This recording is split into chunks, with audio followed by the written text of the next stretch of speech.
I lost my father while growing up, and with only my fiery little sister, my mother insisted I walk the shaman's path. She said spirits favored me, warned me not to reject destiny or disaster would strike. She forced rituals and strange practices on me, which I rejected. I focused on study instead. I died in an accident, and trouble came as warned. Then I was reborn, and her words felt true. I wondered what I was doing here. I was now an instructor at a magic academy.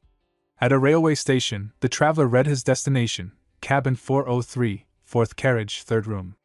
Inside, an elderly man sat reading a newspaper. The headline declared the Utah Kingdom's civil war over. The young man remarked on the conflict finally ending. The old man said he too had waited for its conclusion. The young man noted how the princess's faction gained momentum earlier, and was relieved the war ended sooner than expected. He introduced himself as Ludger Kelesi. The old man replied his name was Gerard, and observed Ludger seemed of noble origin. Ludger explained his family had lost that status long ago. Gerard said he was headed to Line de Bruno, the empire's capital and a major attraction. Ludger informed he was going to let Helk as a newly appointed instructor at Soren Academy. Gerard assumed he must be talented. Ludger denied it, saying he barely made it in. Gerard encouraged him, reminding him many fail. Ludger brought up a rumor from the Civil War. The decisive figure behind the princess's victory was not a mage or knight, but a wandering mercenary named Machiavelli.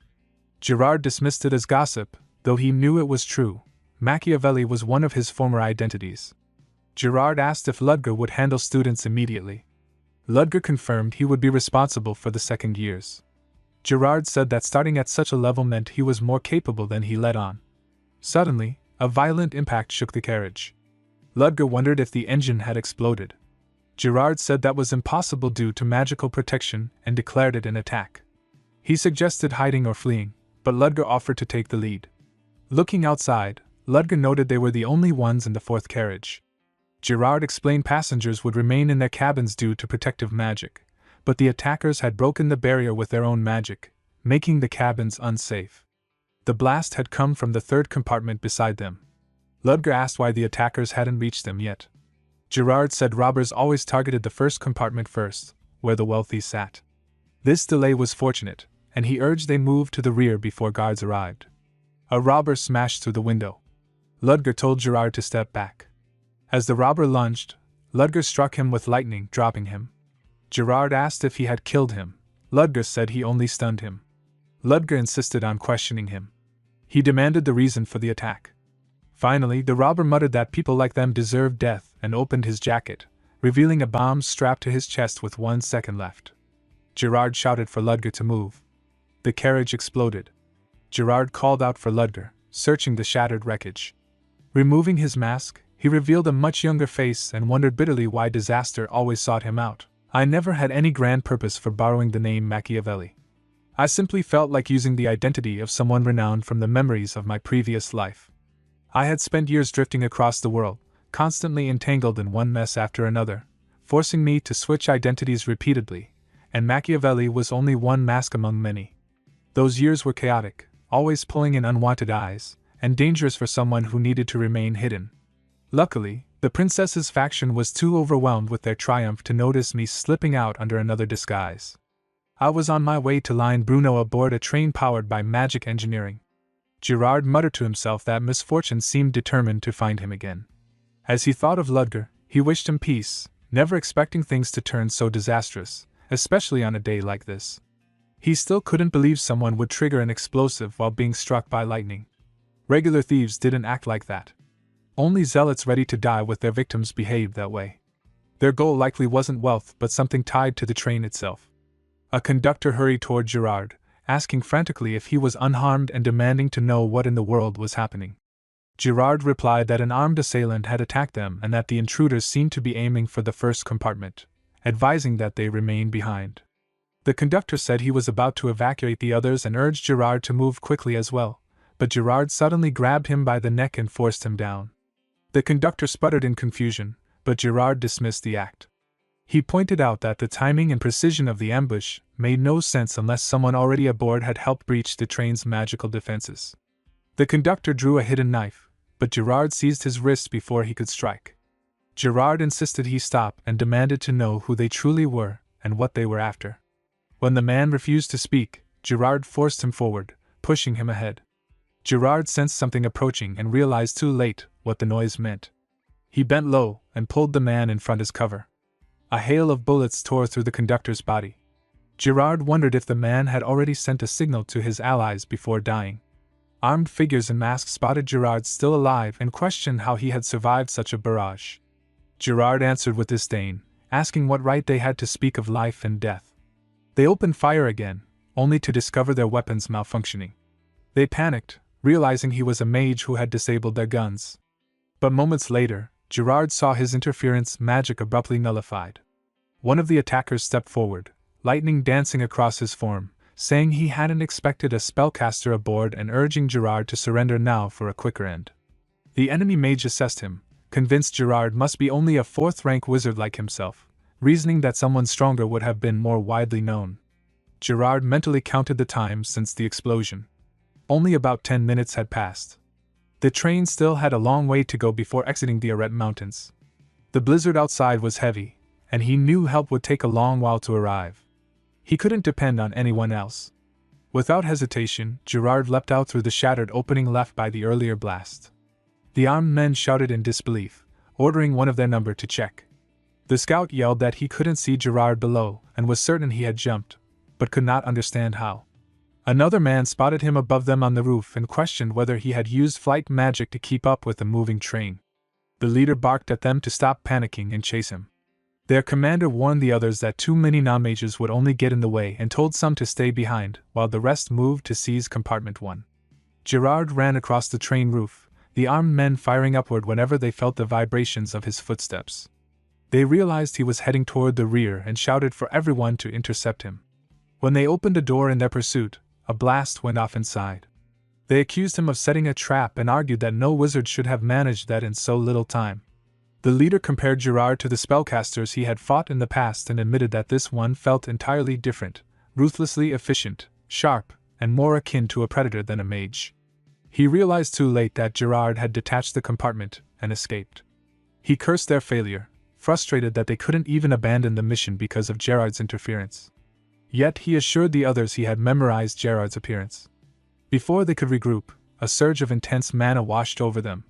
They turned to find Gerard standing there, a large magic circle forming before him. He drove the spell forward, unleashing it upon the group. The force wiped out nearly all of them instantly. Only one man, half his face burned and his arm mangled, remained standing.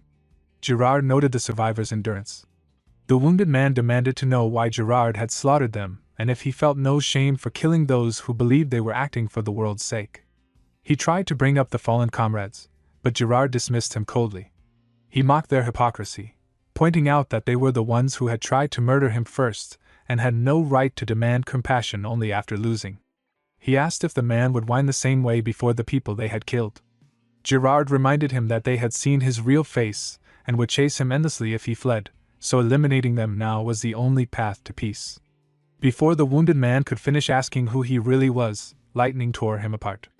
Moments later, a voice called out, assuring Gerard that everything was under control now, urging them to remain calm, and announcing the arrival of the Cold Steel Knights. Gunfire echoed as the armed men turned their weapons on the Cold Steel Knights, cursing that the knights had already arrived and were even using flight magic despite the brutal weather. One knight raised a shimmering barrier of magic, letting the bullets shatter harmlessly against it, and with a single decisive strike he cut down every enemy opposing him. Through the communication link in his earpiece, he calmly reported that the second compartment had been secured. Another knight responded from the first compartment, confirming that the passengers there were safe as well.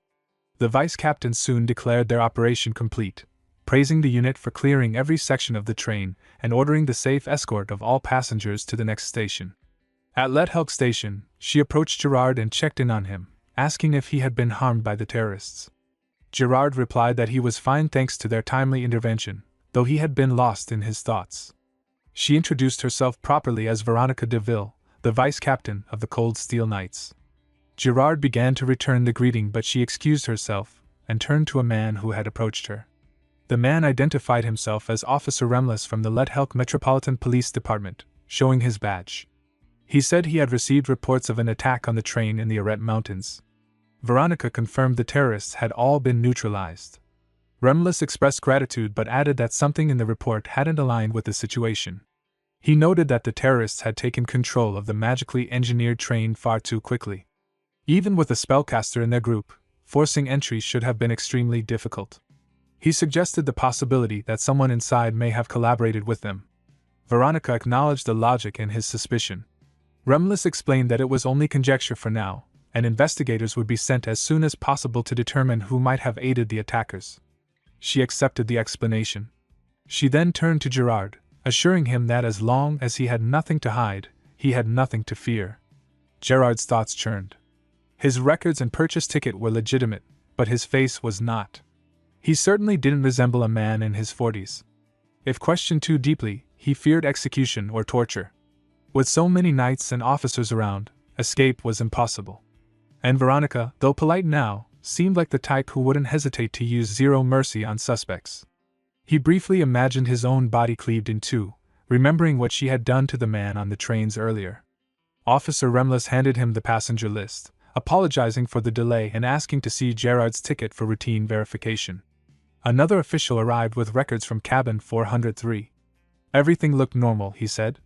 Remlis checked the names aloud, a man in his 20s named Ludger Kelesi, and another in his 40s named Gerard. He asked where the second man was. Gerard explained that the other passenger had been caught in the explosion when the train crossed the mountains and had fallen over the cliff. Remlis narrowed his eyes slightly, but Veronica interjected, insisting that Gerard shouldn't be considered a suspect.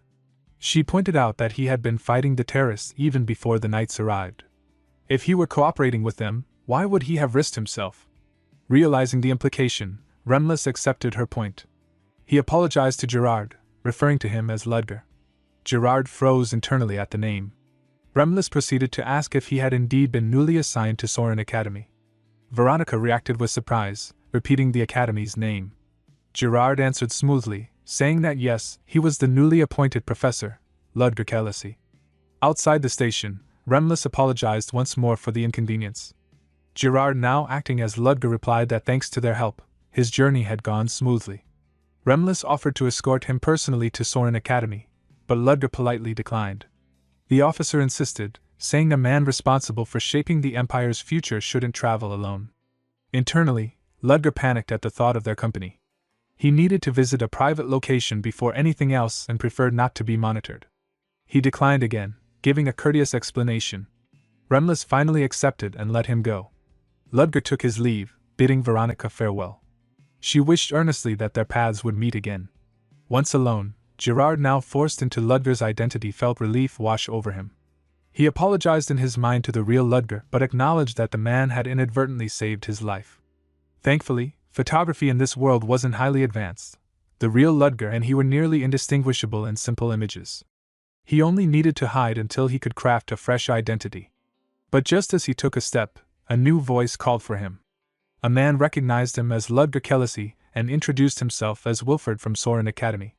He explained that he had been sent after hearing of the attack and was relieved to find him unharmed. He offered to escort him by carriage. Ludger boarded, his thoughts tightening. This was bad. He hadn't expected the Academy to send someone personally. And Wilfred was no ordinary staff member. His intimidating physique and his ability to approach unnoticed revealed the experience of a former knight. Any flimsy excuse would be seen through immediately. It was safer to play along. In truth, this might be better. Gerard had been declared dead. As long as he acted as Ludger, he was a ghost in this country.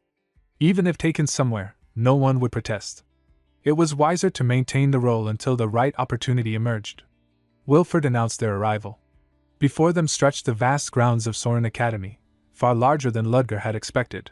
He was momentarily speechless. Wilfred told him he would take him to the principal at once and offered to handle his belongings. Inside the principal's office, Ludger introduced himself, stating he had come as requested. The principal, Elisa Willow, welcomed him warmly and said she had been expecting his arrival. The principal greeted him with forced cheer, asking about his condition after hearing he'd been caught in a terrorist attack. Ludger kept his tone steady as he mentioned the knight's timely intervention. She reacted with relief, more concerned about the Academy's reputation than his well-being. Her bluntness made him question her sanity for a moment, and the uneasy sensation he'd felt since entering her office grew stronger. He wondered if the real Ludger had ever met her or if she somehow sensed something off about him. She remarked with open admiration that he looked better in person than she expected, which immediately told him she had never seen the real man. He accepted the compliment politely, downplaying it as empty courtesy. The principal handed him a contract and reminded him of its details: a 2-year term, salary noted, room and board included. Ludger examined it casually at first, only to freeze when he saw the numbers. 30 imperial gold coins per month, an amount equal to 30 million dinars, or roughly $300,000. He masked his shock as she asked for his opinion. Calling it not bad was all he allowed himself to say, though inside he was celebrating a jackpot beyond his imagination. The price, however, was equally high. Soren Academy was known for housing prodigies, and his act would have to withstand scrutiny from all of them. Backing out now would only make him suspicious. He maintained his composure, stated that he had double-checked everything, and agreed to the contract. He reminded himself that he had real-world experience, and more than enough theoretical knowledge to fake competency for 2 years. The principal welcomed him as Professor Ludger, and he returned the courtesy. 2 years. He convinced himself he only needed to endure it that long to reclaim his freedom. That night, resting on the sofa of the house the Academy had rented for him, he mentally organized the tasks ahead. 3 weeks remained before classes began, more than enough time to prepare. He still found it absurd that he'd ended up as a professor, 27 years after arriving in this world with no powers and only the memories of his previous life. He had survived cruel parents, constant danger, and countless near-death situations. Now he was essentially undercover, though forced into the role. The identity he had taken, Ludger Kelesi, was perfect: a fallen noble, only child, parents deceased, acquaintances distant. No one who might recognize him. The only things left were lecture planning and gathering information about the academy. He decided to handle everything starting the next day, realizing he hadn't eaten since the train incident. 2 weeks later, he sipped tea at a cafe, thinking about how quickly time passed. His preparations were almost complete. Only 1 week remained before lectures began. His disguise was ready, and his research nearly finished. He planned to return for orientation soon until someone sat in the chair behind him, back to back. A voice expressed relief that he was safe and remarked on his 2 weeks of silence. The other members, the voice said, were concerned about the whereabouts of the First Order. Ludger's surprise was immediate, though he hid it perfectly. They hadn't mistaken him for someone else, they had come for Ludger Kelesi. He answered calmly that he had something to verify. The girl hurried to excuse the terrorist attack as an accident, claiming the rebels' timing was unexpected. Ludger mentioned needing information about Soren, which confused the girl, who insisted they had already sent it. Ludger smoothly stated that he'd been confirming the accuracy, earning the girl's flustered acceptance. Internally, he cursed. Something was seriously wrong, but acting suspicious now would only endanger him. When he asked whether everything on their end had been handled properly, the girl proudly explained that all key academy figures had been assassinated and traitors rooted out. The grisly description that followed tested Ludger's ability to remain outwardly calm. He lifted his coffee to steady himself while the girl apologized for not personally verifying earlier reports. Ludger pushed aside his rising dread and asked why he had been approached so suddenly. The girl explained that nearly half a month had passed since the First Order arrived with no updates, so she had taken initiative. Ludger pointed out how reckless that was, and the girl shrank under the rebuke. The girl's fear of Ludger was unmistakable. They treated the real one like some terrifying figure, enough that even minor actions made them panic. Ludger decided to press further, asking how many people had infiltrated so far. The girl listed 31 second orders, 7 third orders, and the early arrived first orders already settled in place. It was far worse than Ludger expected. He stood, and the girl scrambled up as well. When the girl tried to confirm the meeting procedure, Ludger dismissed his excuses and asserted that meetings would only happen when summoned by someone of equal rank or higher. The girl nervously clarified if he meant those of 0 order. Ludger confirmed, reminding him not to bother him with trivial details unless instructions came from that level. Panic clawed through him once he turned away. Assassinations of academy officials, mutilated traitors, these people were far more dangerous than he imagined. He needed to get away immediately. The girl called out again, asking when and how they would be contacted. Ludger hadn't even thought that far. Holding back frustration, he forced the girl to realize how absurd it was to ask such a thing. The girl snapped to attention and apologized profusely, giving him a trembling farewell. Ludger left without looking back, fully aware he had stepped into something far more lethal than he had anticipated. Ludger reviewed the documents about the real Ludger Kelesi. A fallen aristocrat with no surviving family. A man known for reaching 4th rank at unprecedented speed. A professor of Soren Academy. Everything about the identity was too convenient, almost suspiciously perfect. He realized too late why. The identity wasn't ideal by coincidence. It had been crafted for infiltration from the very beginning. The letters exchanged under Ludger's name were likely coded messages disguised as formalities from acquaintances. He dropped onto the pile of letters with a frustrated sigh. He had rushed into this decision, only to discover he had stepped onto a landmine. Sitting at his desk later, he scrutinized the awkwardly phrased letters again. Quietin's language, the phrasing was unnatural because it hid codes. And among them, one message stood out, an instruction ordering the First Order to infiltrate Soren Academy and earn the Academy's trust. More directives would follow as the situation developed. He rubbed his forehead. Soren Academy wasn't the only danger. The more he thought about it, the more unbelievable it became. What kind of high-ranking secret society operative dies in a train hijack? Someone capable of placing dozens of spies in Soren shouldn't have died so easily.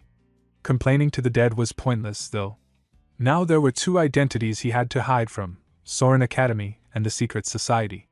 He considered contacting them. Based on what the girl had said earlier, the organization was divided into 4 orders: 0, 1st, 2nd, and 3rd. He knew nothing about Zero Order. Identifying the other First Order member inside Soren was critical. If that person had known the real Ludger, they would eventually discover the truth. For now, survival meant not being caught. Ideally, Soren itself would crush the infiltrators. With Soren's power, even a secret society couldn't oppose them, if he fed information carefully enough to avoid backlash from both sides. The thought of the tightrope he would have to walk made his head throb. 2 years. He wouldn't be spending them peacefully. The second-year classroom buzzed with gossip. Rumors spread quickly. The new professor would be taking over the class on spellcasting theory and elemental understanding. Students whispered about the sudden resignation of the previous professor, the humiliation involving a student, and the impressive-sounding credentials of the newcomer. Flora arrived to find classmates looking at her knowingly. She brushed it off. All she had done was correct the old professor's technique. If people were making fuss about it, that wasn't her problem. More chatter rippled through the room. They had heard the new professor had military experience and had written numerous papers. They speculated about his aristocratic background and wondered whether that meant lenient grading. Flora doubted that things would be so easy. The door opened. Ludger entered, calm and expressionless. He introduced himself to the class and announced his teaching approach. Instead of sticking to theory, he would focus on practical spell casting. The class would be open not only to sophomores but also to freshmen. This set off murmurs. He lifted his hand to silence them. He made it clear he had no intention of lowering difficulty. A girl with long golden hair raised a question, curious why freshmen were included. Ludger felt as though he had seen her somewhere before but couldn't place it. He told her that, as an educator, he wished to offer equal instruction to all. She pressed for further explanation, but he simply invited her to attend the next class if she wanted answers. He warned that anyone attending with the expectation of easy grades would regret it. Privately, he hoped fewer students would show up. He had prepared well, but fewer students meant fewer complications. When he asked if there were any questions, none came. The silence was heavy. The atmosphere he projected, cold, military-like, kept them from asking even trivial things. Ending the orientation, he walked down the corridor, wondering if the students were avoiding him deliberately. He'd even prepared answers for expected questions. Perhaps he had been too intimidating. Or perhaps their pride had been stung by being grouped with freshmen. But then he noticed the students standing pressed to the walls on both sides, clearing a path for him without being told. So, it wasn't just his imagination, they really were wary of him. Someone called out. He turned to see a woman with bright eyes and a cheerful smile. She introduced herself as Selena, another newly appointed professor. She asked whether he had eaten. Brino introduced himself with a friendly tone, mentioning he was responsible for the golem summoning curriculum. Marilda followed with a warm smile, explaining she taught captivation and hallucination under the curses and dispelling program. Ludger returned the greeting, stating that he handled spellcasting instruction.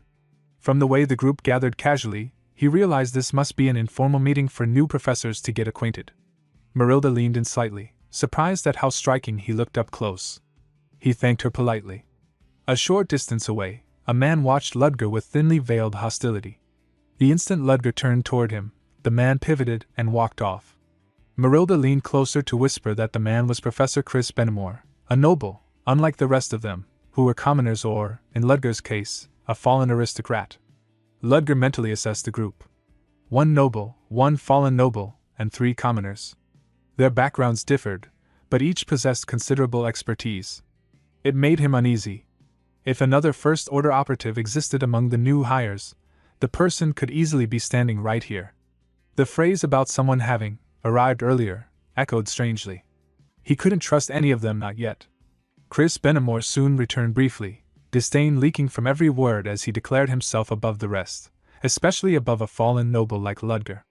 He dismissed them entirely and walked away again. Marilda frowned at his attitude but urged Ludger not to take the insult personally. Ludger brushed it aside. If Chris refused to eat with them, then they would simply enjoy their meal without him. Selina and Brino quickly agreed. For Ludger, it was good enough that he didn't have to eat alone. Somewhere in the academy, a blue magic circle glowed like a keyboard. Students discussed the new professor circulating through the academy forums. They talked about his rapid rise to 4th rank, his military experience, his contribution to cryptid hunts, even his supposed freelance registration at the Magic Tower. The young girl Ludger had met earlier, the one connected to the secret society, typed furiously. She couldn't afford to let the First Order's assigned class fail. She had to gather as many students as possible to attend his lessons. Students reading the thread grew curious. The fact that even first years were allowed into his class made the idea more tempting. Several decided to try it. On his way to the classroom, Ludger mentally prepared himself. This would be the first actual lesson. He doubted many students would remain after his warning. At most, perhaps 30. Anyone attending beyond that would likely be forced into his class due to full schedules elsewhere. But when he entered the room, he nearly froze. Every seat, 80 in total, was filled. Even more surprising, a significant portion were first-year students. The atmosphere shifted immediately as he stepped inside. The students whispered in awe, convinced he carried unmistakable military presence. Ludger felt a pulse of disbelief. Sharing a class with upper-year students should have intimidated the younger ones, yet they remained. It felt as though someone had maneuvered circumstances to overwhelm him, but perhaps he had simply underestimated Soren's students.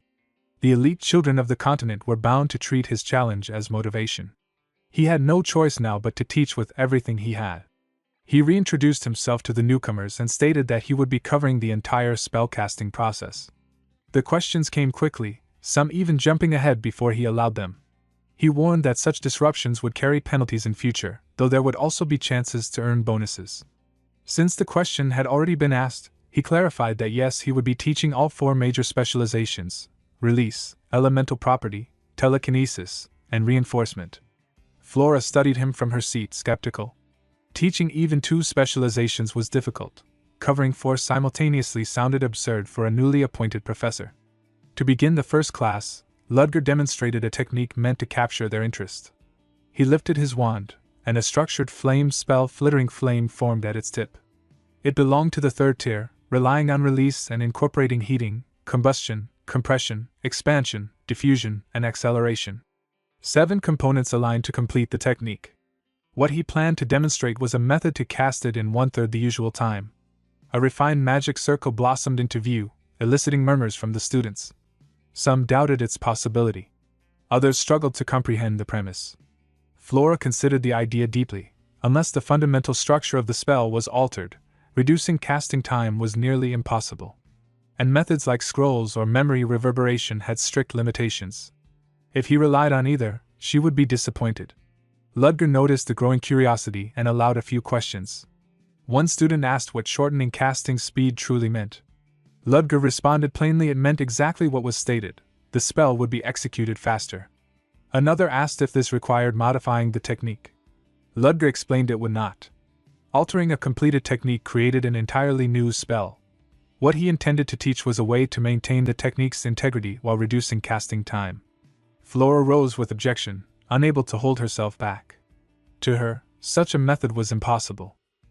Flora stared at Ludger as if unable to believe what she had just heard.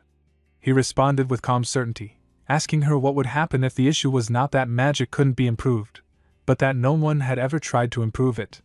The idea hit her so abruptly that she blurted out a stunned reaction before she could stop herself. Ludger continued without hesitation. Magic, he explained, had grown stagnant because it had clung too tightly to tradition and history. Meanwhile, science had advanced rapidly, so rapidly that it now threatened the position magic had always claimed. He made it clear that he wasn't arguing for the superiority of science. He was pointing out that magic also had room to evolve. Her assertion that improvement was impossible was fundamentally wrong simply because no one had attempted it. And if no one else would, then he would be the first to do so. Flora felt her expression twist. She asked if he truly meant what he was saying, and in her mind, she wondered what kind of man could speak with such shameless confidence. Ludger moved on, saying it would be difficult to grasp through explanation alone and that he would demonstrate instead. Since she had provided her name earlier, he asked her directly if she knew the average casting time of the spell Flittering Flame. Flora explained that the time varied depending on the caster. A newly advanced 3rd rank wizard would need around 10 seconds, while someone of higher rank could bring it down to 5. Ludger acknowledged her answer but added that relying on higher rank was not the method he was interested in. His class consisted of students, and he wanted an approach that matched their level. Flora stated that in that case, the fastest possible time was 5 seconds, though she personally could manage slightly faster. He chuckled at her confidence and invited her to the lectern to demonstrate.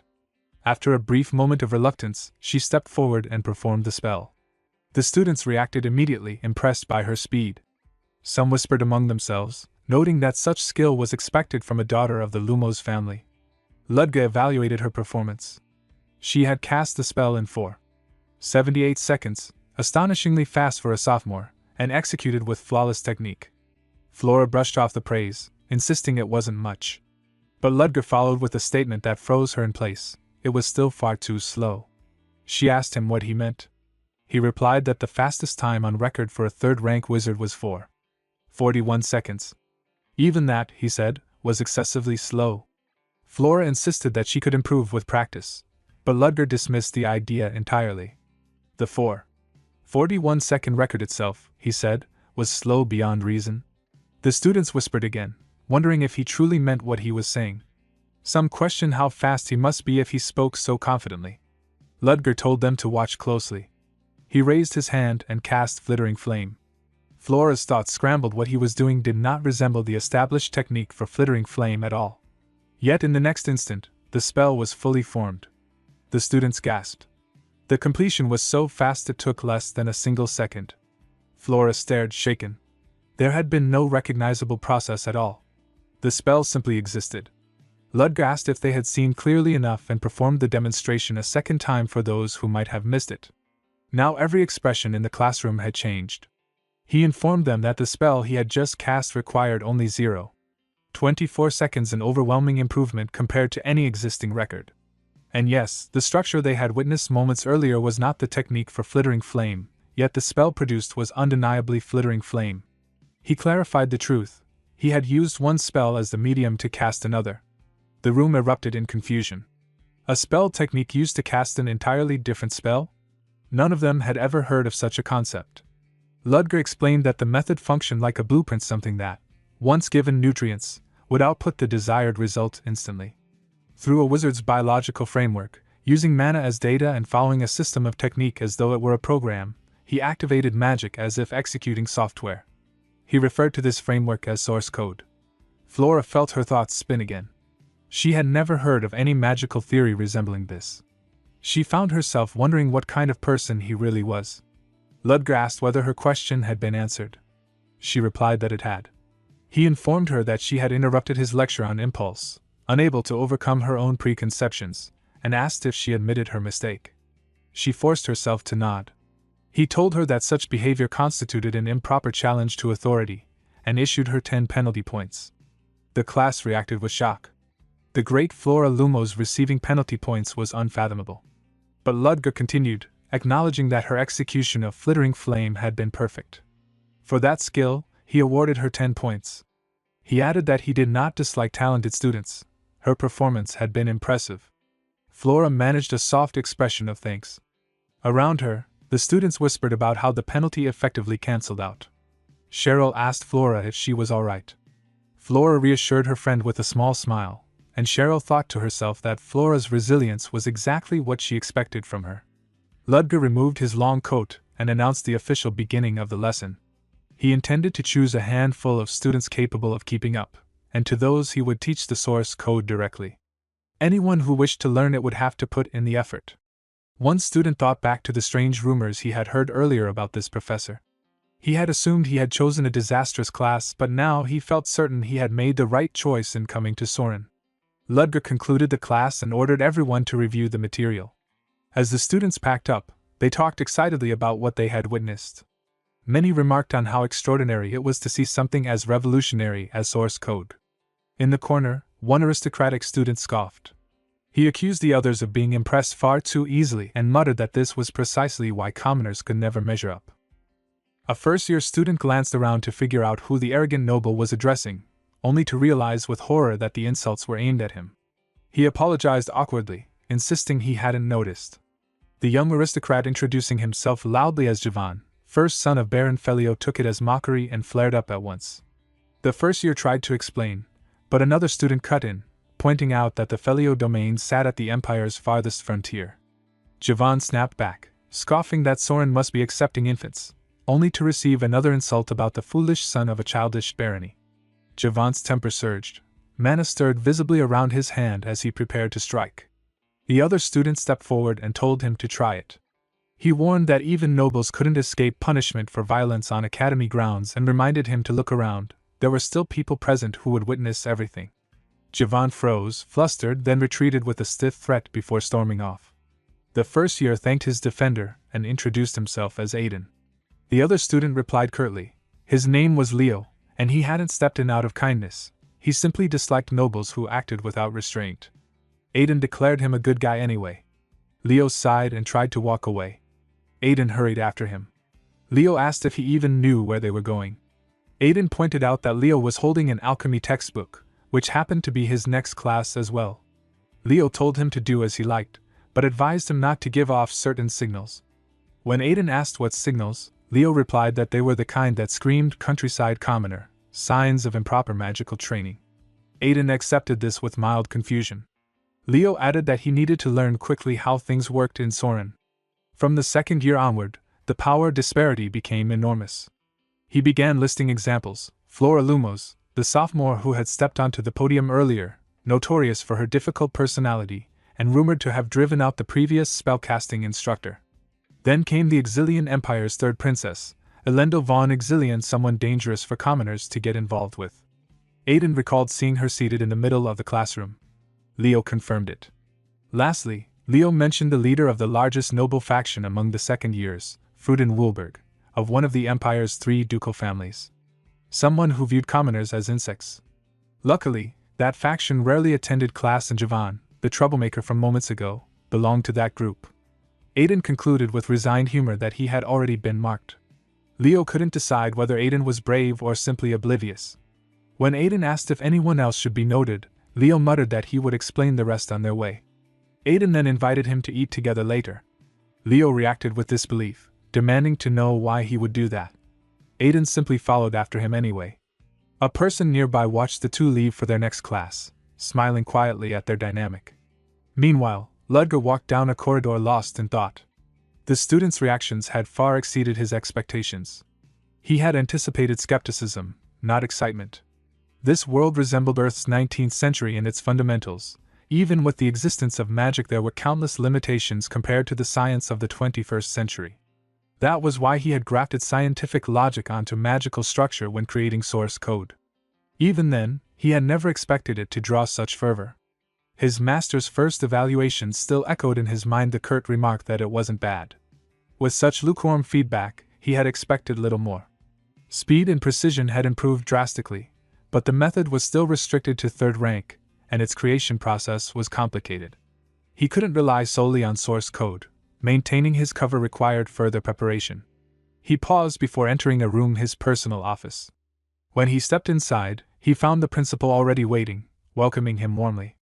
She complimented the interior, explaining that each professor was provided a private space to work comfortably. They sat together over tea. Ludger asked why she was there.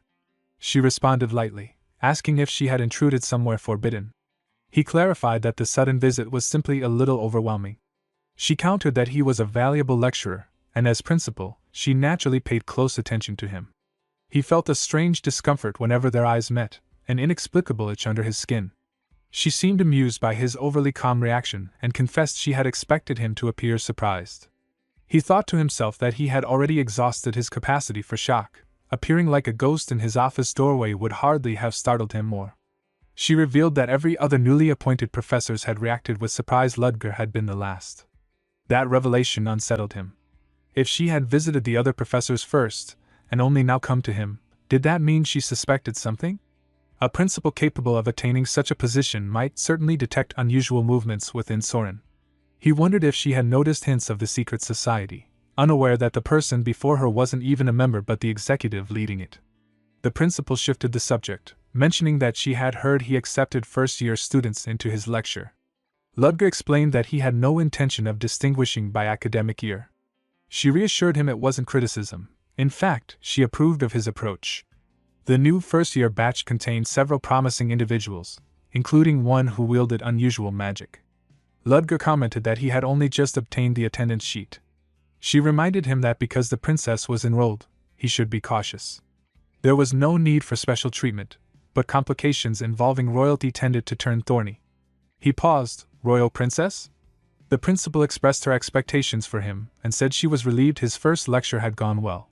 The students had spoken favorably about it. Ludger urged her to finish her tea before leaving. She thanked him but explained she had a mountain of work awaiting her. As she excused herself, she wished for smooth cooperation going forward. When she closed the door behind her, a man standing in the hallway asked quietly how it had gone and whether the new professor was trustworthy. The principal admitted that she still had no clear answer. She had been observing the individuals who seemed most suspicious, yet no solid conclusion had formed. The man beside her encouraged her, saying that once she personally stepped in, progress would surely follow. She agreed, though one detail continued to trouble her. Even after meeting Ludger twice and activating her captivating Bascania, the evil eye that normally bent others to her while Ludger had remained completely unaffected. A fourth-rank mage should have shown some reaction. Resisting such power through sheer will made him anything but ordinary. Her thoughts drifted back to the train terror attack. With a dangerous group now hiding somewhere inside Soren, nothing could be dismissed lightly. The possibility surfaced again. What if the train incident had been nothing more than a diversion, and Ludger had been replaced during the chaos? She asked Wilfred for his thoughts. Wilfred admitted he wasn't sure yet but said that, at the very least, Ludger was far from an ordinary man. She praised his intuition, though the old man insisted he needed more time before placing full trust in Ludger. Far away, in his private office, Ludger exhaled slowly. The principal's private talk had been nothing short of an interrogation. Still, he had revealed nothing that could betray him. All he could do was continue with his duties. He reviewed the list of students. The Lumos family came to mind first, an influential Duke house. He wondered whether they might hold on to resentment over the earlier incident, though he reassured himself that he had even offered reconciliation through an award point. His gaze traveled further. The principal had been right. The academy held countless talented students, from a newcomer backed by the magic tower to the Empire's own princess. He paused at a boy marked for possessing uncommon magic. The face looked familiar, though the memory refused to surface. He let it go for now. He reminded himself not to grow complacent. The principal's sharp, suspicious gaze still lingered in his mind. For a moment, he wondered whether aligning himself with the secret society might be safer. The girl he had met earlier had addressed him as Mr. First Order without hesitation. She clearly knew the original Ludger had changed faces on the train. That could only mean the real Ludger had been someone skilled in disguise and infiltration. The idea tugged at him briefly, but he crushed it immediately. Joining openly would be suicide. Even if he contributed, there was no guarantee the organization would protect him. For now, the safest choice was to fulfill his role as professor. A knock interrupted his thoughts. A staff member stepped in to deliver a patrol warrant. It was his turn for night duty, exactly as described in his contract. The man hurried away, leaving Ludger staring at the paper. It was probably just a routine patrol. Probably. Two girls stood facing each other. One demanded the other repeat herself. The second calmly stated that the training grounds were open to everyone. If someone felt uncomfortable, they were free to leave. The first girl bristled, offended that a commoner would talk back. The second reminded her that Soren valued all students equally, regardless of bloodline. Her words drew mocking laughter from the noble girl's companions, who sneered at the idea of equality and mocked the commoners. The first girl realized nothing she said would change their minds and turned to walk away. But Lady Dyneema's irritation only grew. Her followers jeered that the commoner should kneel and beg forgiveness. Dyneema's frustration hardened into anger. She raised her wand, determined to strike. The spell never reached its target. It dissolved instantly. Dyneema spun, demanding to know who interfered. On the second-floor walkway, Ludger stood with a calm, piercing gaze. He looked down at the group with quiet disappointment. He reminded them that the training grounds existed to hone their abilities, not to host petty ambushes. And worse, this wasn't a duel. It was a one-sided attack at the very start of the semester, making a mockery of Soren. The commoner girl recognized him, whispering his name. Ludger descended the stairs, stating he might have overlooked the matter with a warning had it been a fair fight. But this was clearly not one. Dyneema protested, insisting she was merely protecting aristocratic authority. Ludger dismissed the notion. At Soren, every student stood on equal ground, regardless of the blood they carried. He informed her that he could not overlook the incident, and ordered her to follow him. Dyneema trembled with rage, muttering that a mere fallen aristocrat dared to lecture her. The students around her stiffened. Ludger turned back slowly, his gaze sharp and cold. He demanded to know what she had just said.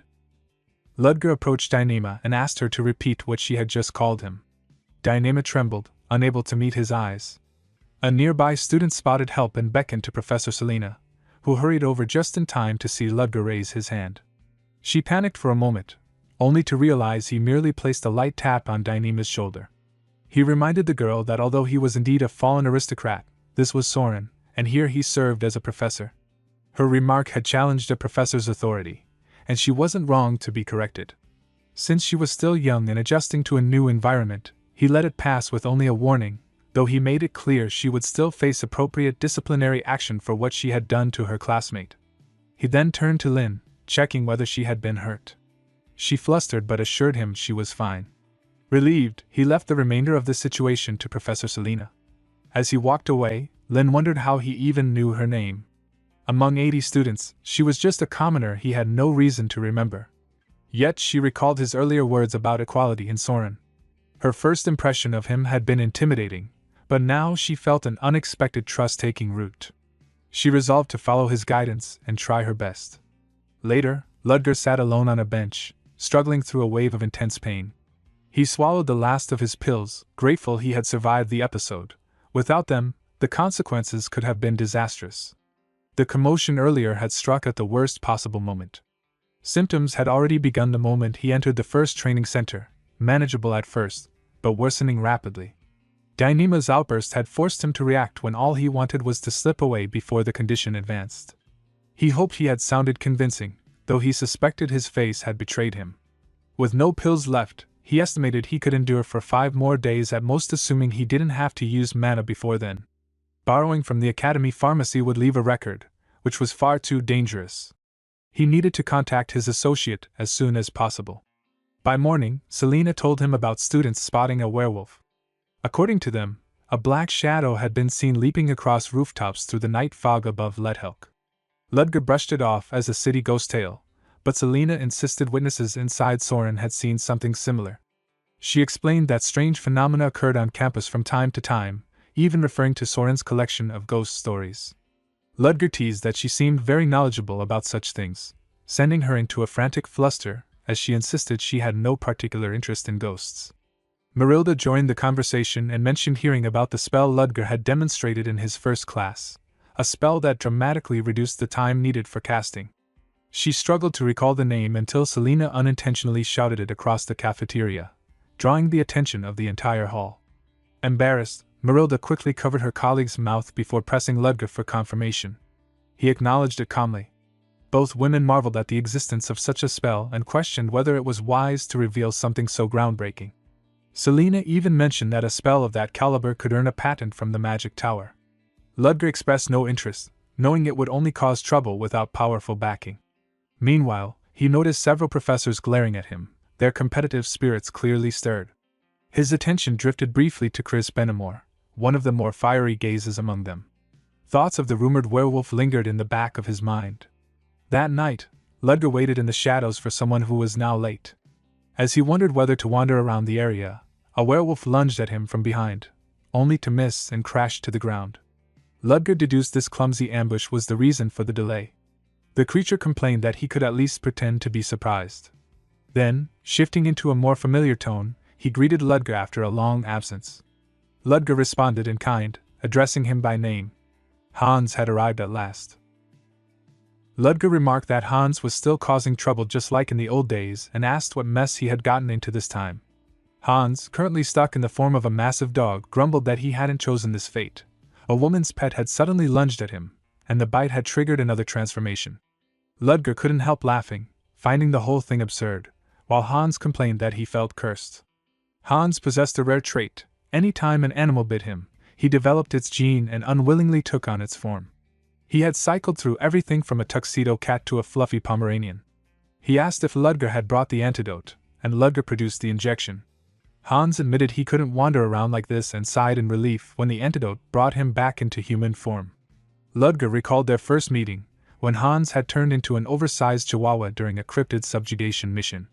Hans agreed he would have died if the situation hadn't been resolved back then. Hans began to say Ludger's old name, but Ludger corrected him, reminding him that he now went by Ludger Kelesi. Hans realized the same name had appeared in the letter and asked when this new identity had been created, and why they were meeting in Leatherbelk instead of the capital. Whatever had happened must have been serious. Hans eventually broke into laughter, amazed at how flawlessly Ludger had handled the situation. He admitted that he would have been caught immediately.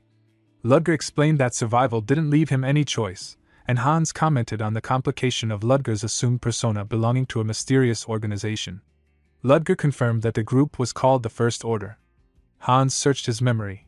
He had heard of newcomers in the underworld calling themselves an Order. Ludger pressed for details, and Hans remembered their name, Black Dawn. He warned that Ludger might be surviving on luck, but one misstep could expose him. Ludger agreed and said that was why he needed to prepare. Ludger then asked about the suitcase, and Hans handed it over, mentioning he hadn't dared to open it. Ludger noted that Sheridan had also been waiting for him, though no one could have predicted the complications that had unfolded. Since both he and Hans relied heavily on medicine, Ludger opened the suitcase and retrieved more pills. Hans wondered why they hadn't met sooner, since Ludger arrived 2 days earlier. Ludger said his letter had asked Hans to wait. Hans, confused, denied being there before today and couldn't imagine standing around for 2 whole days. Their conversation fell silent as they both sensed something overhead. A shape moved above them. Ludger and Hans recognized it immediately. A real werewolf.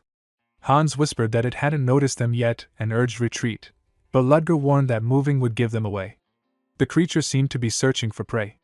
Then Ludger spotted a faint shine on its neck, something deliberate. He decided he had to check it. He opened the suitcase again. Hans panicked at the implication that Ludger intended to approach the creature. Ludger reasoned that someone had intentionally placed the object on the werewolf, and that they needed to verify it. He took out a gun and inspected its ammunition. Hans noted he hadn't seen Ludger use that weapon since his days as an active cryptid hunter, when he went by the alias Abraham Van Helsing. Ludger stepped forward toward the werewolf. The creature noticed him and dropped to the ground, landing before him. He confirmed his suspicion. There was a restraint device around its neck.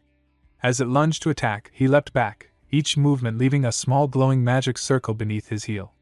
The werewolf continued its assault, and Ludger repeated the maneuver again and again until he backed up against a wall, the ground behind him filled with scattered blue circles. Suddenly, the werewolf clutched its head in distress, overwhelmed by a sound only it could hear.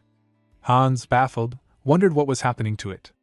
Ludger explained that he had generated a supersonic vibration, a frequency inaudible to humans but agonizing to the creature. There was no need to waste a silver bullet when this method would suffice. He produced an injection, preparing to inspect the restraint and discover who had created it. Before he could act, distant voices echoed through the area as people converged on the source of the noise. Ludger realized the police were approaching, and the timing could not have been worse. The werewolf sprang upward. Ludger reacted instantly, firing a chain that hooked onto the rooftop, pulling himself up in pursuit. He refused to let the creature escape. The police arrived, shouting and moving through the streets, their voices carrying across the rooftops as they warned of suspicious individuals. Ludger continued his pursuit of the werewolf, leaping across rooftops with precision, never losing sight of the creature as it darted toward the moving train. Both eventually found themselves standing face to face on the roof of a train. Ludger had initially planned only to subdue the werewolf, but its relentless behavior left him no choice. He threw a shuriken, which circled the creature before returning to his hand, a clear demonstration of its heightened senses. The simple attack had proven insufficient. Drawing his staff, Ludger sprinted toward the beast, landing on its back. The werewolf snapped at the staff, forcing him to unsheathe the long, slender blade hidden within and slash accurately. The beast yelped and recoiled, caught off guard by Ludger's precision. Below, Hans paced nervously, holding Ludger's suitcase tightly. The police were still patrolling the area, and he realized he had narrowly avoided being caught. His attention snapped upward as the werewolf's head fell to the ground before him. The sight made him scream, and relief washed over him as Ludger dropped from the rooftops, approaching with a casual confidence. Hans complained about the surprise, nearly dropping the suitcase in the process, while Ludger calmly explained that the creature was no longer needed. All critical information had been obtained. Hans questioned the point of bringing it along, and Ludger revealed that it was not a real cryptid but an artificial experiment, likely produced in a laboratory. The two quickly returned their focus to their prior plans, choosing to remain in the city rather than move to the capital for now. Hans voiced his concerns about staying in Soren. An unidentified secret organization operated within the city. Recent chaos from the cryptid's release threatened public safety, and back-alley gangs lurked in the shadows of the sprawling metropolis. Ludger reminded him that such disorder was advantageous, allowing them to gather intelligence while remaining inconspicuous. Hans hesitated at the thought of working alone, but Ludger explained that he was already under suspicion and could not afford reckless action. Hans accepted the responsibility, confident in his ability to collect information quietly and efficiently. Ludger reflected on the situation, acknowledging that nothing would ever proceed smoothly. He could not act immediately, yet he needed to start gathering allies to prepare for potential contingencies. The artificial werewolf bore laboratory markings, confirming that its creation was the work of a powerful organization rather than an ordinary force. Neutralizing the immediate threat had taken precedence, and he was determined to avoid entanglement in unnecessary complications. Reports indicated that the unidentified killer responsible for the attacks in Lethelk was still active. 5 more deaths had occurred over the weekend, bringing the total to over 10. Witnesses described the perpetrator as a black-furred beast, while authorities dismissed the accounts as the actions of a deranged killer. Citizens remained anxious. Ludger read the reports with a sense of unease. He had eliminated the werewolf on Saturday, raising the disturbing possibility that more than one creature was at large. As he read the newspaper, the goblet on his desk began to glow faintly, drawing his attention. Later, Professor Selina approached, calling him to sit beside her in the meeting room. She explained that 2 first-year students had been attacked the previous night, suffering severe but non-fatal injuries from what appeared to be a beast. Witness accounts corroborated the rumors circulating for the past week, confirming that Lethelk had indeed been the site of dangerous incidents. Ludger quietly processed the information as Principal Elisa Willow entered the room. The principal had convened the urgent meeting to address the mysterious assailant in the city. She confirmed that 2 students had been seriously injured the night before by an unknown culprit, described by witnesses as a werewolf, a cryptid that did not belong in Soren. Professor Hugo Bortag questioned the possibility, expressing disbelief that a cryptid could exist within the boundaries of the Exilian Empire's protected lands. The principal reminded him that there were 2 confirmed victims. Bortag insisted that the attacks could not be the work of a werewolf and suggested that the assailant was likely a Soren student. Noting the noble lineage of the victims, he proposed that the culprit was more probably a commoner, reasoning that such a student would have both motive and opportunity within the city. Hugo Bortag grew increasingly agitated, insisting that the situation could not possibly involve a real werewolf. In his view, the attacks on aristocratic students made far more sense if the culprit were a commoner student acting out of resentment. He argued that it was far more believable that someone had impersonated a cryptid rather than an actual werewolf infiltrating Soren. Ludger listened in silence, but his thoughts were far removed from the petty suspicions filling the room. He had assumed the Black Dawn Society would be at a disadvantage in this incident, yet he realized now that he had miscalculated. Watching the professors quarreling among themselves made him inwardly sigh. Not even a threat to their students was enough to unify them. Factions still clashed even in the continent's most prestigious academy. As he considered this, Ludger felt the light brush of something on his shoulder. He plucked off a tiny insect, and the creature unfolded like delicate machinery, revealing a slip of paper. The message carried an urgent warning: 3 experiments had escaped, and they were to be eliminated immediately if capture proved impossible. Their survival posed the risk of exposing his identity. Ludger folded the paper in his fist and lowered his gaze, frustration pulsing through him. He wondered ruefully why such burdens seemed to follow him relentlessly. Selina noticed his posture and asked if he was injured. He dismissed her concern, but his thoughts continued racing. He had not expected this situation to connect so directly to the Black Dawn Society. Judging from their chaotic response, they had not predicted the incident either. It would have been convenient if they had suffered losses, yet the danger of his own identity being compromised now outweighed everything. He could not stay idle. If Soren caught the remaining experiments first, everything about him could unravel. He needed to act before that happened. The principal ended the speculation by reminding Professor Hugo that he was free to have opinions, but he still had responsibilities to carry out. She ordered the establishment of patrols and instructed all professors to warn students against wandering at night, giving permission to issue penalties if necessary. With her directives given, she formally concluded the meeting. Afterward, Ludger left the hall and headed down the quiet path outside the building. As he walked, he felt a presence behind him, someone watching him closely. He halted and called the observer out. A girl emerged from behind a tree, the same young woman who had approached him once before. He did not expect to see her again, let alone as a student at Soren. He asked her purpose, and the girl faltered nervously. He led her away from the open area, choosing a more private place to speak, and eventually took her to a small cafe. Once they were seated across from each other, he asked for her name. She introduced herself as Sedina Rockhen. Her surname confirmed that she was not hiding behind a commoner identity. He questioned whether it was her real name, and she replied with timid sincerity, leaving him momentarily puzzled.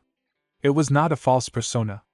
Knowing she had approached him for a reason, he invited her to speak freely. She attempted to lower her voice and glanced around anxiously, but he assured her he had already cast a spell to block out surrounding sounds. As long as no one physically entered their space, their conversation was secure. She expressed admiration, referring to him by a title from their secret organization, but he sharply instructed her to stop using it. If she addressed him that way in public, it would bring disaster. She accepted the correction immediately, and he redirected her to the matter at hand. Sedina explained that the recent werewolf incident was connected to their affiliated organization. Cryptid experiments had been underway at the Shamsa school, a group of researchers expelled from society for their unethical methods. 3 experimental subjects had escaped, one of which had entered Soren through the sewer systems and caused casualties. She apologized for speaking too quickly, but he urged her to continue. She explained that the responsibility technically fell on their organization, yet she had come because the matter was tied to him. He had lent his name under Victor Dreadful's command, and the situation had spiraled beyond expectation. Ludger absorbed the information with a calm expression while mentally noting Victor's name for the future. Sedina added that since 3 experiments had escaped, their group intended to eliminate them swiftly. Ludger corrected her, stating that only 2 remained. Her confusion lingered until he revealed a tooth from the slain creature. Realization dawned on her, as she understood he had eliminated one of the experiments and let help 2 days earlier. She reacted with shy admiration, barely stopping herself from addressing him with forbidden titles again. Ludger studied her discreetly. She had contacted him without alerting anyone, infiltrated Soren as a student, and handled sensitive information skillfully despite her timid demeanor. For someone with such talent to remain a third order was suspicious. He wondered whether the society deliberately restricted her due to her aristocratic origin. Such organizations rarely welcomed nobles; more often, they exploited them. He recalled seeing fractures within Soren itself, and now he recognized similar cracks within the Black Dawn Society. Perhaps, through Sedina, he might find an opportunity within these fractures. He asked about the experiment's movements, and she confirmed they had entered the city through the sewers. Soren was unaware of this information, though the secrecy would not last long. He rose from his seat, stating that the sewers would be the starting point of his search. Sedina quickly stood as well, flustered. As he ended the voice-blocking spell, she stopped him briefly, thanking him shyly for listening and saying she had done her best to explain. He acknowledged her effort with an uncharacteristically gentle remark before leaving the cafe. Outside, Flora watched the scene unfold from a distance.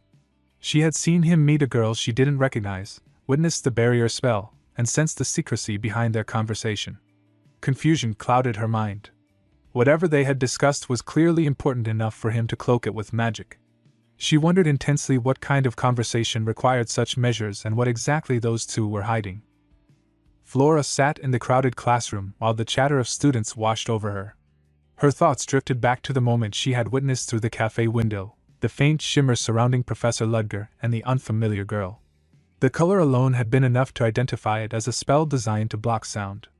Ordinary people could neither see the hues embedded in magic nor catch the subtle scent woven within it, yet she had seen it clearly. The question tormented her now. What kind of conversation would require such secrecy?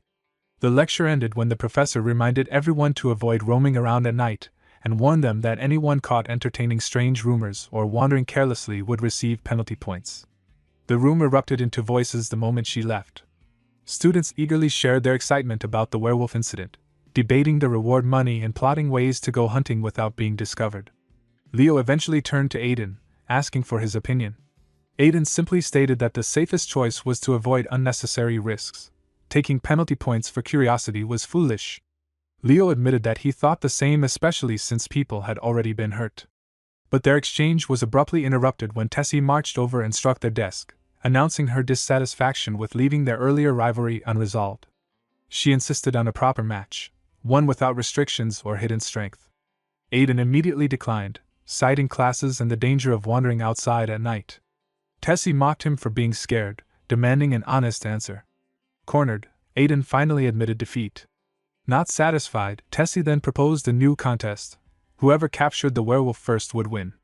Aiden hesitated, but Leo agreed impulsively, assuming the professors would handle the matter long before any student had the chance. Tessie left energized, certain she would emerge victorious. Only once she was gone did Aiden confront Leo for agreeing so recklessly. Leo brushed it off, convinced that Tessie wouldn't attempt anything so dangerous alone.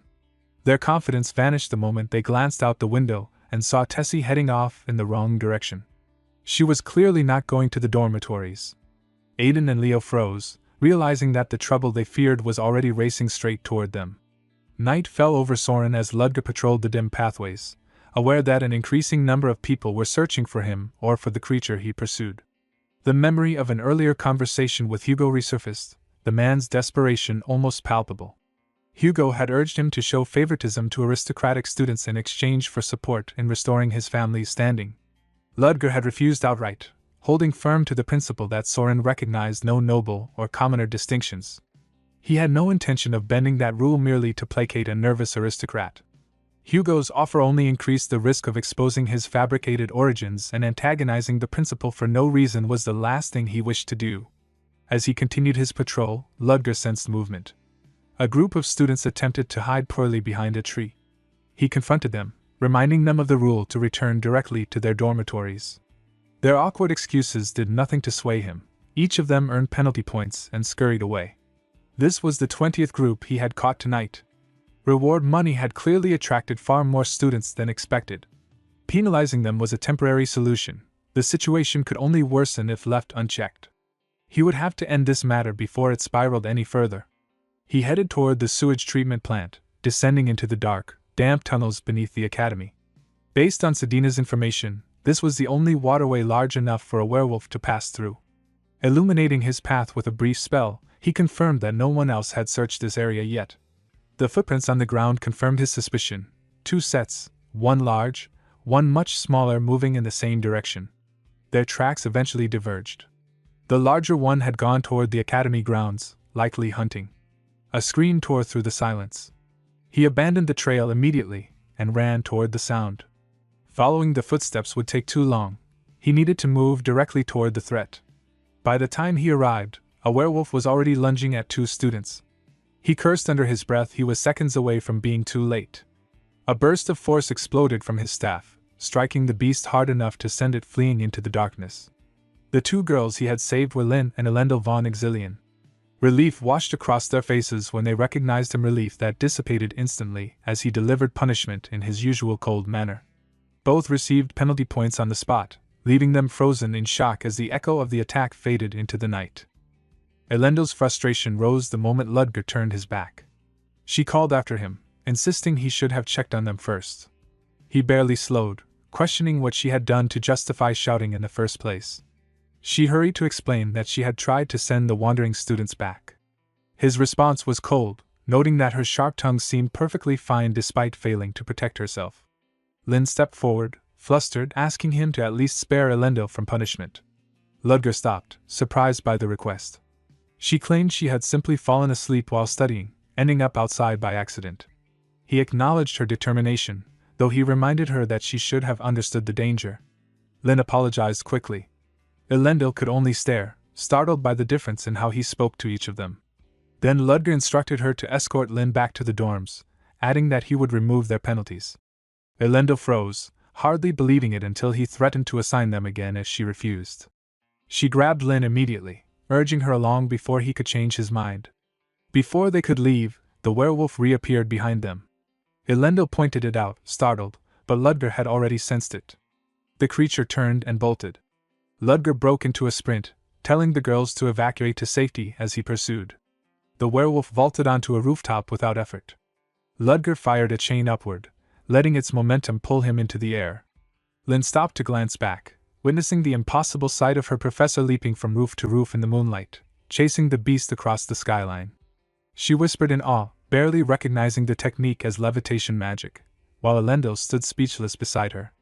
High above the courtyard, Ludger and the werewolf faced one another from opposite buildings. They launched forward at the same moment, meeting in midair with brutal force before clashing across several rooftops. Each collision sent shockwaves rippling through the stone. Eventually the pursuit crashed back to the ground below. Ludger landed first, driving a spell into the creature and using the recoil to launch himself overhead, striking it repeatedly. Lin and Elendo watched from a distant path, breathless at the sight. The intensity of the fight, magic, movement, and precision looked far beyond what ordinary mages could accomplish. Ludger pressed onward, striking the creature 3-4 more times before it finally collapsed. His breathing grew heavier. He knew he had used too much magic already, but he couldn't fight at half strength in front of students. He needed to end this quickly and deal with the second werewolf afterward. As he approached, the creature staggered upright again and unleashed a roar that shook the air. It grabbed a piece of shattered stone and hurled it with startling accuracy. Ludger raised a shield, absorbing the blow, but the realization struck him immediately: this werewolf understood how to use tools. That level of cognition was far beyond what a beast with a wolf's base instincts should possess. This cast doubt on whether the creatures could even be considered true werewolves at all. Elsewhere, Leo and Aiden continued shouting for Tessie across the dark campus, both exhausted and frustrated. Aiden refused to give up, blaming himself for not rejecting her impulsive challenge earlier. Leo tried to reason with him, doubting she would actually continue searching alone, though Aiden argued that Tessie was exactly the kind of person who would do something reckless. Their debate ended abruptly when a distant scream echoed through the trees. Aiden recognized the voice immediately. Both sprinted toward the sound. While running through the shadows, Aiden collided with a figure and fell. It was Tessie, who looked just as startled as they were. She claimed she had never screamed. Before any of them could sort it out, a faint noise rustled from deeper within the bushes. Tessie motioned for silence and guided them closer. Hidden in the clearing was a small werewolf cub curled asleep on the ground. She smirked triumphantly, assuming this meant victory in their bet. Leo argued that simply finding it hardly counted as catching it, but she insisted she could grab it right away. Aiden hesitated, noticing the creature's unmoving limbs. Its breathing was shallow, its body scratched and bruised. He pointed out that it seemed injured, far too weak to hide itself deliberately. Tessie froze, beginning to understand what he implied. If it hadn't come here alone, then something or someone must have helped it. A glint of metal caught Aiden's eye. Around the cub's neck hung a chain, partially buried in its fur. He stared at it, trying to comprehend why a creature like this would have such an object. While the three of them knelt in the dirt, whispering theories and trying to make sense of what they were seeing, a heavy shadow fell across their backs. The larger werewolf had returned and it was standing directly behind them. Aiden barely had time to breathe before the werewolf lunged at him. At the last second, Leo shoved him aside and took the full force of the blow himself, crashing hard onto the ground. Tessie froze, staring wide-eyed at the towering creature. The reality settled into her bones. It truly was a real werewolf. Her hands trembled as she forced herself to steady her breathing. She reached for her wand with the desperate conviction of someone clinging to a single purpose. If she backed down now, she would never restore her family's honor. The werewolf turned toward her, muscles tensing as it prepared to strike. Aiden reacted before she did, pulling her out of harm's way. She stared at him in disbelief, demanding to know why he had intervened. He insisted he couldn't stand by while a friend was in danger. Then, noticing the creature's posture, he speculated aloud that the werewolf seemed to be wary of them because it feared for the pup's safety. He tried speaking to the beast, reassuring it that the child would not be harmed. Tessie, flustered, doubted a creature like this could understand human speech, but Aiden continued calmly. Leo and Tessie stood behind him as he faced the werewolf. The beast eventually turned its attention away from them and moved toward its injured cub. Tessie murmured, astonished, wondering if it truly understood Aiden. Leo remained uneasy, wary of how quickly its behavior could change. Aiden acknowledged their doubts, but asked them to trust him, just this once. He approached the creature slowly, hands open, lowering his voice to soothe it. He noted the cub's weakened body and the illness evident in its shallow breathing. From his pocket, he retrieved a tiny bottle filled with faint blue liquid, something that might ease the cub's condition, even if only a little. The werewolf extended its hand, cautiously reaching for the bottle, when a sudden burst of magic struck it from behind. The beast roared in agony as glowing golden restraints wrapped around its body, pinning it in place. Professor Ludger stepped out from the shadows, demanding to know why the three students were there. Tessie felt her heart lurch at the sight of him. Of all professors, it had to be him. Leo attempted to explain, but Ludger silenced them, ordering them to stand back. Before he could approach the werewolf, Aiden stepped between them, pleading for a moment. He insisted the creature understood human words and begged Ludger to reconsider killing it. Ludger stared at him, cold and unimpressed, dismissing the idea as nonsense. Aiden pushed on, attempting to explain further until the cub behind them stirred. Ludger's expression hardened instantly. Aiden sensed a shift and realized any hope of leniency had evaporated. The professor shoved him aside and unleashed a massive wave of fire that engulfed the werewolf. Aiden watched the blaze rise, feeling the weight of the professor's displeasure. Ludger informed them that they would answer for their reckless actions the next day, and ordered them back to the dormitory. Sometime later, the three of them sat together at a table, quiet and tense. Leo's arm was wrapped heavily in a cast. He muttered that their situation was hopeless, especially since of all the professors who could have found them, it had been Ludger. Tessie buried her face in her hands, regretting her impulsiveness. All she had done was reveal loopholes and aggravate the situation. The door opened. The principal entered with a warm smile, Ludger following behind her. The three students shot to their feet, startled. She encouraged them to sit, her tone gentle but unmistakably serious. The fact that the principal herself had come left them terrified. The consequences were clearly going beyond ordinary punishment. Ludger asked them why they thought he had summoned them. Leo answered cautiously, assuming it wouldn't be a mere penalty. Ludger agreed. Their actions had been careless, putting not only themselves but others at risk. A slight misstep could have cost someone their life. The principal, however, softened the atmosphere, reminding Ludger not to frighten the children excessively.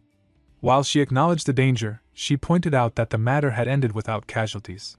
She also mentioned having been informed that Aiden had risked himself to protect Tessie. Aiden tried to deny it, but she continued, explaining that they had indeed acted recklessly and for that she intended to penalize each of them 10 points. But, she added, courage in a crisis deserved recognition. For this, each of them would receive 20 award points as well. All three students exclaimed in disbelief before quickly thanking her. She turned to Ludger, ensuring he had no objections. He agreed, stating that if this was her decision, he would respect it. She encouraged the students to continue working hard in the future, then dismissed them. After the students left, the principal looked to Ludger with a knowing smile. She asked if he was satisfied. After all, she hadn't expected him to request leniency for the three. He thanked her, admitting that he simply didn't want the students discovering it had been his request. She then asked if anything had seemed unusual about the werewolves. Ludger replied that nothing stood out, at least nothing he could mention. She accepted his answer, though she still felt uncertain. She expressed her gratitude once more. Without him, she said, the night could have ended in tragedy. Later, Alone at his desk, Ludger found his thoughts drifting back to the smaller werewolf. The image of its partially transformed body lingered in his mind. It had been unmistakably human, its transformation incomplete. Those creatures had not been created from wolves. Human beings had been turned into werewolves. Ludger sat in silence, thinking about burning the werewolves. He felt no regret over his choice. Leaving them alive would have endangered him, and they had already harmed innocent people. That fact would never change, and their transformation had been the result of that violent path. He took the goblet from his pocket, its surface beginning to glow as he spoke into it, calling Hans and requesting his assistance. Elsewhere, Tessie, Aiden, and Leo rested on a bench, still surprised that they had received award points instead of penalties. Tessie checked on Leo's arm, and he assured her it only needed a few days of caution. Aiden mentioned the werewolf pup from the previous night, recalling the strange leash fixed around its neck. Tessie reacted with shock, prompting Leo to hush her. Aiden explained that the leash was why he had hesitated to let Ludger finish the creature, worried it might have been artificially created. That possibility reminded Leo of a rumor he had heard about suspicious individuals hiding in Soren. Tessie dismissed it as gossip, but Leo remained uncertain, noting again how unusual it was for a werewolf to wear a leash. Aiden continued, uncertain of his own thoughts, and finally admitted he had been troubled by Ludger's expression the previous night. He felt that Ludger had seen something and might have been hiding it. Tessie immediately rejected the idea, reminding him that the principal had said Ludger had explained the situation thoroughly. She insisted that Ludger had protected them, even if he had tried not to show it, and scolded the others for suspecting him. Aiden accepted her point, and Leo added that there was no reason for them to worry. Hunger overtook their conversation, and Aiden suggested they go eat. Leo agreed, and Aiden called Tessie to join them. Flustered but smiling, she followed, admitting that eating together was what friends did. Through the glowing goblet, Hans briefed Ludger on the materials he had sent. Ludger examined the papers, connecting the missing persons and let help with the areas where certain groups gathered. Hans reported seeing large men frequently entering and leaving an abandoned factory nearby, convinced the place was involved. Ludger commended his work. Hans continued with additional findings, including several workers who had recently disappeared outside the city. Ludger immediately asked about the family of 3, and Hans confirmed that they were the only case in which an entire family had vanished. Ludger fell silent, then said he would head there soon. Outside the factory, 2 men stood guard and complained about the monotony of their watch. One asked how long they would be stuck there, and the other estimated a couple of days. They discussed the escape incident, how the kidnapped boy had not received enough medicine and had caused a commotion when they tried to increase his dosage. No one had expected his transformed parents to react so violently. Despite having become werewolves, the parents had still tried to protect their child, creating chaos and ultimately fleeing. The men remarked that someone trustworthy had been asked to deal with the situation and cursed the child for causing them trouble. Their conversation stopped abruptly when they sensed movement from the tunnel. A gun flashed, and both fell with bullets to the head. Ludger emerged from the shadows, dressed in a long coat with his face hidden beneath a hood. Outside the factory, Hans stood waiting as Ludger approached, dressed in a long coat with his face concealed beneath a hood. Hans glanced at him and noted how prepared he looked, asking whether he intended to go in alone. He admitted he might be able to knock down 1 or 2 opponents if absolutely necessary, but Ludger dismissed the idea, insisting he could handle the job himself. Hans then reported the situation directly. Nearly 40 people were inside, and they were preparing to leave soon. Any delay of a few days would render the entire operation useless. Ludger lifted his hood for a moment and asked about their combat ability. Hans explained that it would be safest to assume every person inside was armed. 3 wore reinforced armor, and 2 were wizards. He pointed out a sewer entrance that would allow Ludger to slip in unnoticed and urged him to be careful. As Ludger prepared to move, he asked Hans again about the missing family, specifically the child. Hans confirmed that the boy had been only 7 years old. Ludger's expression tightened as he covered his face once more. The weight of that detail stayed with him as he made his way toward the hidden entrance. A child so young, only 7. He slipped inside, met immediately by distant shouts echoing through the corridors. A trail of bodies marked the path he had already carved through earlier resistance, and he stepped over them without slowing. Alone he hovered in the dim light, tracking his movements. Deeper within, 2 men sat in uneasy conversation, aware that someone had infiltrated the facility. One suspected an intruder from the security department, and prepared to send people out to search. The other dismissed the idea when the bee landed on his finger, concluding that the newcomer was not associated with security at all. That, he remarked with grim satisfaction, meant that no one would care if the intruder disappeared within the building. The men opened fire on Ludger, bullets raining toward him, but none of them reached their mark. A circle of rotating metal gears materialized around him, shielding him effortlessly. Their frantic shouts filled the corridor as they realized what they were up against, scrambling to switch from guns to blades. Ludger drew his own firearm, and one of the men tried to mock him, only to have his words cut short when a magic-infused bullet pierced his forehead. The others recoiled in disbelief, recognizing the shimmering rounds for what they were. A towering figure emerged from behind them, clad in heavy armor and wielding a massive weapon. He forced the others aside, eager to take the lead. He fired a blast powerful enough to level a small structure, confident that even a mage could not withstand such force. His confidence died the moment he saw the energy dissolve harmlessly against metallic elemental magic. As he realized that lightning-based attacks were useless, Ludger unleashed a coordinated strike that swept across the entire group. By the time he lowered his weapon, nearly 20 men lay motionless on the ground. A subtle sensation pulled at his senses, and without turning around, he fired another shot. The bullet struck a small insect, the same bee that had been tailing him since he entered. He already suspected someone was observing him through that creature. Surveillance through insects was a signature of the infamous Insect Brothers, and it was clear they were deeper inside, waiting. He tapped the ground lightly. A blue ring expanded outward, spreading in a ripple that annihilated every insect within its radius. Far away in the monitoring room, the man controlling them felt each signal vanish at once. He muttered to himself as he analyzed the fading vibrations, realizing the bees were destroyed by a wind-based sound technique layered with metallic magic. Small insects stood no chance against someone like that. He ordered Baron to prepare and braced himself. The lights suddenly went out, followed by panicked voices ordering the backup generator to activate. He called for Baron again, but there was no reply. When he looked over, he froze as he saw Baron's head already lying on the floor, his body still standing. A cold shock ran through him. The intruder had entered far faster than he expected. He summoned a centipede from his sleeve, but it leapt away the moment he sensed danger that was already inches behind him. Ludger moved through the dark like a phantom, too close and too fast for him to create distance.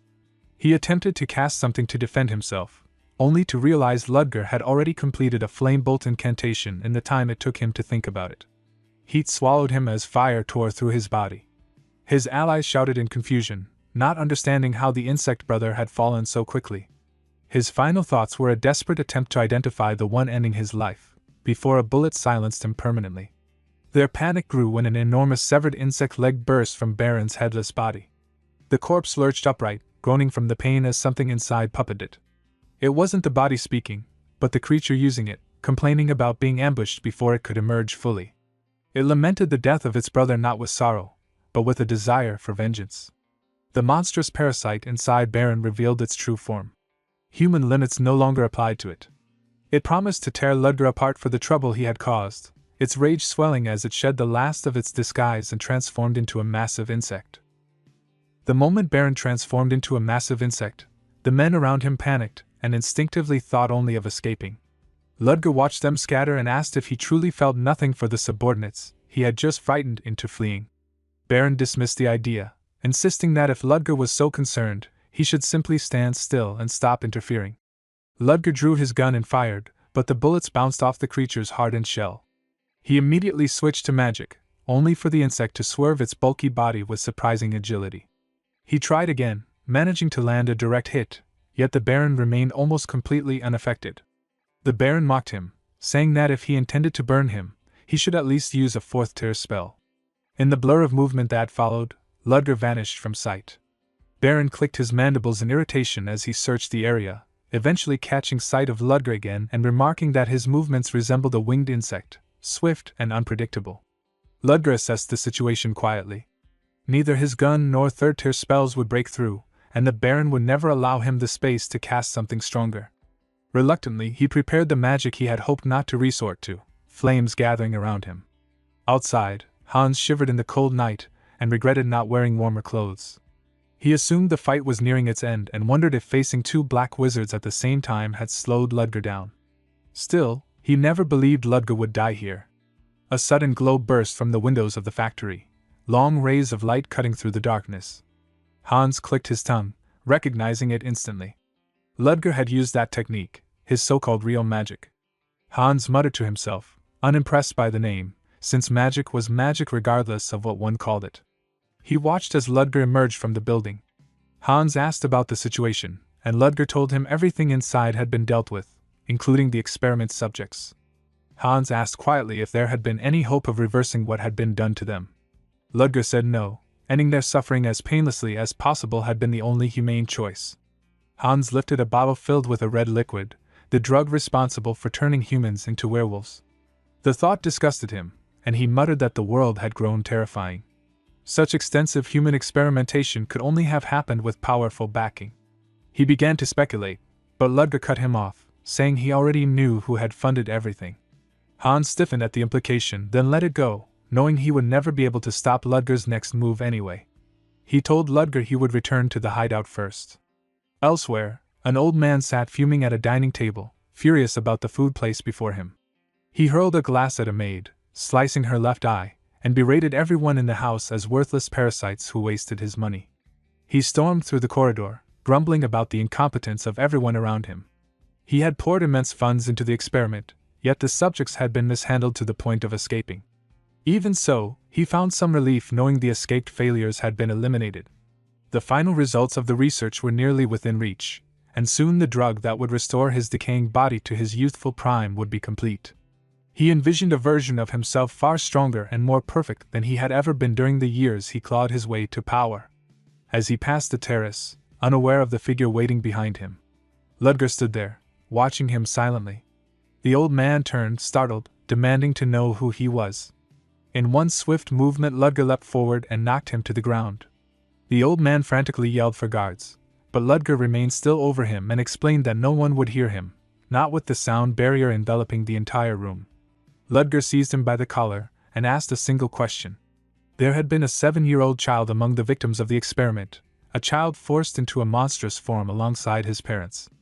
Ludger recalled the small werewolf who had smiled at him, even at the moment Ludger was about to end his suffering, the grateful, innocent smile of someone too young to understand cruelty. The memory pressed on Ludger's mind, along with the agony that came with having to grant that child a merciful death. He demanded to know what the old man thought a person would feel in such a moment. The old man laughed, realizing this was the one who had eliminated the escaped subjects. He tried to coax Ludger into loosening his grip so they could talk. Ludger ignored him and repeated the question. The old man brushed aside the deaths, claiming the subjects were worthless lives to begin with. He insisted they had been given a chance to contribute to the advancement of humanity, and that their sacrifice was something noble. Ludger exhaled quietly. That answer was more than enough. Without another word, he injected the man with the very drug that transformed humans into werewolves. His expression did not show anger, only a cold finality, as though the response had simply confirmed everything he needed to do.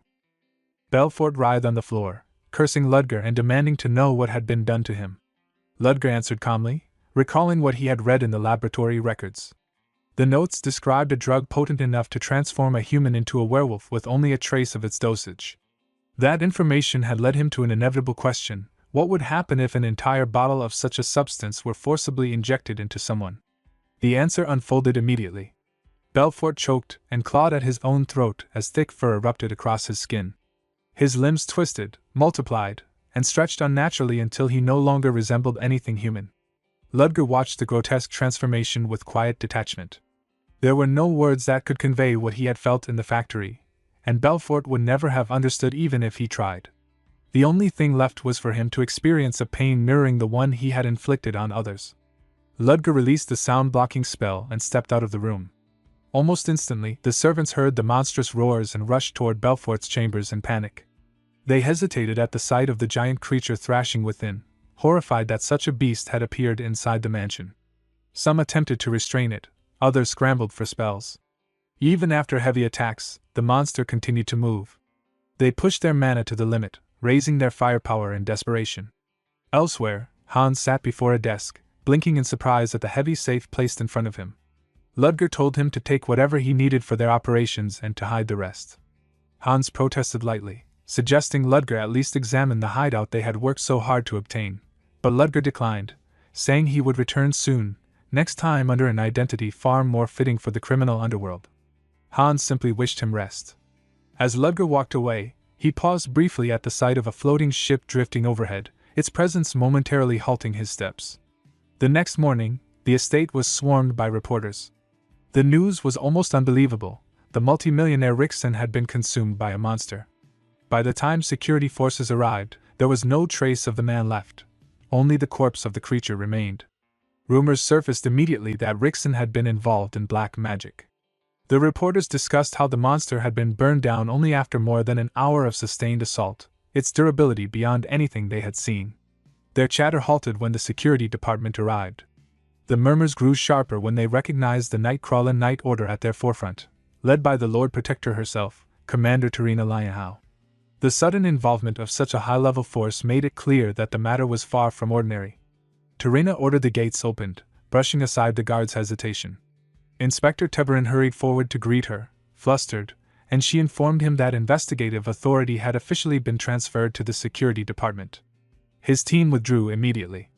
Once inside, members of the Nightcrawler Order relaxed slightly out of public view. Enya remarked on the trouble of maintaining appearances, only for Lloyd to chide her, insisting that their conduct should never falter. Tarina stopped their bickering, reminding them of the purpose behind their arrival. She examined the remains of the creature charred down to its innards and considered how gruesome the scene was. Belfort had been known for dabbling in more than black magic, including dealings with cryptids. For such a man to die at the hands of a monster on the same night the creature appeared was far too convenient. Lloyd reviewed the reports, noting that the witnesses' statements aligned. Enya added that the creature's corpse had clearly been incinerated in a single overwhelming burst of firepower. Tarina instructed them to continue searching the mansion. Eventually she stopped before an unburnt section of wallpaper where a painting hung slightly askew. Something about it caught her attention. Lloyd recognized her reaction immediately. It was the type of location used to conceal hidden spaces. They found an empty compartment behind it, perfectly sized for a secret safe. Tarina studied the dust patterns and identified that something had been there until very recently. Someone had taken it the previous night.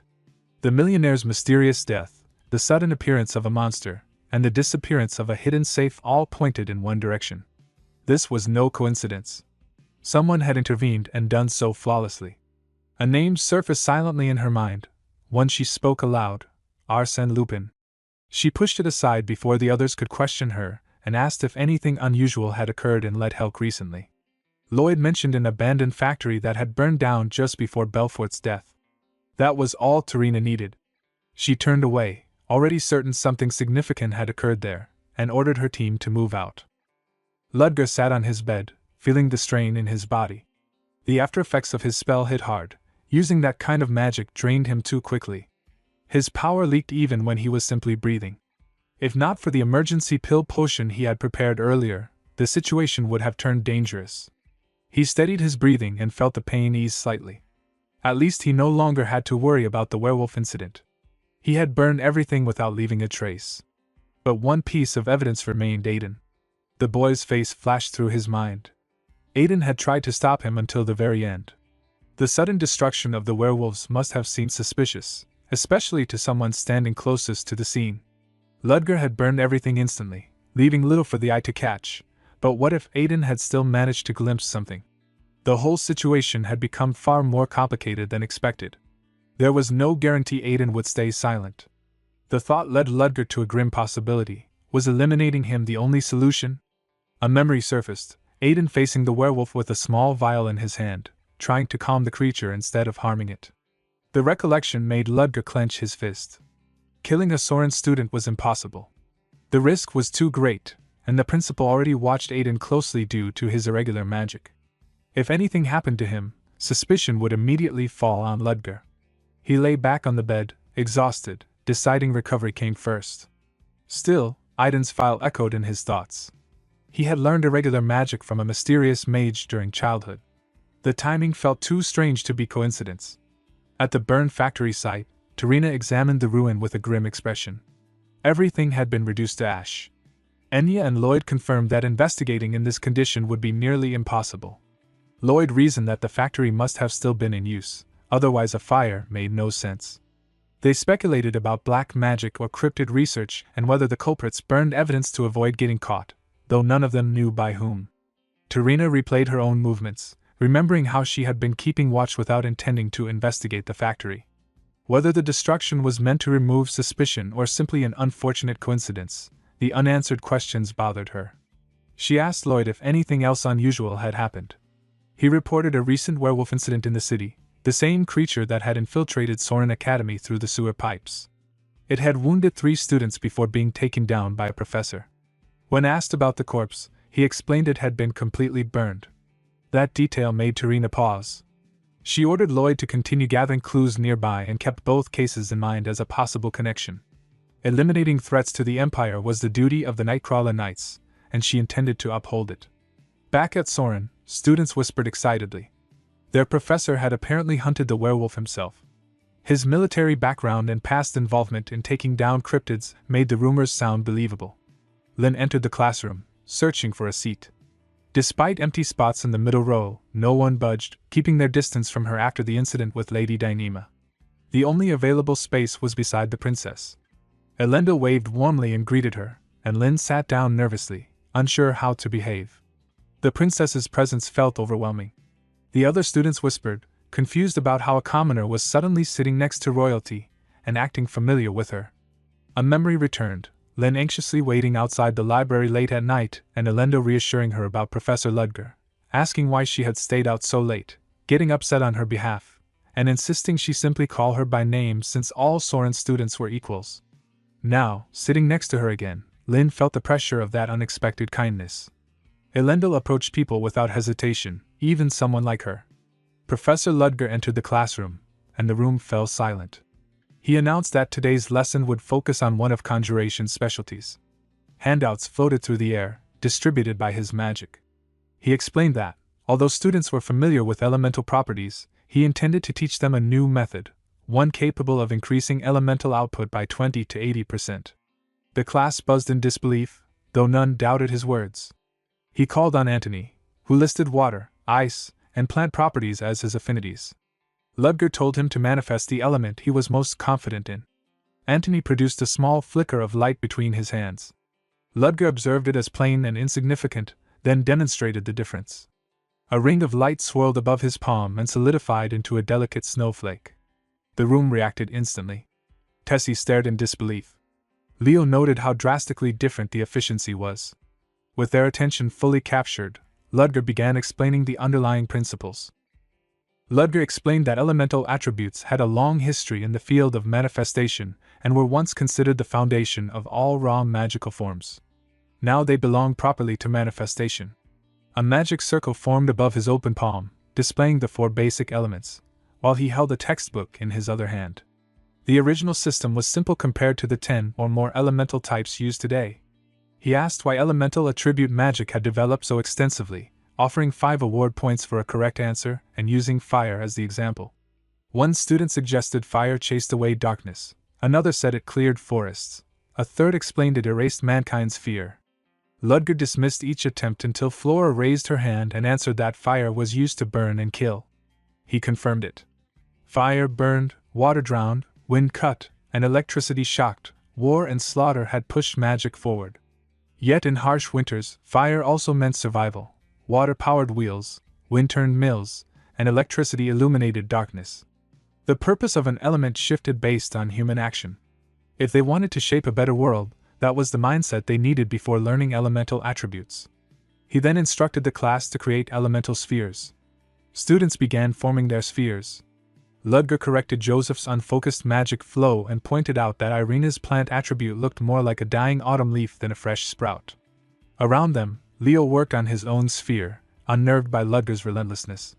When he glanced at Aiden, he found him sitting idle. Before he could ask what Aiden was doing, Ludger reached him first.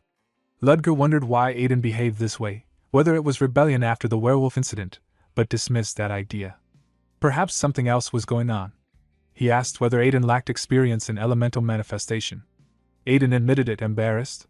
Ludger recognized the problem: a Soren student, a special type user with no foundational skills. Even if Aiden had been admitted uniquely, Ludger felt no obligation to carry someone who couldn't follow basics. Letting him fall behind would have been easy, but he didn't.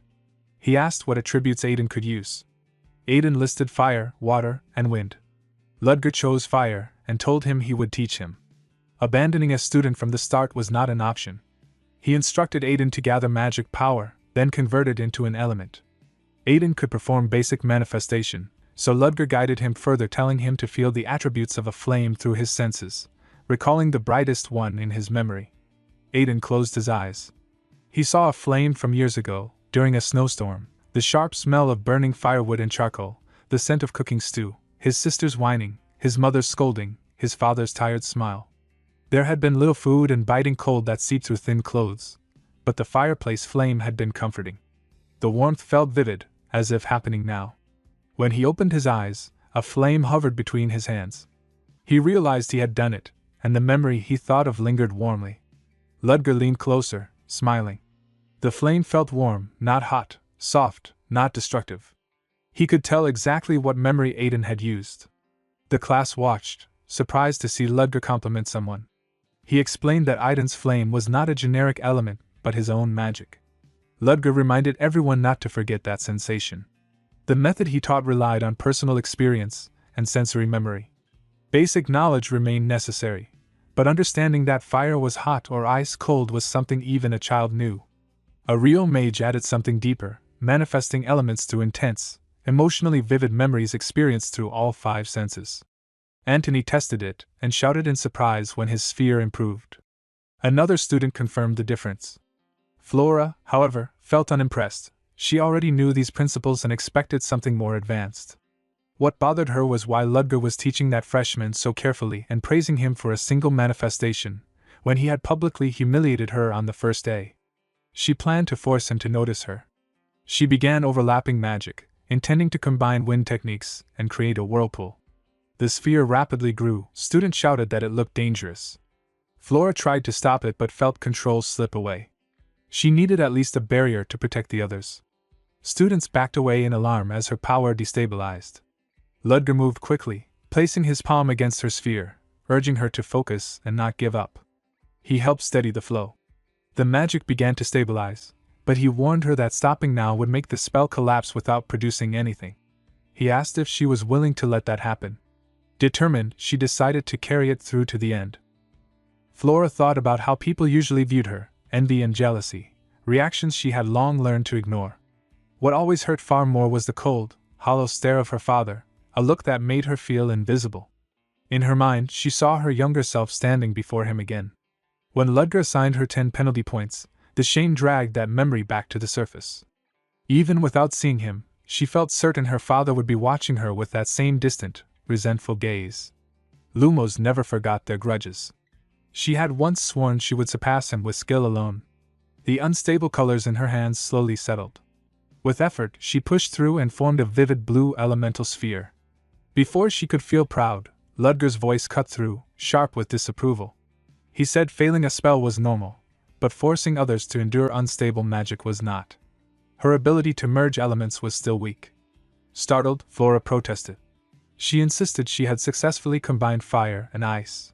She admitted attempting 3 elements was reckless, but her 2-element fusion had been flawless. Ludger immediately combined fire and ice himself, demonstrating the difference. He acknowledged her sphere was beautiful, a frozen flame, yet reminded her that beauty alone wasn't a purpose. He asked what meaning her magic held beyond impressing people. Then he lifted his own merged sphere and let it unravel into falling snow. The class watched in awe. Flora realized he had used the same elements to create something practical, a spell perfect for extinguishing flames. Her own work suddenly felt small. It was complete defeat. Ludger told her his criticism wasn't about talent. Her ability was remarkable for her age. His concern was that her magic felt empty, performed only to showcase power. He couldn't choose her path, but he hoped she would find a purpose worthy of her potential. The word worth echoed painfully. When he dismissed the class and sent everyone back to their seats, Flora realized he wasn't mocking or disappointed, he was genuinely worried. Even her father had never looked at her that way. Her body felt drained, dizziness creeping in, and she wondered if he was alright after using even more mana than she had. Ludger quietly thanked the hidden medicine in his mouth. His head throbbed. Flora had nearly completed a high-level triple-element fusion. He remembered his own teacher scolding him for arrogance, and hoped Flora wouldn't misinterpret his sternness. His advice had been sincere. Soren Academy was full of promising students, just as the principal had said. This year truly felt like a golden age. Noticing Lin's hesitation, he realized her elemental sphere wasn't manifesting at all. There was no element inside it. He ended the class, assigned homework, and asked Lin to follow him to the office. Inside, he told her to wait. Panic overtook her. Was he removing her from his class? A student who couldn't materialize an element would struggle in manifestation, but she desperately didn't want to leave. Then she noticed him reviewing paperwork, and fear spiked when she saw what looked like a transfer form. When he called her name, she burst out, pleading with frantic determination, promising to work harder and obey anything as long as she could stay. Ludger, confused, handed her a book instead. Realizing it wasn't a transfer form, she felt her knees weaken in relief. He told her to read it. It introduced a method she had likely never encountered.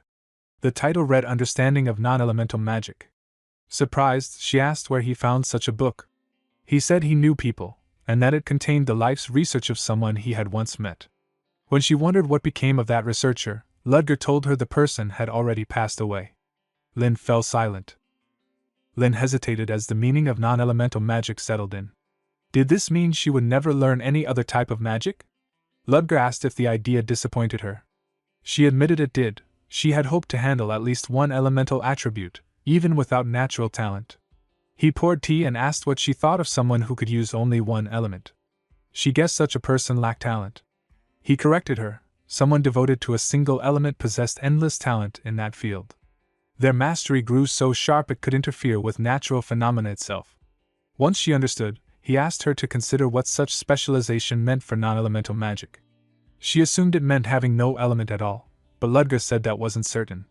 Even the metal element had once been classified under Earth before the world's understanding shifted. He told her not to worry and handed her the book, urging her to read it first. Privately, Ludger reflected on how unexpected non-elemental magic was. Beneath it, he sensed something deeper, a dormant sight of judgment, eyes capable of distinguishing good from evil. She hadn't awakened it yet and seemed unaware of it herself. Looking out the window, he thought of the book's author and how her life's research had ended up with a girl like this. Fate had strange routes. Meanwhile, Aiden practiced his elemental sphere, nearly finishing it. Ludger's method had helped immensely. He recalled how calm and focused Ludger looked when using magic and wondered if it had been foolish to doubt him. Someone who cared that sincerely about magic couldn't be a bad person. He glanced at Leo and Tessie practicing, then noticed a cluster of nobles gathering around someone important. Javan approached and mocked Aiden for failing to materialize an element, calling him a tag-along for arrogant company. Leo bristled, but Aiden held him back and tried to resolve things peacefully, apologizing without even knowing why. Javan refused to drop it unless Aiden knelt. Tessie stepped in, appalled a noble would act like that, but Javan dismissed her as a fallen noble with no education. She nearly snapped before Aiden intervened, saying he would endure insults aimed at him but not at his friends. Javan provoked him into a magic duel. Aiden accepted but demanded that if he won, Javan must apologize to Leo and Tessie. Javan scoffed, certain Aiden would lose. Ludger arrived and demanded an explanation. Aiden froze. Ludger inwardly groaned. Aiden was like a shounen protagonist attracting trouble wherever he stood. Javan declared the duel official and cited the rule allowing first-year matches. Ludger doubted the wisdom of such fights but quickly understood the real motivation. Javan wanted the attention of the special students surrounded by nobles. He ordered both boys back to their dorms, refusing to punish them for something that hadn't happened. Chris Benamor intervened, accusing Ludger of abusing authority. A teacher couldn't stop a duel agreed upon by both parties. Students murmured in agreement. Ludger realized pushing back would only escalate things. He conceded it was his loss and explained that his only concern was safety. He suggested supervising the duel instead. Both boys agreed. Chris proposed a wager. Ludger accepted instantly. Chris gloated, betting on Javan's talent and acting surprised at Ludger's quick acceptance. Ludger replied that he intended to bet on Aiden. Amused, Chris agreed and suggested wagering their manifestation research documents. Ludger's reaction struck a hidden nerve in him. Ludger then proposed holding the duel in 4 days, and Chris agreed before leaving. Aiden immediately apologized, blaming himself for the trouble. Ludger told him to think instead about how to win. Javan had the advantage, but no battle lacked variables. Aiden asked what variable he meant. Ludger said Aiden already had it, he just needed to use it at the right moment. Aiden considered it, and realized he might win if he relied on that hidden factor, though uncertainty gnawed at him. He steeled himself and declared he wanted to win through his own skill alone, asking Ludger to teach him. Aiden recalls the girl who trained him years ago.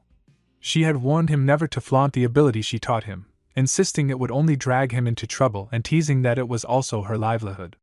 He had promised, gripping his wooden katana, to remember her warning. She softened then, telling him not to forbid himself from ever using it, only to rely on it when absolutely necessary. As he matured, a moment would come when he would need to choose, and when that time arrived, he should follow his heart. In the present, Ludger can't believe what Aiden has just declared. He accepted the wager because he trusted in Aiden's unusual magic, yet the boy wants to win through his own strength alone. Ludger sighs and decides this is as good a time as any to test the kid's true ability. He warns Aiden that he'll teach him how to gain an edge in a wizard's battle, but the training will feel like torture and victory is not guaranteed. Aiden accepts immediately. Ludger begins at once, thinking that Chris and Javan must already be celebrating and that he's looking forward to their faces in 3 days. That night, Aiden collapses onto his bed, exhausted beyond expectation. The training was harsher than anything he imagined, and the thought of enduring 2 more days feels impossible. He can't understand why Ludger is so confident in him. His magic isn't widely known, maybe Ludger knows something he doesn't. Elsewhere, Chris Benamor burns a piece of paper, certain Ludger only mentored Aiden personally out of desperation to win. He tells Javan that defeating Aiden isn't enough. He must show the overwhelming gap between nobles and commoners. From his drawer, Chris reveals a small bottle of mana-boosting drug. Javan hesitates, worried about disqualification, but Chris assures him it's a Benamor item and undetectable. If a commoner might resort to any method, then they should too. Stunned but resolved, Javan accepts the potion. When the day of the duel arrives, the training ground hums with speculation. Many assume Javan has the advantage, though others insist Aiden is tougher than he looks, even tied to the werewolf incident. Some think Ludger captured the werewolves, others argue Aiden must have been taught by him. Students also take note that Javan is aligned with Professor Chris, though most freshmen barely know him. Chris overhears the comparisons, and sees being measured against Ludger in spellcasting only heightens his fury. Today, he intends to crush Ludger's pride publicly. Principal Elisa arrives, greeting Chris unexpectedly before turning to Ludger with warmth. She mentions hearing about the bet, and asks who he supported. Ludger answers without hesitation Aiden. She remarks that Chris bet on Javan and comments that the duel will be interesting, though student safety comes first. Marie Ross assures her that a protective barrier is in place to block harmful impact. Aiden arrives to cheers from Leo and Tessie. Javan's supporters shout for him to show aristocratic pride. The announcer inspects both duelists. Javan passes easily. He pauses at Aiden's sword-shaped staff, but Aiden explains it's blunt and merely shaped like a sword. He is approved. The rules are reviewed. Once a student's protective magic is depleted, they lose. The duel begins. Both cast simultaneously. Javan unleashes a fire attack while Aiden fires a blue flame. Their casting speeds matched perfectly, stunning Leo and Tessie. Aiden notes that Javan predictably opened with his strongest fire spell. Javan, surprised by Aiden's skill, realizes his own elemental attribute is at a disadvantage, though only if their mana is equal. Then Javan's spell begins to overpower Aiden's. He mocks him as a lowly commoner while Aiden is driven back. Leo panics as the balance shifts decisively toward Javan. Chris could hardly process what he was seeing. The technique Aiden was using, moving magus, belonged to trained war mages. The idea that Ludger had taught it in only 3 days was absurd, but even more shocking was that a commoner had managed to master it in that time. Nothing about it made sense. Javan tried to steady himself. Magic demanded absolute focus, and moving magus should have shattered Aiden's concentration. He reminded himself that his own spell was already finished, and that he could break Aiden's rhythm if he struck quickly. He launched his attack, but Aiden didn't budge. Javan's confidence cracked as he realized that Aiden's technique wasn't collapsing at all. Aiden pushed back with the full force of moving magus, sending Javan crashing down.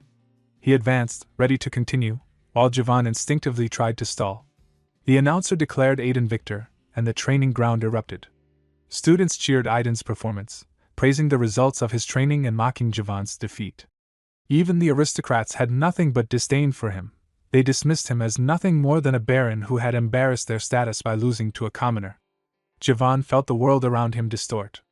Losing felt impossible to accept. He convinced himself something had gone wrong, insisting internally that Aiden must have cheated, because the idea of a commoner casting while moving was unthinkable. Rage overtook him. Determined to strike back, he formed another magic circle. Tessie saw it first and panicked. Leo shouted for Aiden to move.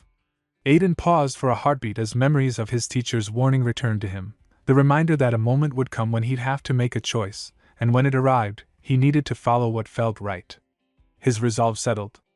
Aiden surged forward, raised his blade, and unleashed his uncommon magic, slicing straight through Javan's spell as if it were nothing. Students stared in disbelief, struggling to understand how he had cut magic apart.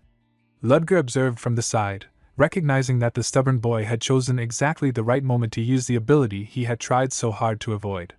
Chris was stunned. Anti-magic, an uncommon spell capable of erasing magic, combined with moving magus was something even aristocratic elites struggled to accomplish. The fact that Aiden had done it so naturally left him grasping for explanations. Aiden approached Javan and struck him across the face. Javan collapsed again. Aiden's disappointment was plain. He hadn't expected Javan to degrade himself further after the duel. Henry watched with disdain and commented to Fruden, who showed little reaction. Fruden, however, quietly noted that Aiden's capability far surpassed the average aristocrat and decided that he needed to observe the commoner more closely. Chris confronted Ludger afterward, demanding to know whether he'd been aware of Aiden's anti-magic. Ludger confirmed it without concern and questioned why Chris, as the freshman instructor, hadn't reviewed the student's capabilities himself. He pointed out that anti-magic hadn't even influenced the duel's outcome, and dismissed the idea of taking Chris's research as a wager prize, stating that exploiting someone else's work held no appeal for him. Chris was left frustrated and humiliated by the casual dismissal. Sedina approached Ludger to congratulate him for winning the bet, though she expressed concern about the attention the incident would bring to Soren. Ludger welcomed it, explaining that the principal already viewed him with suspicion. Becoming someone she spoke of positively, at least temporarily, would make things easier. Sedina realized the shift in strategy, and eagerly affirmed her support. Ludger instructed her to cooperate by acting publicly as a top student so their interactions wouldn't seem suspicious. Sedina accepted with dramatic determination, though her intensity only made Ludger feel she was becoming more troublesome by the minute. Ludger considered his situation carefully. Recent events let him appear aligned with the Chancellor's faction, and he had even informed Black Dawn that he couldn't move boldly for now. But he knew this couldn't last. If he wanted real progress, he needed an organization of his own. He was still deciding where to begin when the goblet on his desk glowed. Hans reported that he had checked the surrounding areas, but the back alley was unstable and their position shaky. Ludger understood immediately, force would be required. Hans recognized the shift in his tone. Ludger decided to head out at once despite Hans's warning that the situation wouldn't resolve quickly. If needed, he would end it swiftly. In a nearby pub, Deturi brooded. Belfort's collapse had ruined their investment and left him furious. Their funds were drying up, and they needed new methods before everything fell apart. That was why he had gathered his men, planning a large expansion. The first target was the Black Rose. He was already irritated when someone approached. He barked that the place was closed. The stranger ignored him and addressed him by name, identifying him as the leader of the Red Society. Deturi didn't recognize him at first until the man politely introduced himself as James Moriarty. Deturi froze. The notorious crime consultant who once ruled Delica's back alley had disappeared years ago. Unsure whether this was truly him, Deturi decided to test him. He welcomed him with forced enthusiasm but openly questioned his identity. Moriarty acknowledged the doubt, and Deturi signaled his men. Guns were drawn from all sides, but Moriarty remained calm, almost amused. Deturi intended to have him shot in the shoulder, but before the trigger could be pulled, the weapons malfunctioned. Moriarty stood, revealing the cause, fire's silence. Deturi was stunned, unsure when the spell had been cast. Before anyone could react, a werewolf crashed through the entrance and stepped behind Moriarty. Shock rippled through the room as whispers spread, wondering if the previous werewolf incident had been connected to this man as well. Earlier, Hans had briefed Ludger on the back alley. 4 major dark organizations ruled the area, and the Red Society controlled most operations, maintaining their grip through filth and violence. Ludger chose them as the ideal target. Hans worried the group was too large to take down directly and suggested starting lower, but Ludger refused. If the leader fell, the smaller groups would submit. And the timing was perfect since the gang was currently assembled. Hans realized the tension had started after Belfort Rixon's death. Clearly, the Red Society had been tied to him. If they were involved in Belfort's experiments, his downfall had shaken them. He tried again to warn Ludger of their strength, but Ludger pointed out that although their force rivaled mercenaries or amateur knights, they lacked true knights. Their numbers were impressive, but not enough to trouble him. Still, he acknowledged they weren't weak. He told Hans he would need help this time, startling him. Back in the pub, that help had arrived, Hans himself, transformed into the werewolf sent to apply pressure. He whispered nervously to Moriarty that he would run if a real fight broke out. Moriarty assured him that keeping up the atmosphere was enough. Dituri watched with growing unease. Whether this Moriarty was genuine or not, underestimating him was no longer possible. Magic was expected, a werewolf servant was not. He reluctantly accepted Moriarty's identity and apologized for doubting him. Moriarty accepted and moved straight to business. He announced his intention to start a new enterprise in the city. Dituri eagerly offered support, but Moriarty continued, explaining that he despised filth, the kind the Red Society represented. Because of that, the Red Society would no longer exist after today. Realizing the threat, Dituri ordered his men to attack. Hans panicked, whispering that the gang wasn't backing down and asking what to do. Moriarty simply told him to prepare to slip out. The third-rank dark spell, A Fool's Dream, swept through the room, its shadows invading weakened minds and cursing them with layered magic. Panic erupted, screams, curses, bodies scrambling in confusion. Dituri shouted for his men to finish the fight while others begged for help. James moved through the chaos with his magic sword, cutting down Dituri's subordinates one after another. An aura user forced his way through the spell, slicing apart the darkness around Ludger. Ludger recognized the aura of an associate knight, and remained certain the strength difference still favored him. He hurled a small bottle at the attackers. One man warned the others to fall back, fearing poison, while another dismissed the danger, trusting in magical reinforcement. From the smoke, hidden daggers shot out. They were deflected, but in that moment both men inhaled the poison spreading through the air. One realized too late that the daggers were only a distraction to make them brace themselves and breathe in the fumes they couldn't guard against. The second man shouted into the haze, trying to pinpoint James only for James to rise from the shadow beneath him and behead him instantly. His remaining partner froze, stunned that the infamous Professor Moriarty possessed such combat skill. James didn't bother explaining and pushed forward. The man studied him, assuming James relied on openings created by lowering an opponent's guard, and tried to counter by closing distance carefully. James threw another bottle. Confident, the man struck it aside, only to find his sword stuck fast. Shadows had gripped it at the point of contact. Terror crept in as he realized the shadows had come from inside the bottle. Before he could abandon the sword, a spear of darkness burst from his own shadow and pierced his stomach. He stared in disbelief, unable to grasp how magic had emerged from beneath his own feet. James ended it with a single shot, then turned toward Dituri. Hans entered soon after, unimpressed by the sight of Ludger casually drinking amidst the bodies. Dropping his disguise, he muttered that his heightened sense of smell couldn't handle the blood. He confirmed the source of Dituri's earlier screams. Ludger noted that Dituri was still alive. He needed him for questioning before handing him to the other organizations. Hans accepted that and eyed the drink. Ludger told him it was 38-year-old Gorgonian. Despite feeling nauseous, Hans demanded some for himself. Setting the bottle down, Hans asked what Ludger planned to do with the surviving members of the Red Society. Ludger intended to select a handful of useful people and told Hans to bring the documents and hidden ledger from the second-floor office. Hans sighed, already anticipating the workload, and wondered aloud if this wasn't too much for just the two of them. Ludger reassured him he had already arranged additional help. Hans knew exactly who he meant and complained that every one of them was insane. Ludger gave him a look, and Hans admitted he wasn't exactly normal either. Hans reminded him that the principal still suspected him, and asked if it was safe to be moving so openly. Ludger dismissed the concern. The magicians wouldn't risk tailing him while the principal herself was under heavy scrutiny. She wouldn't dare make a move that invited backlash. Hans accepted that and asked what they would name their new organization. Since Hans planned to take control of Leatherbelk, they needed a name. With their numbers still around 10, Ludger suggested one. Unknown. Hans repeated it, realized the meaning, and admitted he liked it. He raised his drink for a final toast. Ludger joined him, marking the beginning of their new organization. Professor Selina questioned why Ludger still had no assistant. He replied he hadn't felt the need yet. She noted that nearly 100 students attended his class and wondered if he felt exhausted. He answered that the workload wasn't enough to tire him. She admired his stamina, calling it impressive. Inwardly, Ludger froze. He had endured all the tedious work alone for no reason. He asked Selina if she had assistants. She said she did, though she kept only 3.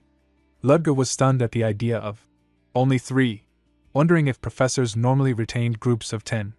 His eyes drifted to Chris Benamor and the assistants trailing him. If 3 counted as a small team, perhaps Benamor's group was modest as well. Marilda encouraged Ludger to choose an assistant. Brino agreed, noting it would ease his workload. Selina advised picking at least 5 students. Marilda offered to compile a list of capable candidates, and Selina added that she would help. Ludger thanked them. Later, in his private office, Ludger reflected on the system. Assistants gain benefits such as extra credit and personalized instruction. They could be from any year group, and a new professor could appoint up to 6. Some even delayed graduation to remain as academic advisors. While convenient for handling tasks, he still needed to decide whom to choose. One name on the list caught his attention. Walking through the corridor, he sensed someone hiding and called Sedina out. Startled, she apologized, admitting she panicked. Ludger doubted anyone hit unconsciously and wondered if she had too much free time. He reassured her and said the timing was perfect to discuss something. She seemed unsure why he addressed her. He asked if she had classes Wednesday and Thursday between 10 and noon. She replied the period overlapped with his lectures, but she was free. Hesitant, she waited. Ludger smiled faintly, saying he wanted her to become his assistant. She froze, unable to understand the sudden proposal. He explained that having her as an assistant would allow discreet meetings. Sedina worried it might look suspicious since they never interacted publicly. Ludger assured her name was already on the recommendation list. She understood. He added he would never force the role if she disliked it. Flustered, she rejected that implication. He asked if she agreed. Once she nodded, he instructed her to submit a completed assistant application within 2 days. She accepted. Privately, Ludger acknowledged she was reasonable, and keeping her close would allow him to gather information on the Black Dawn Society. It took only 1 hour. Sedina returned with the finished application. Ludger accepted it and told her she had worked hard. She beamed nervously. He hadn't expected her to complete it so quickly. In the classroom, the atmosphere buzzed more than usual. Lynn noticed the energy. Elendil explained that a rumor claimed Ludger was searching for an assistant. Lynn found the idea tempting. Elendil added that many found it surprising he hadn't chosen anyone yet, and some speculated he hadn't known the program existed. Lynn found that hard to believe. He added that the most popular rumor wasn't about the assistant position but about an omnipotent stone said to grant wishes, supposedly hidden in Soren. Lynn questioned the plausibility. Elendil insisted undiscovered mysteries were plentiful, and Soren, the center of magic, could hold such a relic. Flora listened with irritation. The rumor seemed childish. If an omnipotent stone existed, those in power would have claimed it long ago. What bothered her more was the idea of Ludger choosing an assistant. Assistants represented the professor and needed matching competence. She considered the possibility, perhaps even accepting if personally approached. Sedina entered, asking for silence as the professor would arrive soon. Students whispered, unsure of who she was or why she carried class materials. Many suspected she was Ludger's new assistant. Flora stared in disbelief. Ludger arrived, told Sedina she had done well, and dismissed her. She hurried out. Students continued staring. Ludger wondered what was wrong before calling them to focus as he began the lesson. After class, he reminded them to review the day's content for the exam. Julia approached with a question. Ludger recognized her as the highest scoring freshman, supported by the magic tower. She was mildly surprised he knew her name. Ludger asked what she wanted. She hesitated, admitting the question wasn't crucial. She wanted to know how he selected his assistant. Ludger realized this wasn't innocent. He explained he chose personally. She asked if requirements like magical ability or a prestigious background mattered. He noted internally this wasn't casual curiosity. He answered that personality mattered most, though basic screening occurred. He added that someone asking such a question likely didn't meet his expectations and had no need to pursue an interview. With nothing further to discuss, he excused her, reminding her the first exam period was approaching. Ludger stepped out of the lecture hall and noticed Adina waiting in the corridor. He told her not to wait outside in the future and to use the assistant's room instead. She agreed quickly but seemed to want to say more before losing her nerve, simply wishing him a good day. He handed her the stack of assignments submitted that morning and instructed her to finish sorting them before the day ended. She accepted with nervous enthusiasm. Before he could leave, Flora approached, uncertain, admitting she had heard he had chosen an assistant. Ludger asked if she had been interested. She flustered immediately, denying it. He asked why she had come, and she explained she wanted to thank him for his previous advice, which had been helpful. Ludger said he had only done what any professor should, and that taking his words seriously was enough. She hesitated, asking if he had been all right during that incident, noting he must have used even more mana. He assured her he was fine, though he remembered how close he had come to collapsing. Flora shifted the topic, asking how many elements he could control, having seen him use 5 in class. He said 5 was the limit. In truth, he could handle all 10, but that marked him as a multipath outlier, powerful in breadth but shallow in mastery. Revealing the truth would cause more problems than advantages. Flora muttered that even 5 was extraordinary. When she had nothing more to ask, he dismissed her. She tried to speak again, unsure, and he added that if she ever changed her mind about the assistant position, she was welcome to apply any time. She accepted the statement with quiet acknowledgement. At the principal's office, Ludger was met with unexpected seriousness. She asked if he had heard the rumors about a universal stone capable of granting wishes. He assumed it was student gossip, but she corrected him, the stone existed.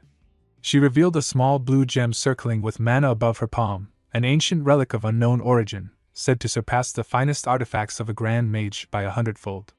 Ludger was stunned the academy had housed such an object. She explained its existence had been strictly confidential and that the rumor indicated a leak. She suggested the leak might have occurred during mandatory maintenance of the chamber where it was stored, though the specificity troubled her. She asked Ludger to investigate discreetly, report anyone suspicious, and assist during the upcoming transport of the relic. When he asked if other professors were involved, she confirmed it, though each was assigned to separate areas.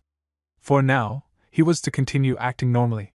Back at his desk, Ludger considered the situation. A leak could mean the Black Order had moved again, though Sedina had reported nothing. Whether it was the First Order, another group, or something else, an incident felt inevitable. Beyond that, the mention of a relic stirred something deeper. He had traveled under countless identities: mercenary, consultant, merchant, all to locate fragments of his own relic. He had come to the Empire believing one piece was here and had never imagined Soren held another relic entirely. Even if different, the universal stone might help him locate his own. The goblet on his desk glowed. Hans's voice reported that the situation had stabilized. With the Red Society gone, the other 3 organizations had quieted, though opportunists were now erupting in chaos, eager to replace the fallen faction. He warned he might need Ludger's help soon. Ludger said he would be available in a week. Hans asked if something had happened. Ludger replied that Soren possessed a relic. Hans was stunned, remarking Ludger faced stranger incidents than he did. He joked about a secret dungeon under the principal's office. Ludger told him to stop. Hans sighed, promised to find a date for their next move, and ended the call.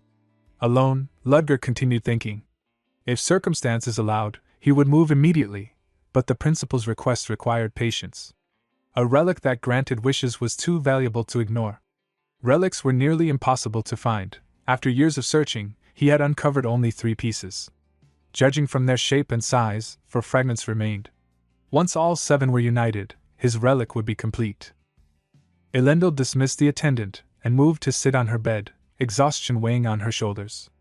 The constant interruptions clawed at her patience, yet she reminded herself that her status made solitude a luxury she could rarely enjoy.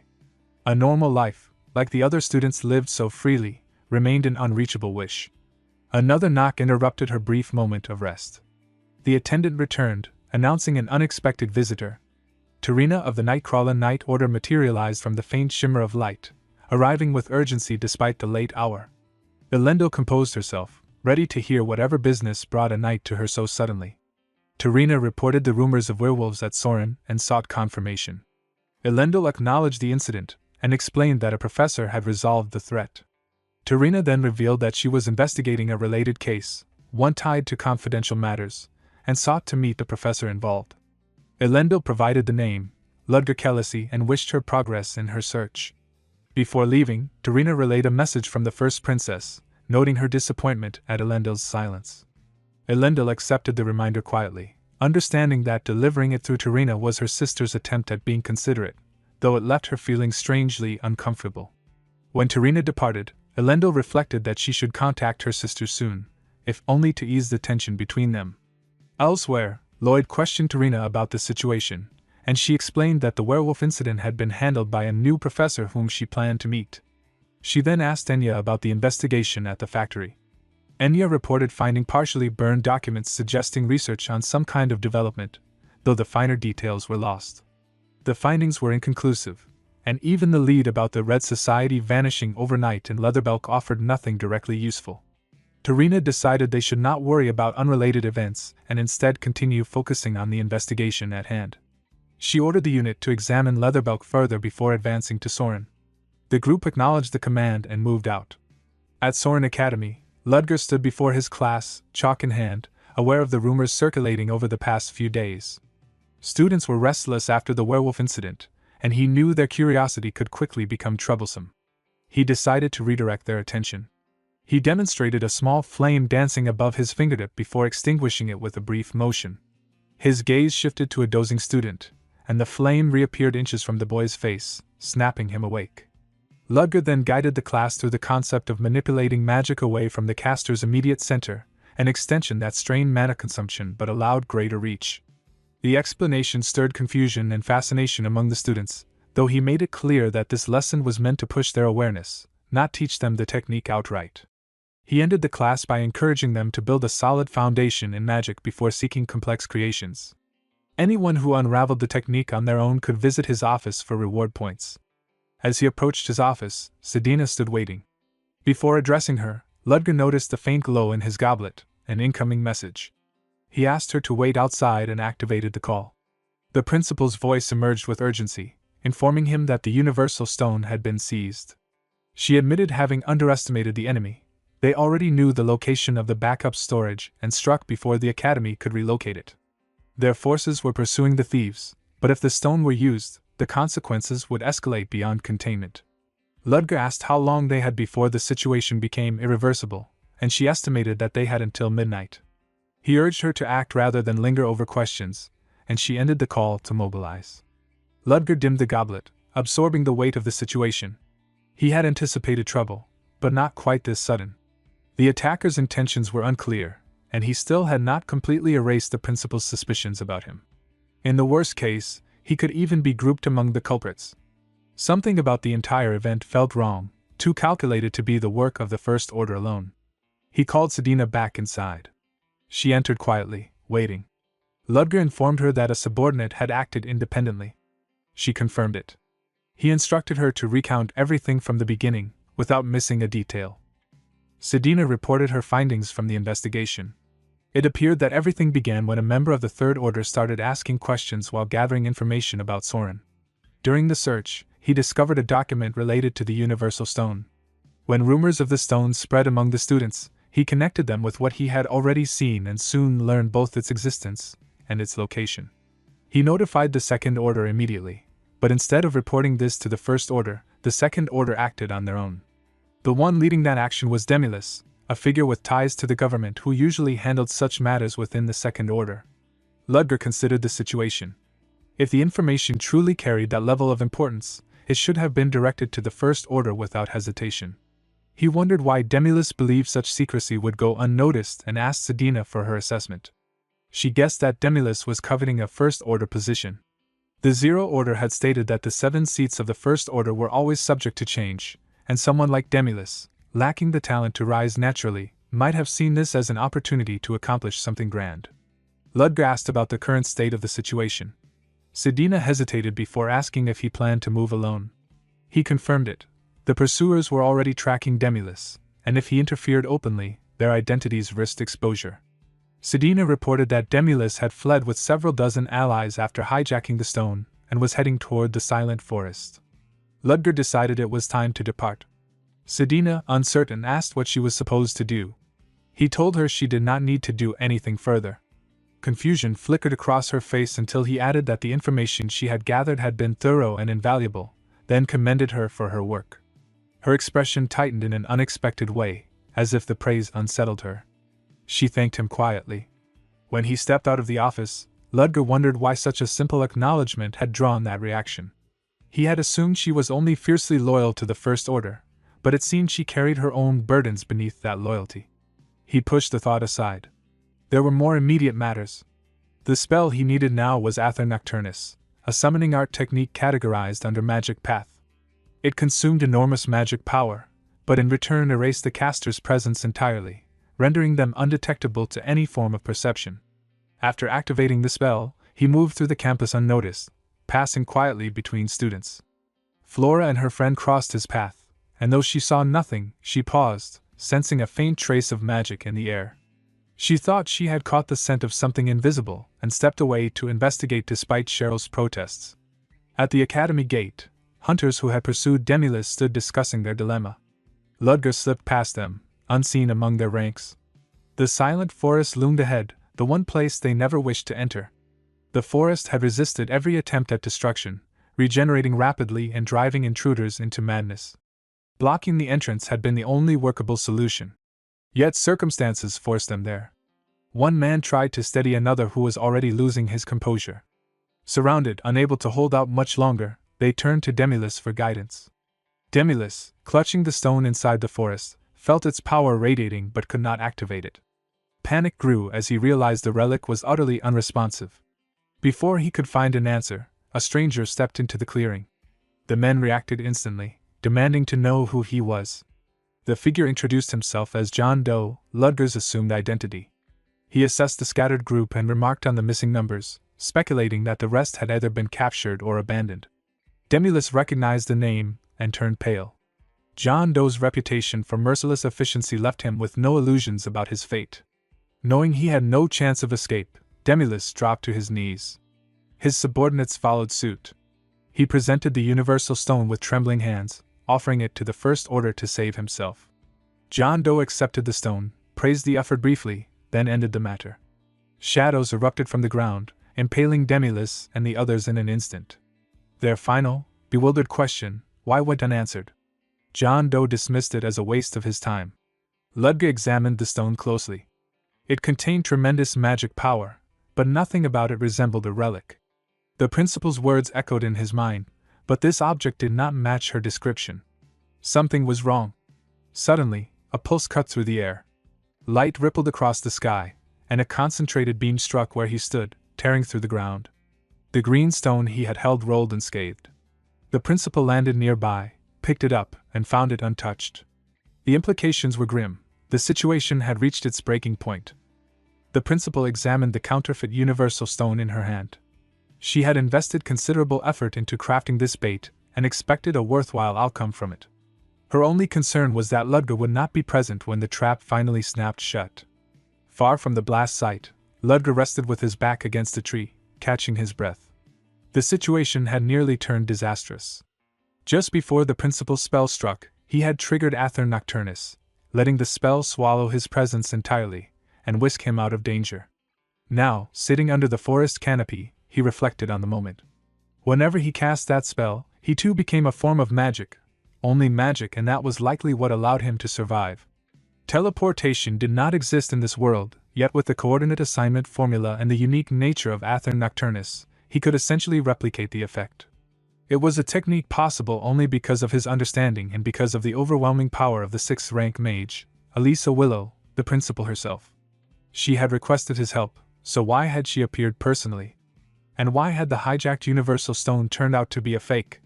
The more he considered it, the more he wondered whether she had uncovered his identity and set a trap for him. Sharp pains surged through his head and chest, reminding him how much the spell had drained him. Nearly all his magic power was gone. He swallowed his medication to stabilize himself, piecing the situation together. No, the principal would not rely on an elaborate scheme like this for him. Her style was to handle everything alone for efficiency's sake.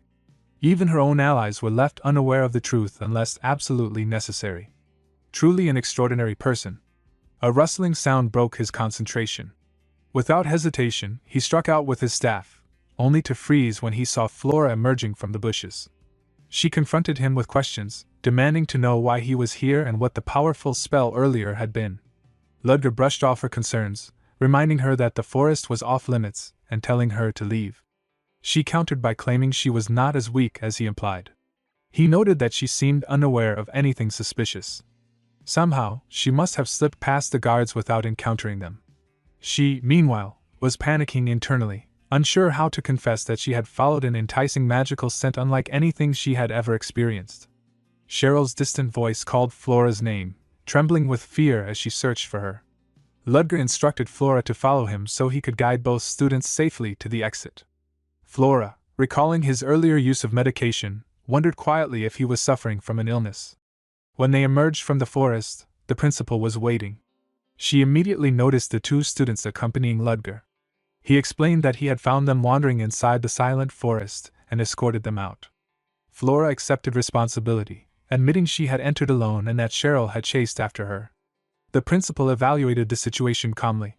Students were allowed their mistakes, she said, though the timing was unfortunate given how urgent the circumstances had been. She mentioned she had gone ahead and handled the issue herself. Ludger acknowledged that the powerful magic earlier must have been her doing, and since she was the one who cast it, the situation was surely resolved. He volunteered to take responsibility for the two girls and see them safely back. She agreed. Later, Wilfred asked the principal for her thoughts on Ludger. She said the recent incident had allowed her to dismiss her suspicions. Nothing in his behavior felt out of place. Wilfred expressed relief, though he still wondered why they had needed to spread the rumors themselves. The principal explained that they needed smaller opportunists to take the bait first. They entered the secured chamber where the true universal stone was stored. Seeing it intact, the principal felt a weight lift from her shoulders. The relic had once destroyed an entire kingdom with its volatile power, and she wanted to distance herself from it as soon as possible. After confirming its safety, she and Wilfred left the chamber. The moment the door closed, a shadow peeled itself from the darkness. Ludger. A quiet, satisfied smile formed. His gamble had paid off. He had placed a trace on the counterfeit stone for this very moment. He approached the genuine relic. Its magic pulsed far more intensely, swirling in vibrant green currents, tugging at him as though trying to pull him inside. He knew the truth. Despite its overwhelming energy, it could not grant his deepest wish. Still, it had a use. Placing his hand on the stone, he held back the surge, forcing it to remain still. Then he commanded it to reveal the locations of the remaining relic fragments. It could not show all, but one revelation stood out. A fragment was far closer than he had imagined. At night, Ludger rested face down on his desk, communicating with Hans through the goblet. Hans immediately noticed something was off, asking what had happened. Ludger informed him that the task he had mentioned earlier was finally complete, and that their appointment should be moved up to the following night. Hans agreed, saying it was better since their deadline was approaching, though he questioned why Ludger's voice sounded strained. Ludger insisted everything had gone well. They had finally found the relic's location, but retrieving it would not be easy, especially after how much he had overworked himself. Hans understood. There had been one incident after another and mentioned that while one relic was already roughly known, the other was more troublesome. Ludger explained that the second relic was in Leatherbelk, most likely within the auction house, judging from the scenery the relic had shown him. Hans immediately recognized the place as the Kunst auction house, which was preparing for a major event. Ludger suspected the relic might be one of the items up for auction and told Hans to check the list. Hans agreed, saying he would see him the following night, and Ludger ended the communication. The next morning, Ludger found Flora waiting outside his office, startled by his sudden appearance. She seemed unsure of what to say, debating internally whether to ask about the special magic he used before or the medicine she had seen him take, but her nerves kept stopping her. Ludger, already irritated, told her he was heading inside if she had nothing to say, forcing her to speak up. When she finally showed him her coordinate assignment formula, he stopped in surprise, genuinely impressed that a student had already succeeded in implementing it. Flora confidently claimed it was because she was a genius and wondered aloud about her reward. Ludger admitted she deserved one and suggested giving her the highest grade he could offer, but Flora wanted something more substantial than just a grade. He led her inside. As she entered his office and then the research lab, Flora realized it was her first time seeing the space. Strange diagrams and patterns covered the lab, none of which she recognized. Ludger explained that coordinate assignment was fundamentally a mathematical formula used to control mana at a specific point, though Flora privately admitted she had only copied what she had observed. Since she managed to execute it properly, Ludger decided to show her something else. He lifted his wand, swirling it once, forming a glowing shape resembling a bottle. Flora's mind throbbed sharply, a sensation so overwhelming she collapsed before she could even process it. When she woke, Ludger told her only half an hour had passed. She asked about the magic he had shown her, and he identified it as a Klein bottle, something he had once seen and recreated purely for experimental purposes. Flora was stunned he would create something like that for experimentation alone. Ludger then checked if her eyes and nose were fine, reminding her that she possessed a specialty that allowed her to feel the full sensory flow of magic. He had noticed how her pupils had dilated and her fingertips had trembled when she saw the formula, far more than an ordinary reaction, so it was clear she had sensed it on a level most people couldn't. Flora asked if he wasn't curious about her specialty, but he dismissed the idea completely. He wasn't interested in specialties. Others, however, might not be so indifferent, so she was better off hiding it. As it was getting late, he told her to leave. Flora couldn't understand how he could remain so calm after discovering her unusual ability, and wondered if he had once met someone like her. Only then did she remember that she still hadn't been properly rewarded. Later, Ludger met Hans in person, noting he was still unaccustomed to Hans's extravagant appearance. Hans ignored the comment and asked if he planned to behave as usual. Ludger agreed. Hans explained the car he had used was provided by the Society's best, which Ludger found fitting. The Kunstauction house was lively, flashy, and noisy, far more extravagant than Ludger preferred. Hans noted that for a place this famous, it was better than dirty or dull. Ludger asked which floor their appointment was on. Hans said the fourth. At the stairs, guards attempted to stop them, but Hans presented a pass, granting immediate access. The fourth floor's atmosphere was completely different. Hans explained it was a neutral zone often used by underworld organizations, with an unwritten rule: no one fought there, so no guards were stationed. Ludger suspected their invitation had been intentional, perhaps to test whether they would respect the rule. Hans guided them toward their destination. Reaching the appointed room, he glanced at Ludger, suggesting they make their appearance. Violetta, her face concealed behind a black cloth, regarded James Moriarty with suspicion, certain he wouldn't dare lie in a place like this. She remembered how he vanished after failing to spark a war in the Delica Kingdom, and demanded to know his purpose here, wondering if he had returned to complete the scheme he once abandoned. James calmly drank his wine and dismissed her suspicion, saying she was imagining things. Violetta struggled to connect his mild demeanor with the man who eradicated the Red Society the moment he arrived, but James simply said he had cleared away something troublesome that happened to be in his path. Pinion stepped in and cut the tension, remarking that personal grudges didn't matter. Since James had accepted their invitation, he must have his own agenda. James admitted he was here to build influence. Pinion laughed at the idea, asking if he planned to recreate the Red Society, but James said the atmosphere felt strained and he wanted to clear the misunderstanding first. When Dion asked what misunderstanding, James requested a moment to speak privately. Mastella assured Dion it was fine and noted that James had understood the situation quickly. Most people underestimated her because she looked like a child.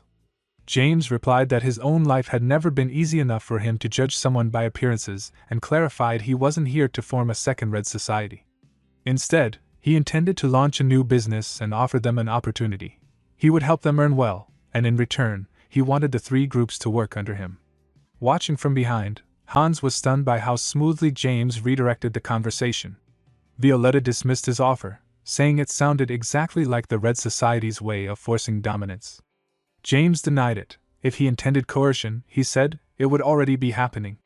Then he added something that stunned everyone: even if they refused his proposal, he would still hand over part of the former Red Society territory. The room went silent. Mastella asked why he would give it even if turned down, and demanded his true motive. James said that reckless actions would only harm him now. He had no reason to provoke anyone. He needed trustworthy strength, and they were free to accept or reject without consequence. But he did want a decision. Pinion, still unsure, insisted on knowing the nature of the business. Violetta scolded him for speaking too directly, but Pinion countered that he needed to know if the work would be dangerous. James assured him no harm would come to them and asked if they understood the entertainments nobles enjoyed. Pinion suggested opera and music, worrying James expected similar performances, but James explained he envisioned something more refined, stories brought to life through performance, music, and dance together. Pinion didn't fully understand but sensed James was confident. James took that as acceptance, and said he looked forward to working with him as the leader of his group. Violetta remained puzzled and asked what James truly wanted here. James said that outside the forges and factories, this area was a forgotten place under constant gray skies, with nothing for people to look forward to. He wanted to turn this neglected alley into a brighter district for everyone. He also intended to offer appropriate projects to the other organizations and handed each group a set of documents to review before replying. After meeting the groups, Ludger and Hans walked back. Hans admired the ambitious plans Ludger had laid out and was amazed that all three organizations had accepted. Ludger brushed it off, saying the idea wasn't entirely his. Before he could continue, he sensed someone nearby and called out. Violetta emerged alone. She asked to speak privately, and Ludger told Hans to return first. Hans left. Violetta asked if Ludger genuinely thought the business could succeed.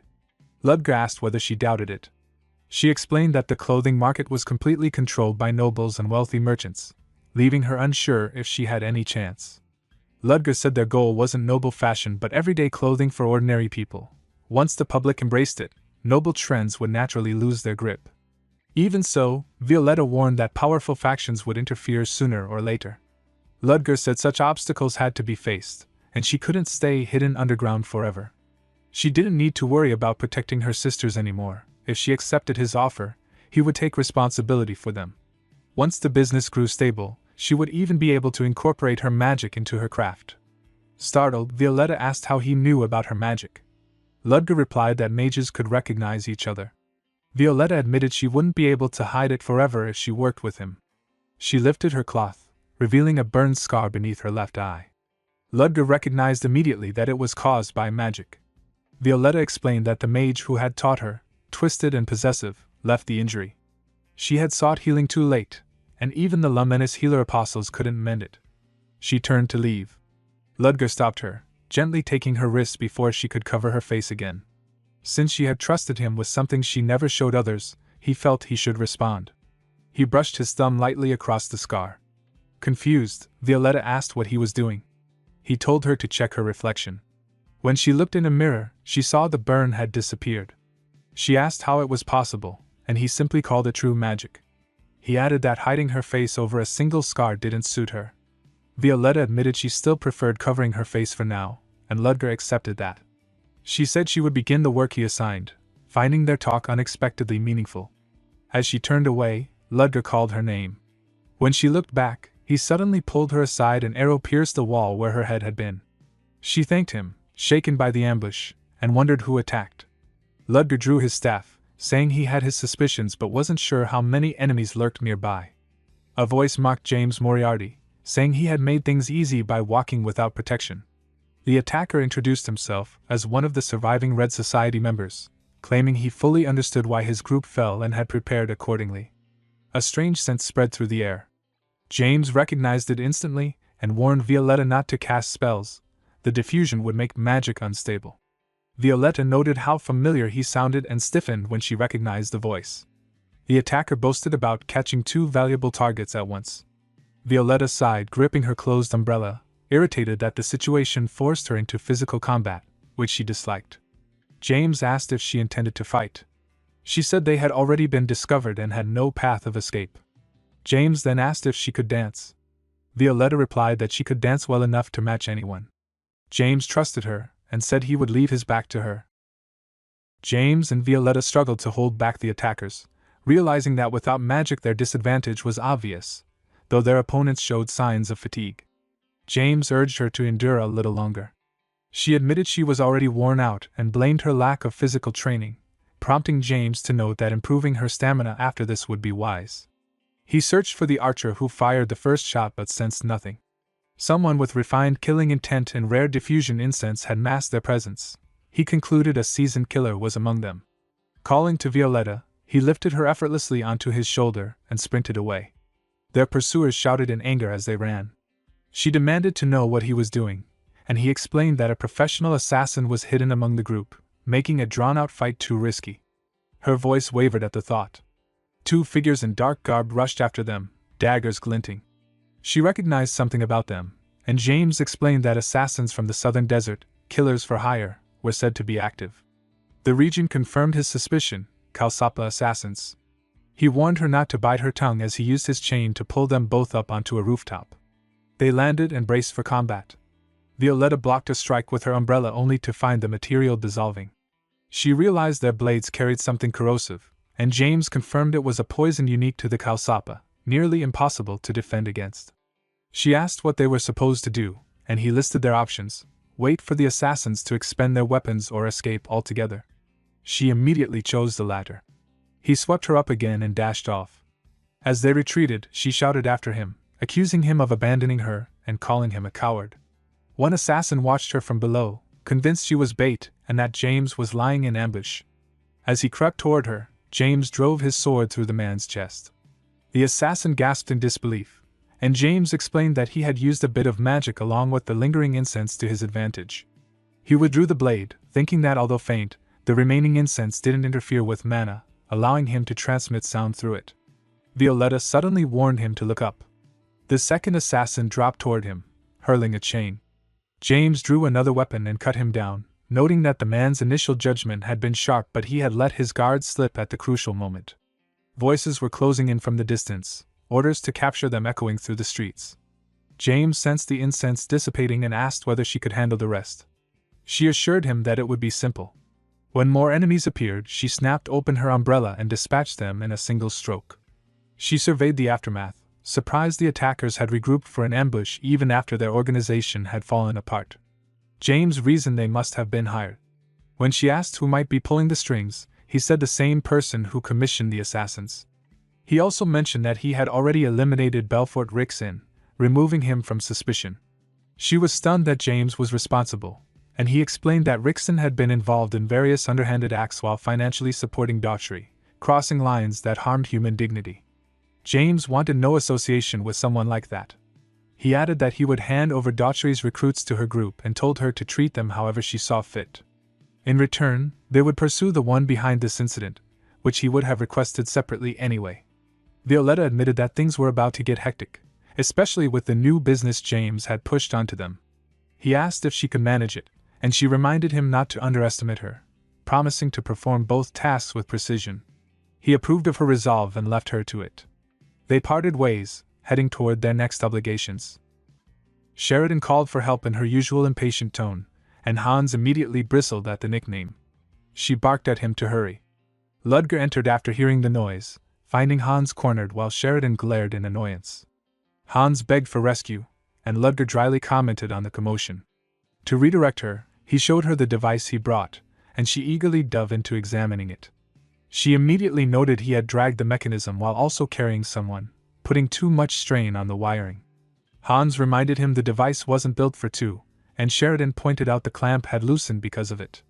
Ludger said he had his reasons. Sheridan estimated a few minutes for repairs, though she was known for underestimating. Hans muttered about her attitude, and Ludger said Hans was simply easy for her to push around. He added Hans should be patient since she was older. Hans admitted that when they first rescued her from the Delica Kingdom mines, he thought she was a child. They remembered finding her surrounded by explosives, a disaster waiting to happen. Hans still shuddered at the memory. An explosion in those depths would have killed even a knight captain. Hans then mentioned having seen suspicious men approach Ludger earlier. Ludger confirmed he had taken care of them, remnants of the Red Society, and said someone was directing them. He asked Hans to investigate, but Hans complained he was already overwhelmed organizing the auction items. Sheridan interrupted, ordering her assistant back. Ludger told Hans to help her and make sure she didn't get near gunpowder. Alone, Ludger looked out the window, guessing Sheridan's 10-minute estimate really meant 30. He decided to rest until then. Across the street, 3 cloaked figures moved in tight formation, their steps silent and coordinated, far too practiced to be ordinary. When one of them, Terena, glanced back, Ludger quickly stepped away from the window. She hadn't seen him. The silver hair confirmed it. Tarina Lyahowell, Lord Protector of the Nightcrawler Night Order. He wondered what she was doing in Leatherbelk, especially since she had been assigned to Belfort Rixon's murder case. If she suspected a connection to the earlier attack, it was fortunate he had cleaned up quickly. The last thing he wanted was another encounter with her. Sheridan returned proudly, announcing the repairs done and explaining she had checked every part. Ludger attached the device to his wrist, noticing it was slimmer and lighter. She urged him to test it. When he extended his hand, the chain shot out and bit into the wall with more force than before. She explained she had doubled its output and strengthened it for carrying 2 people. She demonstrated another function, clenching his fist and bending his wrist extended a hidden blade. Loosening his hand retracted it. Then she showed him a tiny port that could launch paralyzing needles. Ludger approved, and she glowed at the praise, saying only someone like him recognized true craftsmanship, unlike Hans, who always panicked about danger. Ludger ignored the embellishment. Sheridan added that his current outfit suited him, giving him an aristocratic look. Ludger accepted the compliment and prepared to leave, calling it a short errand. Before he got far, Tarina arrived at the site of the earlier battle. She inspected the bodies and identified one as a Red Society member. Enya was surprised, thinking they were already gone. Lloyd found more corpses. Tarina detected a sharp sour scent, poison used by the Kalsapa assassins. Lloyd asked if they were killers from Fatima's desert. Enya wondered whether the Red Society and Kalsapa had fought each other. Tarina dismissed that. None of the victims died from poison, meaning the 2 groups were allies. They had instead been killed by clean, decisive blows. Lloyd pointed out another body pierced through the heart from behind. Tarina concluded the assassins misjudged their target, assuming they had cornered a mage helpless at close range. Instead, they met someone equally skilled with magic and the blade, the same man who wiped out the Red Society. Enya asked how it all connected. Tarina explained that a dissolved faction hiring Kalsapa meant lingering resentment. Linking Belfort's financial dealings with the Red Society, his death, the destroyed factory, and a professor who had burned a werewolf alive, she finished forming her own conclusion. She ordered the team to move on. When Lloyd pointed out they had found no answers, she said another location might still hold clues. Later, Selina approached Ludger, remarking he hadn't been in the faculty office since he had no classes that day. She said someone was looking for him, and she had passed by, so she came to inform him. When he asked who, she said it was a knight from the National Security Bureau. He agreed to meet them. Lloyd waited in Ludger's office, greeted him courteously, and introduced himself. Ludger offered tea, but Lloyd declined, saying he didn't eat during work. He explained he was there to hear a clear recounting of the werewolf incident on campus, and told Ludger he could speak comfortably. Ludger agreed, relieved it wasn't Tarina. Dealing with her again would have been troublesome. With that, he began his explanation while Lloyd prepared to listen. Lloyd waited on a bench until Tarina and Enya arrived. He immediately reported that he had followed her instructions exactly. Tarina, frustrated after an empty investigation even with a warrant, asked whether the suspect had shown signs of proper combat training. Lloyd explained that despite the gloves, the handshake felt like that of an average mage with no experience handling knives. Enya questioned him, but he remained confident. Tarina, surprised by the result, realized the case had slipped back into uncertainty. With no leads left, she ordered Enya to stay behind and monitor anything unusual. Enya tried to object and bring up another meeting, but Tarina shut it down, reminding her of the condition they had agreed to. The principal called out to Tarina with loud familiarity, startling Lloyd, who recognized her as Chancellor Elisa Willow. Enya also wondered how they knew each other. The principal scolded Tarina jokingly for her cold greeting and questioned why she had prevented the meeting with Ludger. Tarina noted that Elisa was being overly considerate after deliberately blocking it. Elisa teased her for her harsh reputation and claimed she was simply protecting a newcomer she liked and didn't trust Tarina with.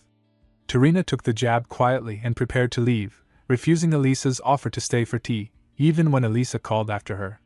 Watching from his window, Ludger took in the interaction. The connection between the principal and the protector remained unclear to him, but he was relieved that their involvement had spared him a direct confrontation. Lloyd, however, was someone he couldn't afford to drop his guard around. The man had checked for dust, maintained a spotless appearance, and behaved like a meticulous germaphobe. The bare-handed handshake must have been an attempt to detect something. Ludger was grateful he had prepared artificial skin from Sheridan for exactly this situation. Lloyd's probing was sharp, but Ludger had been sharper. With the danger past, he let himself refocus on the tests. A week later, Ludger worked in his office while Sedina delivered updates. She reported that students had been unusually cautious ever since the protector's visit, avoiding close interactions and hosting private gatherings off campus. When Ludger asked for anything else, she mentioned that 3 members of the Third Order had been captured 2 days earlier, which she hadn't considered important enough to report at the time. Ludger found the event strange, since even Third Orders weren't usually careless enough to be caught by the police. Sedina added that the culprits included 3 of his students, Aiden, Leo, and Tessie. He found it surprising that those particular 3 had managed to subdue Third Orders, given he had been watching them but hadn't expected this level of competence. Sedina asked how she should handle the matter, but Ludger dismissed it, saying he had no use for agents who lost to mere students. Startled, Sedina agreed quickly. Aside from that, she said everyone seemed to think it was best to keep a low profile. Ludger accepted the report and prepared to head out with her. In the lecture hall, he announced the start of the first test period. He reminded students that the top 5 scorers would learn the formulas of source code, taught gradually 1 per test, and warned that any cheating would bring equal consequences. With a check of the end time, he distributed the tests through magic and began the exam. After it ended, he dismissed the students. Complaints filled the room as they realized the open book format hadn't helped against the difficulty. Later in the corridor, Lynn hurried to him. He expected a question about the test, but instead she returned the book he had given her. He refused to take it back, insisting she keep it because she would need it again, and because the particular edition held meaning for her. He trusted she would take proper care of it. Lynn stood there, puzzled, until Elendil came running to ask why she had sprinted off. Lynn quickly brushed it off and asked about the exam, claiming it hadn't been as difficult as she expected. Elendil, flustered and embarrassed, tried to justify his own performance by saying he'd been too distracted to study well. Elsewhere, the principal reviewed Ludger's test. She was impressed by the solid foundation, precise scaling, and the subtle trap worked into the questions. She admitted she hadn't expected much from someone so stiff, but his craftsmanship genuinely surprised her. Wilfred asked how Ludger compared to Professor Chris Benamor, since both specialized in manifestation. The principal refused to compare them, saying Chris filled his exams with complicated terminology purely to show off. She wondered what his reaction would be when he saw Ludger's test. Chris, elsewhere, was in fact fuming. He replayed the principal's casual comment from earlier about how the exam might help him prepare his next one, all while being compared to a mere ruined noble. His pride burned. He swore he would not let this humiliation stand and vowed revenge on Ludger Kellecy. Lynn walked through the corridor, relieved that her exams were mostly prepared for, and she could finally enjoy a proper lunch break. Elendil had returned to the dorm right after the test, shaken by how hard it had been. Lynn hoped she would recover soon. A student stepped in front of her, blocking the way. She recognized him instantly, the same loud, arrogant boy who had bothered her before.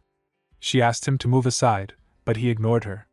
When she pointed out that he was acting this way because she had turned him down earlier, and that his behavior was disgraceful for a noble, his face twisted.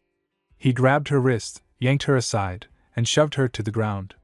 She tried to pull free, stunned, but he loomed over her with his wand out, muttering that even now she dared look at him like an equal, and that commoners needed to be put back in place. A sharp voice interrupted him. Fruden Woolberg was approaching. Lynn recognized him immediately, the feared upperclassman known for being cold and dismissive toward commoners. She couldn't imagine why he would show up now. The bully hastily claimed he was disciplining someone below his status.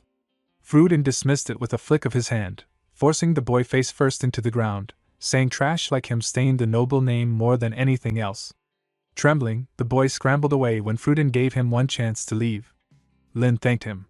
He studied her briefly, then brushed it off. Noticing her dropped lunch, he pointed out that it was probably ruined. She said she could just brush it clean, but he questioned eating something that had hit the floor. If she didn't mind, he offered to share his meal instead. The offer caught her off guard. They sat together under a tree, on a mat he set out. Lynn looked around. She had never seen such a quiet place in Soren. Fruden explained that it was his private spot, so private even his bodyguards didn't know about it. If she kept it secret, she could come again whenever she wished. She promised she would. When she noticed how elaborate his meal was, she asked if it was really his lunch. He admitted he'd gotten carried away preparing it himself. Lynn was amazed. He encouraged her to try it, and she did. The food was excellent. He told her not to rush as she ate. She couldn't reconcile the gentle person before her with the rumors that he despised commoners. Seeing him like this made her realize how unreliable gossip could be. Elsewhere, Selina greeted Ludger cheerfully and asked if he had finished his exams. He said he was on his way to grade them and asked if she was giving a practical test. She confirmed it. Hands-on work was essential for spiritualism, and invited him to watch. He almost declined, noticing how tense she seemed about her first exam, and changed his mind. During the test, Selina demonstrated how to use magic power to communicate with spirits, greeting the one she had bonded with. The students watched in amazement. Then she instructed them to begin. When she saw Ludger nearby, she urged him to try as well, insisting it wasn't difficult. He refused, saying spirits avoided him. She tried to reassure him, until she saw the spirits trembling, pulling away from him entirely. Even the ones drifting around the students stayed distant. Ludger calmly reminded her that he had warned her. A voice from his mother reminded him that he possessed the qualities of a shaman, and that the divine spirits were watching over him. Selina was confused. Spirits sometimes dislike certain people, but fear was different. He explained that his case was unusual, though only lower-rank spirits reacted this strongly. Intermediate ones were unaffected. Selina agreed but still felt it unfortunate that he couldn't interact with them. He pointed out that she was still in the middle of an exam. Realizing the assistants were left alone with the students, she rushed back, flustered. Once she was gone, Ludger exhaled quietly. His magic power was still holding. If intermediate spirits had reacted, Selina would have suspected him. The spirits weren't afraid of him, they sensed a presence behind him. Only the weakest could detect it, but that alone was enough. Then he felt a gaze from the trees. A fire spirit watched him, its strength far too great for a natural one. Even a professor attuned to intermediate spirits hadn't sensed it. There was only one explanation: artificial control. Which meant another First Order was inside Soren. They weren't attacking or interfering, only observing him. If they thought he was an imposter, they wouldn't be this passive. Their behavior felt intentional, as if they were sending a message. Ludger muttered about the rising heat, testing them, and the temperature answered immediately. He moved to an open space, away from the students, waiting to see what they would do. Even if they didn't respond, he had already confirmed the nature of the opponent watching him. A rare opportunity.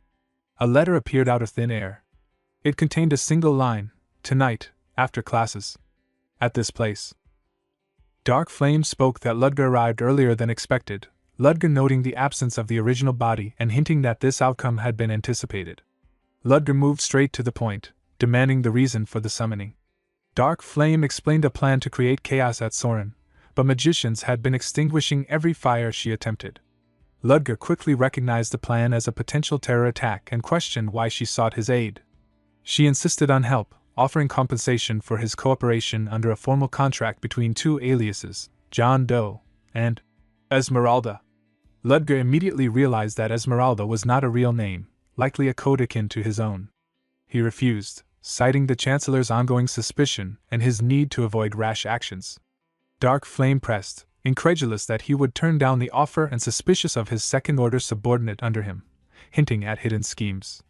Ludger met the accusations with calm defiance, asserting that any doubt of his loyalty to the Zero Order would carry consequences. Dark Flame eventually relented, apologizing before vanishing. Alone, Ludger reflected on the encounter. He had gathered enough information for now, and the voice behind the flames had belonged to a young woman, a high-degree elementalist capable of controlling flame spirits. His mind raced through potential suspects, professors and students with the skill to manipulate flame spirits. The upcoming new professor welcome event at Leatherbelk, where all sponsors and faculty would assemble, would be the perfect chance to observe and narrow down suspects. If the person were a professor, they would be present at that gathering, giving him an opportunity to identify them. Ludger's thoughts turned to his research on John Doe. He reviewed every known trait of the figure, imagining the risks if he had been unprepared. The voice beyond the flames had been controlled, deliberate, and precise, signs of a seasoned elementalist. If he had underestimated her, the confrontation could have ended badly, possibly fatally. He concluded that the first people to consider as suspects were the elementalist professors, but the list also included students capable of handling high-level flame spirits. The event would be key to confirming the true identity. From her vantage point by the window, the young woman watched Ludger at work. She had worried that he might be vulnerable, but he had displayed no fear, his composure stronger than expected. Her efforts had yielded nothing, and she realized the main player would not be her, but someone else attending the event. Meanwhile, Lin reflected on her unexpected lunch with Fruden. Despite rumors of him being merciless toward commoners, she sensed no ill intent. Since childhood, she had been able to detect malice or ill will, and only Fruden, Elendil, and Professor Ludger were free of harmful intentions toward her. She noted that Ludger's feelings were likely not friendly, but instead carried sorrow or guilt, though the reason remained a mystery. Henry, a friend of Elendil and Fruden, approached Lin after noticing her with Fruden. He introduced himself and explained that he had observed Fruden's recent activities out of curiosity. He reassured Lin that she had no reason to keep her guard up and offered a secure, well-paying part-time job, understanding the financial difficulties faced by commoner students at Soren. He also expressed surprise at seeing Fruden spending time with a commoner like her, teasing her gently about the unusual sight. Lin considered his comments, noting that she had found Fruden to be a good person despite what rumors claimed. Henry laughed at her observation, incredulous that she would call Fruden good, yet admitted that his time beside him had shown the same truth. He encouraged her to decide for herself whether to accept the job, leaving the choice in her hands. At the welcome event, all the key figures of the party had gathered. The new professors were noted for their skill, and anticipation filled the air. Among them, Ludger Kelesi drew attention as the man of rumors, his presence commanding scrutiny and curiosity. Beneath the surface, hidden motives, secret powers, and careful observation set the stage for a convergence of skill, strategy, and discovery, as each character navigated the unfolding challenges. The hall was crowded with nobles and patrons, each approaching the new professors with rehearsed smiles. Count Chris Benamor entertained admirers with the same polished charm the rumors spoke of, while Congressman Charles introduced himself to Professor Marilda across the room. Ludger watched the busy exchanges and decided to assess the situation briefly before slipping away to search for Esmeralda. Count Deckers approached him next, but Ludger dismissed the conversation before it began, leaving the Count to retreat awkwardly. The sharp response ensured others would keep their distance, giving Ludger the quiet he needed to move freely. Nearby, Selena struggled with an overbearing guest, her voice tight with discomfort.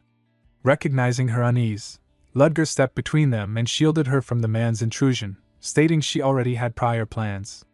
The man paused, offended, until someone behind him whispered an explanation about Ludger's identity.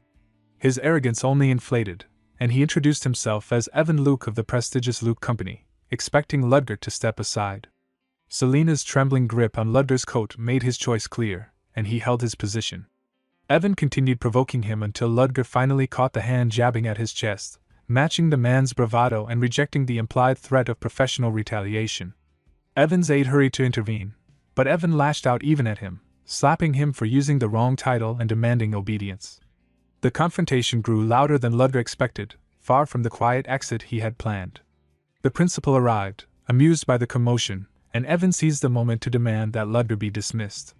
Her reaction, however, shifted the atmosphere instantly. She identified Evan as the chairman's son and questioned whether his claims had even been discussed with his father. When the chairman himself appeared, he publicly apologized for his son's behavior. The principal proposed a straightforward solution, a duel in front of everyone, ensuring either side could claim unfairness afterward. Ludger accepted without hesitation, noting that resolving it here would prevent lingering trouble. Since Evan lacked magical ability, Ludger allowed him to choose a representative, and Evan immediately pushed the task onto his aide, confident that the man's skills were enough to win. That confidence quickly evaporated when Ludger defeated the aide with efficiency that left the spectators murmuring about unique magic formulas and the unexpected capabilities of Soren's professors. Even the chairman seemed startled, though he accepted the result and promised to discipline his son. When he attempted to approach Ludger afterward, the principal cut him off, refusing to allow any contact with the academy's staff. Ludger finally slipped away from the crowd, relieved that the ordeal had ended, and redirected his focus toward his original objective.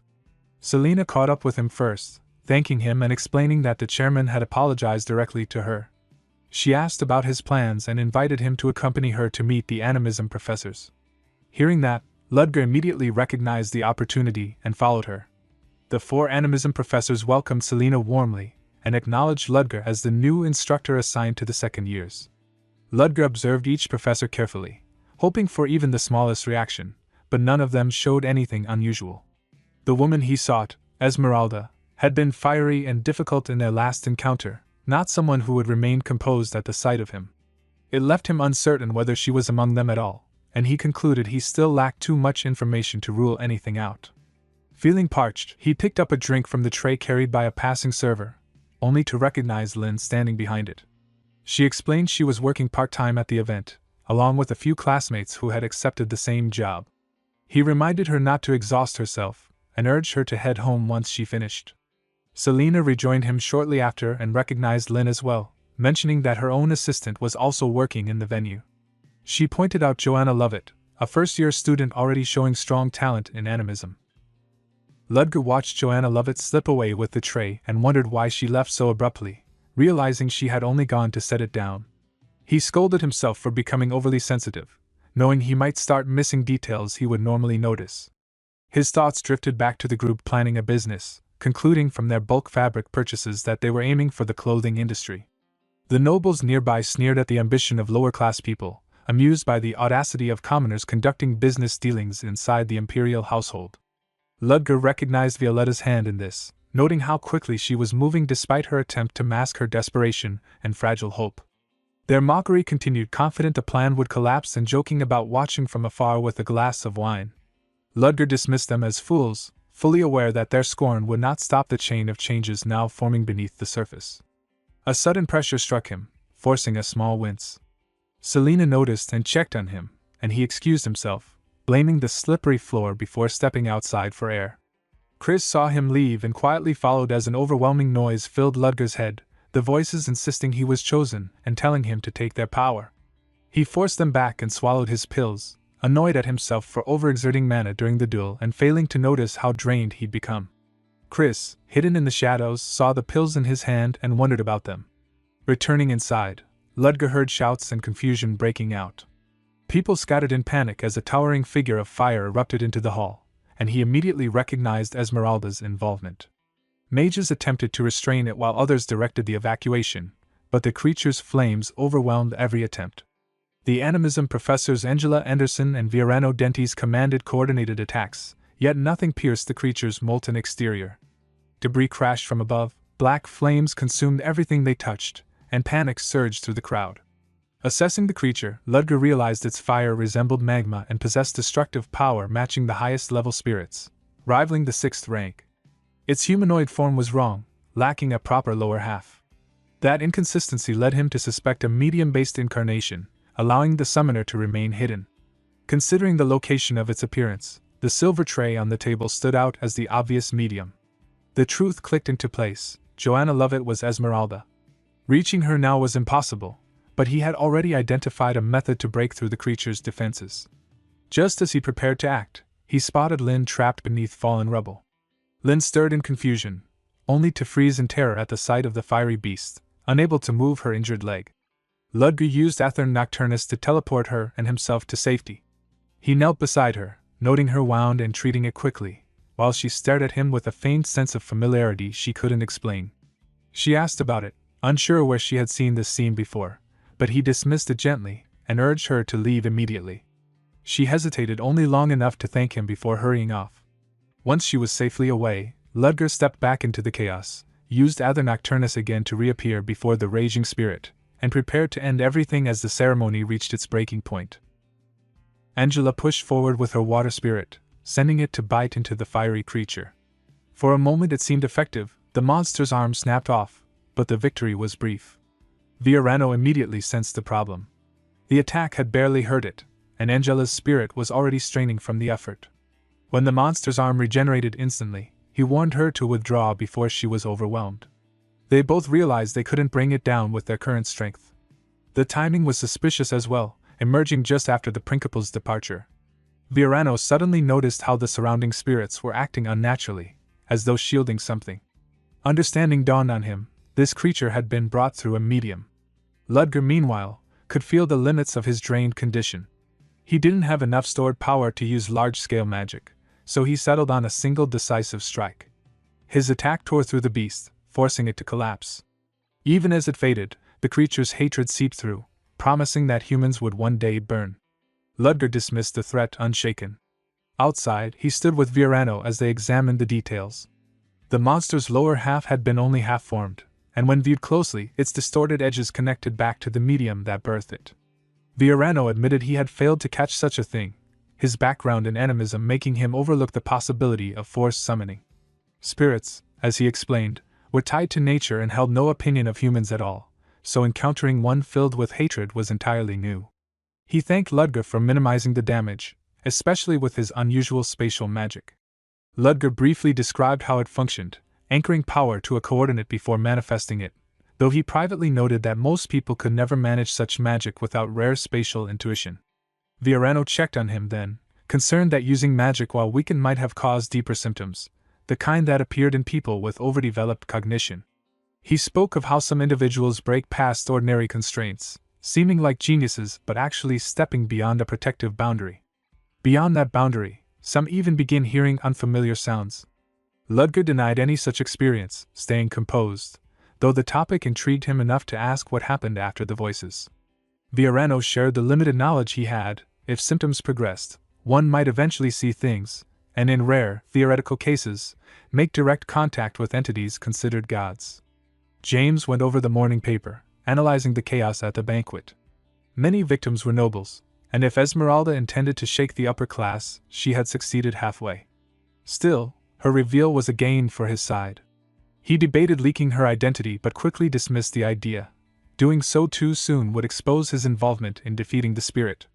He needed to wait for the right moment.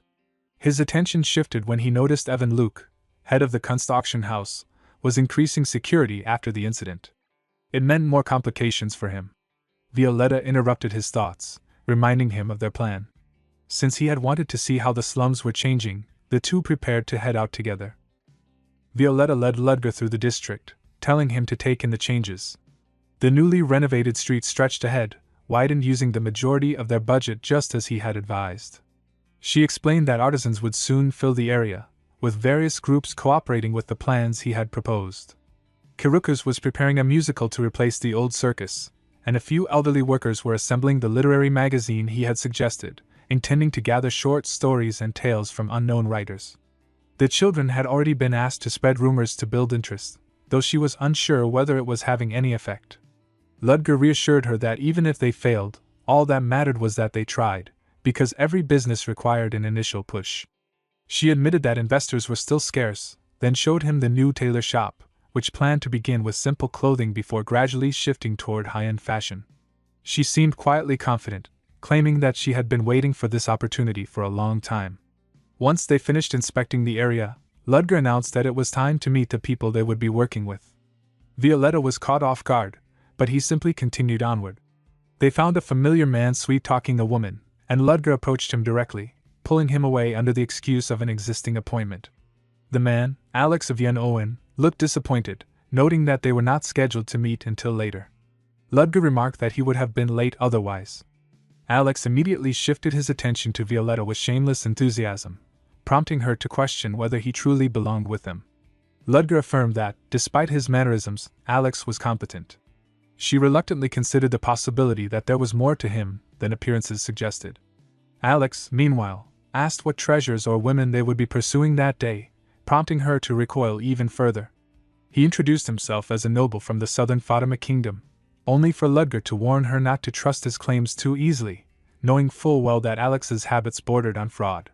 Once Alex finished complaining and asking why he had been summoned early, Ludger told him they would discuss matters back at the hideout. Alex worried aloud that the place might be disappointingly ordinary, but Ludger assured him it would not be. At the hideout, Hans looked exhausted but relieved to see Ludger return. Before he could report on anything, Bellaluna, a member of Yen Owen, burst in calling his name. She froze when she noticed Ludger, greeted him quickly, then went straight back to her business with Hans. Violetta stared, startled by the sight of an elf in their group. Ludger confirmed it, explaining that Bellaluna handled medicine and gunpowder production.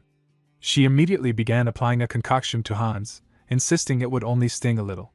Alex, watching her work, remarked on the contradiction of an elf crafting man-made substances, but Ludger dismissed his assumption, noting that stereotypes about races didn't always hold true. Alex muttered uncertainty about what Ludger really thought of him. Soon Arfa arrived, surprised that everyone else was already present. Violetta welcomed him and Phantos as they entered. Ludger called everyone together, and they took their seats around the table. He asked Alex to conclude his introduction, then turned the attention to the others. Phantos introduced himself briefly, leaving Alex baffled by how little he spoke. Arfa explained with a laugh that Phantos was simply quiet, before introducing himself without a family name. Hans, curious, asked how Arfa had come to know Ludger. Arfa explained that he had considered Ludger a father figure since the day he was born, having learned everything about the world from him. Violetta almost leapt from her seat, and Ludger clarified that Arfa was not his biological son, though their circumstances were unusual. Ludger then asked Phantos to remove his hat, revealing the beast-man ears hidden beneath his white hair. Hans was astonished by the sight. Ludger described Phantos's background, how his immense strength made him valuable in many tasks, even those as daunting as whale hunting. When Hans asked whether beast-men were not afraid of water, Ludger corrected the assumption. Phantos added that despite his abilities, he had once been defeated by Ludger, which was why he now served him. Ludger assigned Phantos the role of their primary combat agent, declaring him the second strongest in their group. Finally, he turned to Violetta. She hesitated, insisting that she had only come along to guide him and was already overwhelmed with her work. But he reminded her that her projects were already progressing, and that he would not have brought her here if he thought she lacked the skill to contribute. He told her plainly that he wanted the truth, whether she would join them. After wrestling with her uncertainty, she agreed. With that, Ludger felt confident that he had assembled the best team he could have hoped for. He then introduced the goal of their next operation. In the coming days, they would be raiding the Kunstauction. Violetta was stunned at the very idea. Alex pointed out that for 20 years, hundreds had attempted such a feat, but none had succeeded, and with recent incidents, security had tightened even further. Rumors even spoke of an artifact capable of observing the storage area at all times. But he knew Ludger well enough to assume that a plan already existed. Ludger confirmed this and instructed Hans to bring out the necessary materials. When the blueprint was laid on the table, he told everyone to pay close attention. Their target was clearly marked. Ludger noticed Professor Selena and Joanna Lovett talking with someone and wondered who it was. Selena greeted him warmly, mentioning how long it had been since the banquet incident. The man they were speaking to excused himself and left. Ludger asked if they had discussed anything important, but Selena said he had only been concerned about the banquet. He then asked how she had been and admitted he should have asked sooner.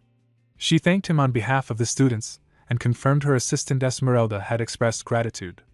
Esmeralda bowed, and Ludger decided to act unaware of her meaning. Selena apologized, wishing she could have done more during the incident. Ludger reassured her that she had evacuated people effectively. She insisted she had only managed that because she lacked the necessary skills. Ludger realized she had been worrying unnecessarily and told her she had something he didn't: the ability to stay bright and kind under pressure, calming those around her. She hesitated but noted class was about to start, apologized for taking his time, and promised to treat him to a meal. Sedina slipped out from behind Ludger, clearly unsettled, complaining someone had burdened him with personal worries. Ludger told her to handle such situations more naturally. He then asked her to investigate someone. She eagerly agreed, joking she could look into nieces and cousins if needed. He corrected her: the only person to investigate was Joanna Lovett, and she rushed off. At the Kunstauction site, Evan anxiously waited outside, fearing he might miss the arrival of important guests. This event was Luke Incorporated's chance to surpass Los Hen and regain his father's trust. When the guests arrived, Alex and Phantos in disguise, Evan introduced himself. Alex, posing as Lord A.R. Guaramusla, joked about being welcome despite being abandoned by his family. Evan hurried them inside, eager to please. Alex suggested they be casual since they were close in age, and Evan agreed. Before entering, Alex requested a favor: he needed a proper place to store a precious object. He explained that his family used magic fluids to produce high-quality magic stones and presented a prototype he couldn't carry. Excited, Evan offered to store it in a secure basement. Alex thanked him enthusiastically.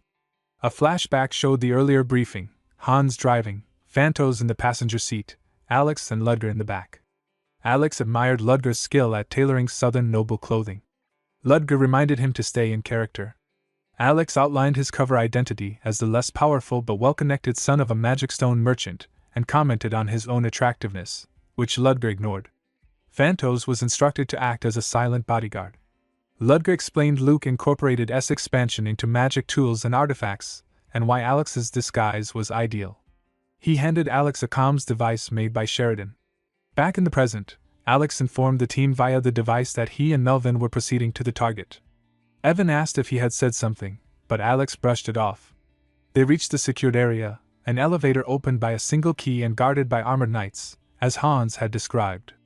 When Ludger warning the team about the auction facility, an underground storage 30 meters deep, monitored by an artifact tracking every movement.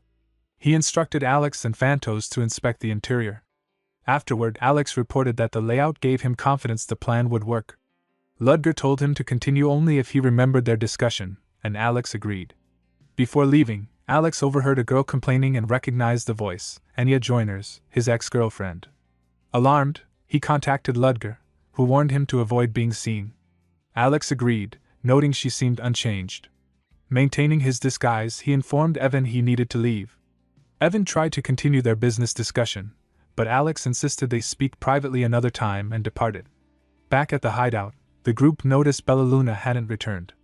They set their concern aside and asked Alex to explain what had happened, ready to move to the next phase. Alex explained that the auction house layout matched the map Ludger had shown, with item storage split into 3 rooms. The most valuable items were kept in the higher-numbered rooms, and each day of the 3-day event corresponded to one room's items, starting with the first. Hans reported that the item they needed was in the 3rd room. Sheridan proposed targeting the 3rd day, but Ludger dismissed the idea, pointing out that the first day would draw excessive attention and the 2nd day was the ideal window. He then confirmed with Sheridan about his earlier request, and Sheridan said it would be completed in 3 days. Ludger asked Violetta to find someone familiar with construction or internal structures, and she said she would try old Kai's. She mentioned a knight from the intelligence service being involved in security, and worried the Order's presence could complicate matters. Ludger downplayed it, believing it was only a low-rank knight, though Violetta questioned how he could be sure more would not appear once the plan began. Ludger admitted he had seen that knight before. Alex added that he had met the same one in the past and was confident he would carry out his role.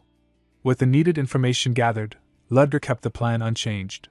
Meanwhile, Kaisi Salmoy, a private detective known as the Celadon Green Water Holder, rushed through Leatherbelk with her assistant, Betty.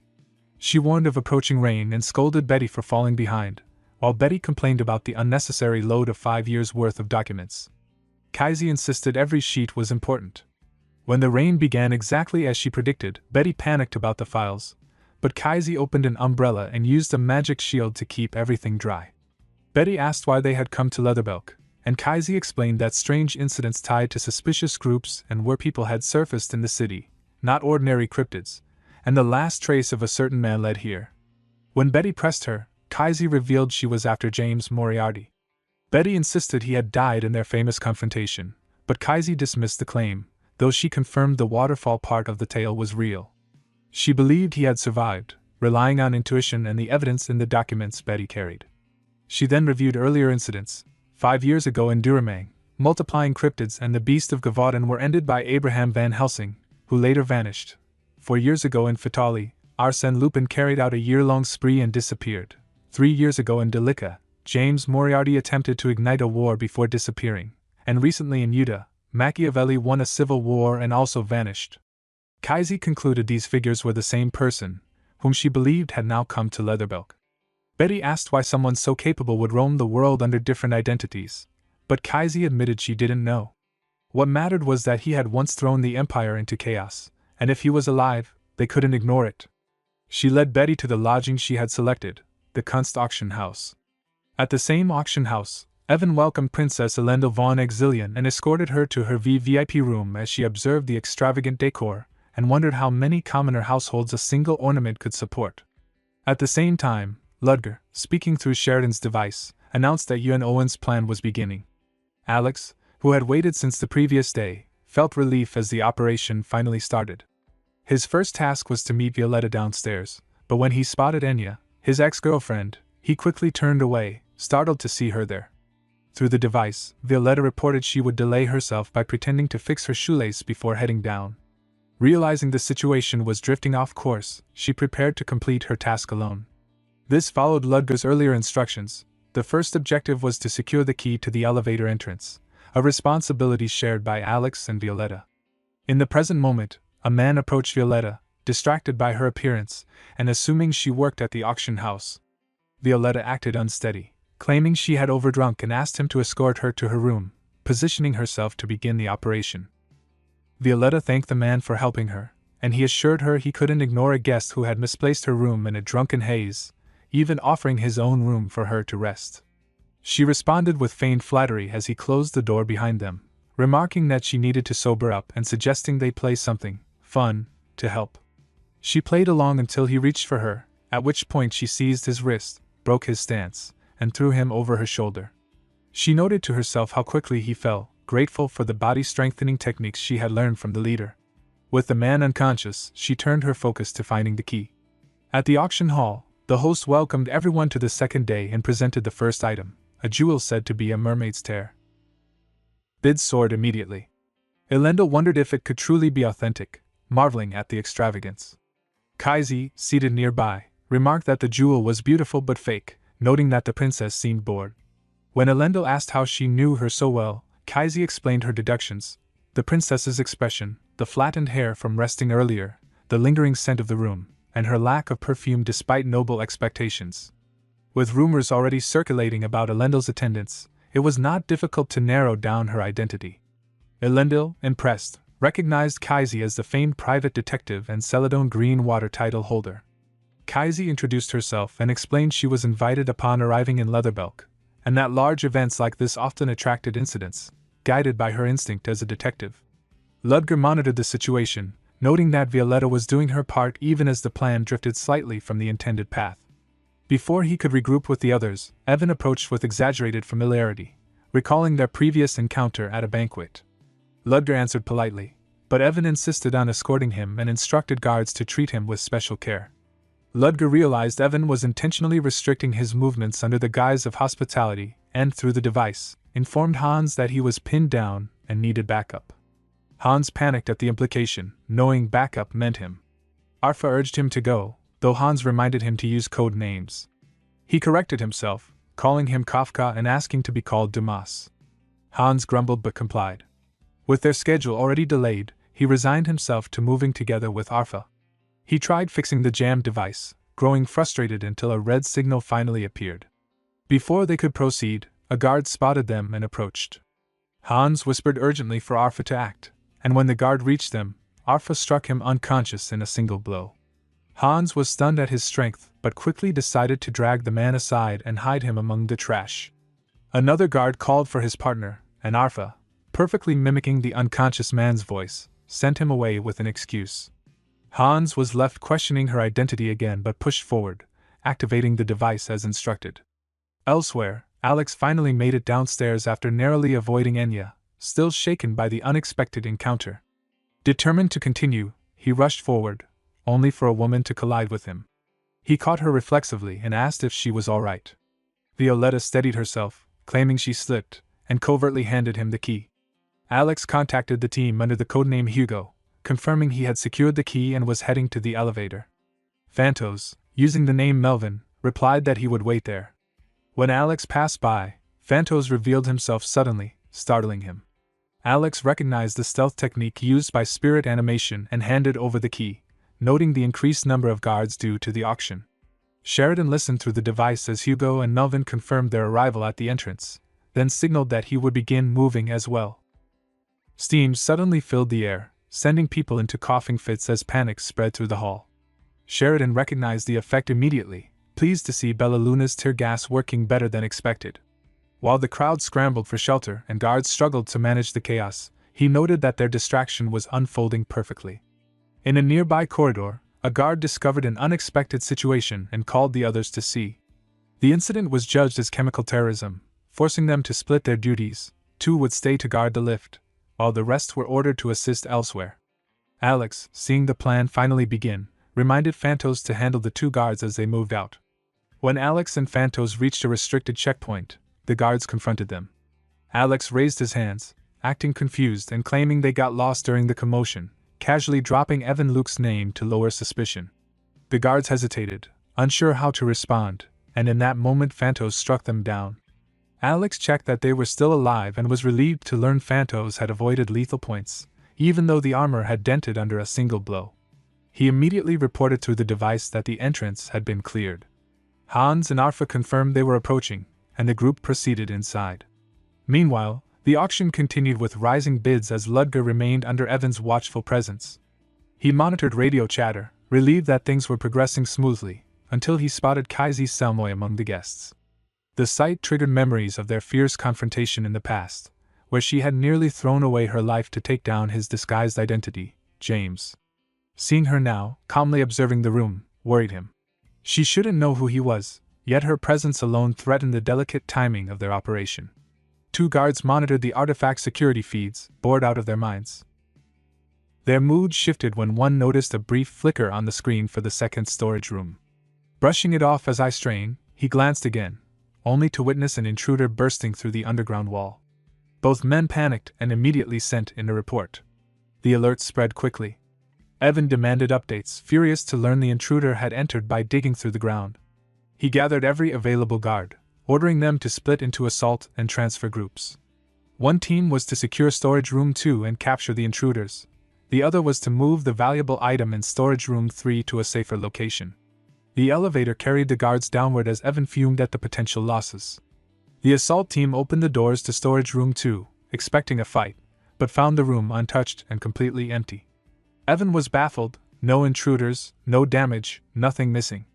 Yet the footage clearly showed someone breaking in. Before he could process the contradiction, the screen in front of him shifted, revealing that the earlier image had been faked. His aide realized the truth: the break-in at Room 2 was a decoy. The real target was Room 3, and the transfer they had initiated played straight into the intruder's hands. Before they could react, a new emergency came through. The elevator heading upward had suddenly collapsed, trapping the transfer team with the item inside. The guards begged for assistance, but Evan had no reinforcements and refused to alert the police, fearing the auction's reputation would crumble. He stood frozen, unsure what to do, while his aide ordered every remaining guard to mobilize. But when they tried to leave, the door wouldn't budge. Outside that very door, Sheridan realized they had all gathered themselves into the perfect trap. He admired the ingenuity of Ludger's plan, recalling the moment he had been tasked with creating the device capable of overriding the artifact's footage. Now, with everything sealed and the security team immobilized, he happily reported through his communicator that the mission had succeeded. 30 minutes earlier, Hans and Arfa had already subdued 2 guards and taken their uniforms. While adjusting the armor, Hans complained about the tight fit, and Alex explained the damage Phantos caused had only been roughly repaired. Hans accepted it, and prepared to stay on standby while Alex moved on, relieved they had avoided guards so far. Phantos checked the guard positions through spiritual sensing, finding 8 in total, scattered, with 2 isolated nearby. Alex still found it absurd that the guards they ambushed had been idling in the storage room, making their takeover simple. Now disguised, Alex and Phantos endured their uncomfortable uniforms as orders echoed through the area. The transfer team was instructed to move items to Storage Room 3, and the assault team was sent to Storage Room 2. Some guards muttered about Evan's eagerness to claim credit, and reminded each other to work properly. The transfer team reported entering the lift with the item and prepared to proceed. Among them, Hans, Arfa, Alex, and Phantos suddenly incapacitated the guards inside the lift. With the threat neutralized, Alex disabled the lift to block reinforcements. As Sheridan's group prepared to withdraw with the items, Hans stayed behind to confirm something for Ludger. Sheridan understood he meant the item Nari had been searching for. Hans knew the real one was in the auction room but couldn't tell it apart from a fake. Sheridan assured him he would manage and urged the others aboard as Violetta returned. Left alone for a moment, Hans briefly questioned his usefulness compared to the others, then pushed the thought aside, reminding himself Ludger trusted him. Delivering the relic shard safely was his priority. Ludger listened through the comms as Hans reported everyone's escape and said he would wait in the central hall before the device died. Ludger, relieved, prepared to slip out amid the confusion. Hans reached the quiet central hall, likely cleared by the sleeping powder used earlier. He noticed a few motionless figures and sensed something wrong, moments before a man aimed and shot him. An explosion tore through the building.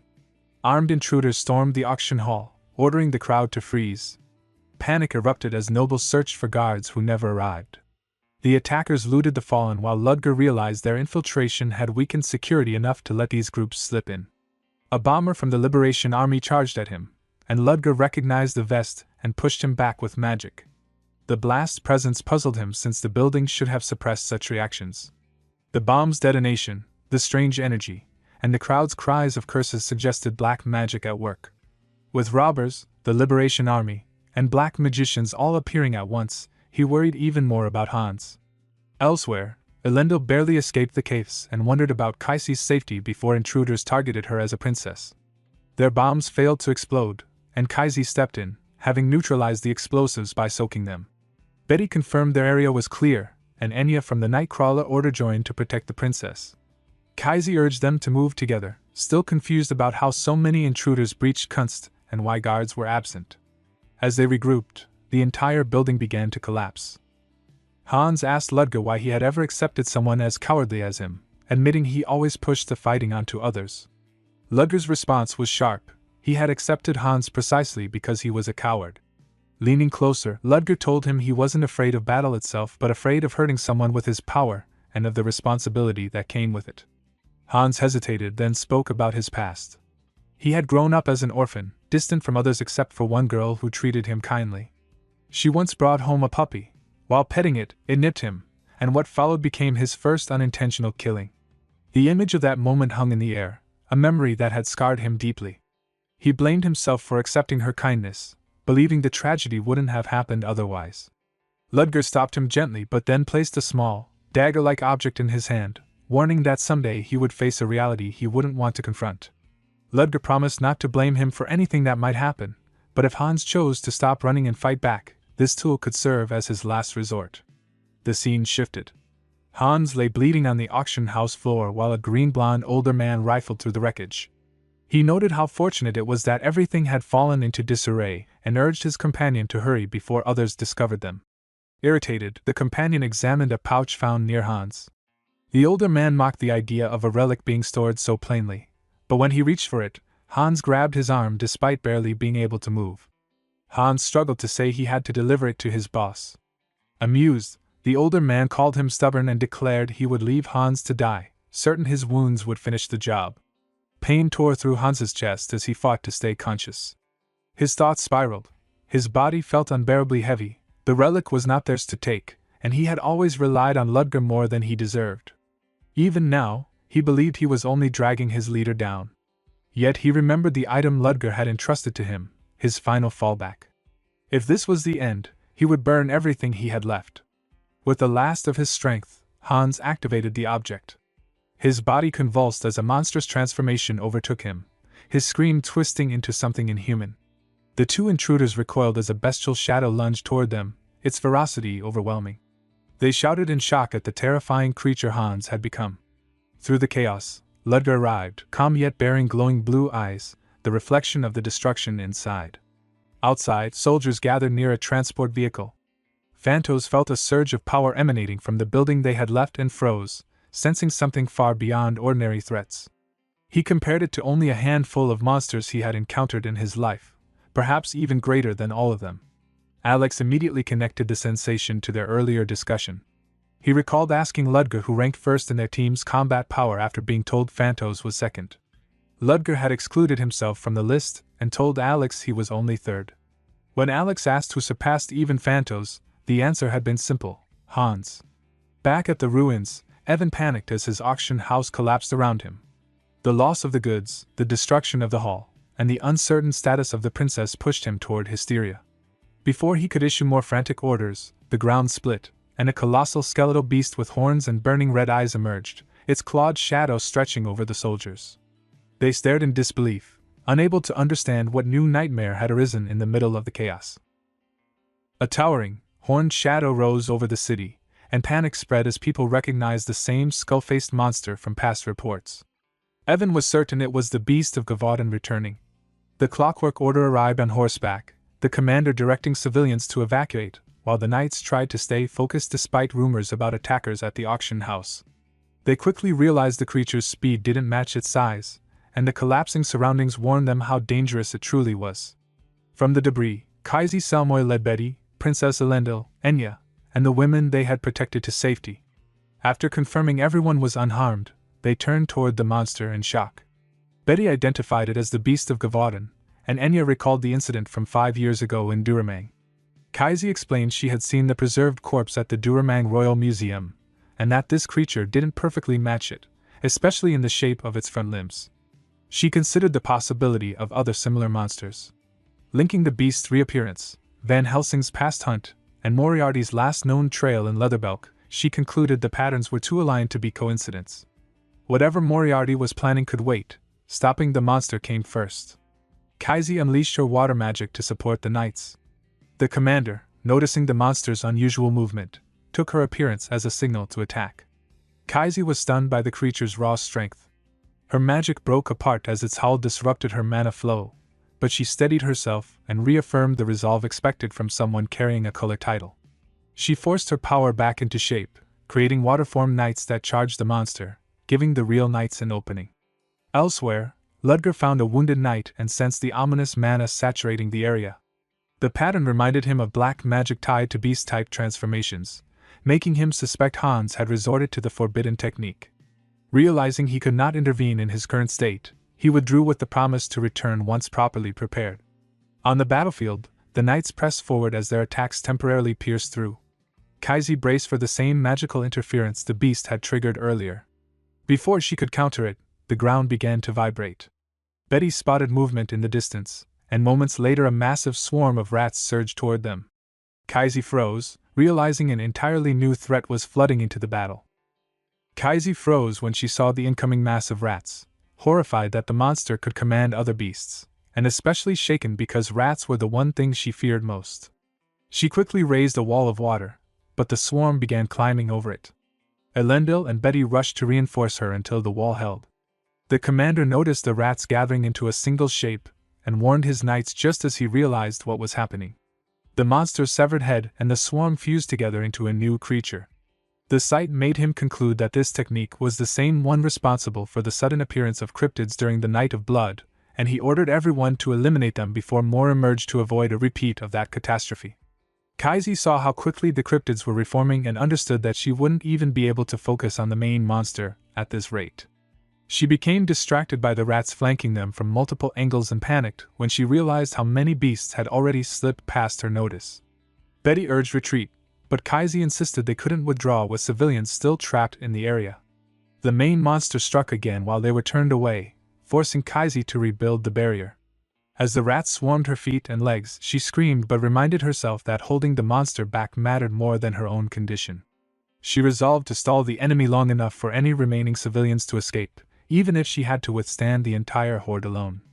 Enya shouted that they couldn't survive at this rate and begged Kaisi to evacuate first, but Kaisi refused to abandon her position. Then everything abruptly stopped.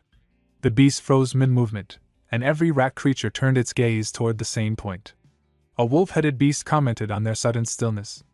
A cloaked figure descended, wide hat, mask, and dark smoke curling around him. Kaisi recognized him instantly as James Moriarty, certain from his mask, his unbothered stance in front of the monster, and the oppressive aura she had sensed earlier. She wondered if the creatures themselves could feel how dangerous he was. Moriarty looked down at the beast, commenting on its madness and acknowledging how difficult it must be to endure. Ludger hoped Hans was still somewhere inside that form. Moriarty remarked that protecting endangered subordinates was a leader's duty and drew a sword, causing the monster to recoil. Kaisi watched him blur forward. It wasn't ordinary speed, it looked as though he vanished and reappeared between heartbeats. When he sliced through the monster, the severed heads dissolved instead of multiplying, confusing her. She wondered if the weapon was made of some special material, or infused with an unknown magic. She forced herself back to her own responsibilities and checked on her companions, who warned that they would be caught in the crossfire if they stayed. Seeing no other option, Kaisi agreed to fall back and, despite her reluctance, decided to trust Moriarty for now since he clearly intended to destroy the monster. Moriarty quickly overwhelmed the creature. He released a gas that forced the beast to discard its damaged head and grow a new one, and he mocked it for the tactic. Though he acknowledged it was more intelligent than the original beast of Gavaudan, he also noted its vulnerability in the moment after shedding. New wolf-like cryptids appeared around him as it propagated again, and he accepted the incoming attack with a calm challenge, inviting them to come at him. Moriarty faced the expanding horde without fear, electricity crackling around him as the creatures surged. He stated that the battle was ending and that the monster now had no one left to rely on. With complete confidence, he raised his gun toward the main beast, declaring that the body it was using did not belong to it. His shot cut through the monster's cry, abruptly silencing it. Immediately after the impact, a cloaked man leapt onto the fallen creature, injected a substance into it, and escaped. 2 more similarly dressed figures arrived, completing the small group. Moriarty acknowledged their timely appearance. He glanced toward a wounded man collapsed nearby, Hans, and prepared to extract him. Kneeling, he pulled a large syringe-like harpoon from Hans's neck while the cloaked subordinates gathered around to help. The Clockwork Knights, still unable to see through the cloud of dust, speculated about the monster's sudden silence. They couldn't confirm anything yet, so their commander ordered them to focus first on securing any civilians who had not yet made it to safety. One of Moriarty's associates worried over Hans's condition, but Moriarty reassured him that Hans's regenerative ability, while transformed, made survival likely. They had also successfully secured an item referred to as Kafka, and Moriarty decided they needed to leave before the knights regained visibility and closed in. Before they could move, Kaisi appeared and blocked their path. She confronted Moriarty directly, certain of his identity. Moriarty acknowledged her persistence and asked if she had been searching for him all this time. She stated plainly that she had always believed he survived their previous encounter. Moriarty warned her that recognizing him was a dangerous mistake and implied she would have been safer pretending not to know. Kaisi, unfazed, accused him of underestimating her and listed the personas she had deduced he had used in the past: Van Helsing, Arsène Lupin, Machiavelli, challenging him to reveal who he was pretending to be in the current city. She declared that running would be pointless, because she would pursue him anywhere. Her deductions amused him, and he admitted that he had underestimated how thoroughly she had investigated his past. He briefly considered killing her, since letting her walk away with this knowledge would make his work much more difficult. Kaisi pushed further, identifying him as the one responsible, along with his organization, for the chaos in the Empire. She named the group directly as Black Dawn. Her accusation momentarily shook him, confirming for her that she had struck the truth. Recovering quickly, he praised her insight but reminded her of the civilians and terrorists still trapped inside the auction house, implying that capturing him now would endanger all of them. She asked if he was threatening their lives, and he responded with evasive indifference, making it clear that taking him prisoner would not guarantee their safety. She cursed him while silently conceding that he was too capable to discard. She resolved instead to use him against the very organization he belonged to. Moriarty then called to his people, Hugo, Melville, and Dumas, and prepared to withdraw. Kaisi refused to let him leave and struck at him. He blocked her easily and acknowledged that she had improved, though not enough to hold him back. Betty suddenly leapt down from above to assist, slamming a punch toward Moriarty, only to have it stopped with a single bare hand. Shocked, Betty switched to using her sting sword, but Moriarty blocked that attack as well, moving as though he already knew what she intended before she acted. Another cloaked ally, Poppins, materialized nearby, surrounded by swirling green magic. Moriarty recognized that the arrival of a Clockwork Knight meant their time was up. He ordered his group to move immediately. Kaisi shouted after him, promising that this was not over and that she would destroy both him and the Black Dawn. Moriarty gave her a calm, chilling farewell, expressing anticipation for their next encounter before disappearing with his subordinates. A memory struck Kaisi. She once stood before James Moriarty, demanding to know why he had done such things. He showed no remorse, telling her he expected her to understand that living among ordinary people had made her forget that they were beneath them. The world bored him, people were insignificant, and he felt suffocated by it all. Hurt and horrified, Kaisi asked if that was why he killed the child, only to provoke her. Moriarty answered coldly, insisting she heard the same inner voice he did. Her disappointment deepened. She had once hoped he wasn't truly evil, that everything could be resolved with a simple misunderstanding. But realizing she had been wrong, she declared she would arrest him. The memory faded. Later, Kaisi stood at a crime scene. A man reported that the emergency investigation was complete and the bomb recovered. She thanked him, saying his help saved them a lot of work, and told him she would handle the analysis. Once he left, she studied the evidence. Gunpowder worked even where fire's silence didn't. The Liberation Army had neither the knowledge nor the ability to create something so dangerous. The clearest suspect was Black Dawn, Moriarty's group. His subordinates had appeared right after the beast vanished. Perhaps the entire incident had been their experiment. She decided to start with the collected gunpowder. To catch them, thorough preparation was necessary. Once ready, she swore she would bring Moriarty down. Meanwhile, Hans woke up in shock. Ludger sat beside him, asking if anything hurt. Hans asked what had happened. Ludger asked if he remembered transforming into a monster. Hans recalled it dimly and was relieved he didn't die. Ludger told him to hand over what he had recovered. Panicking, Hans tried to explain he hadn't gotten the item yet, but Ludger told him to check his right hand. Hans stared at the glowing stone he was inexplicably holding.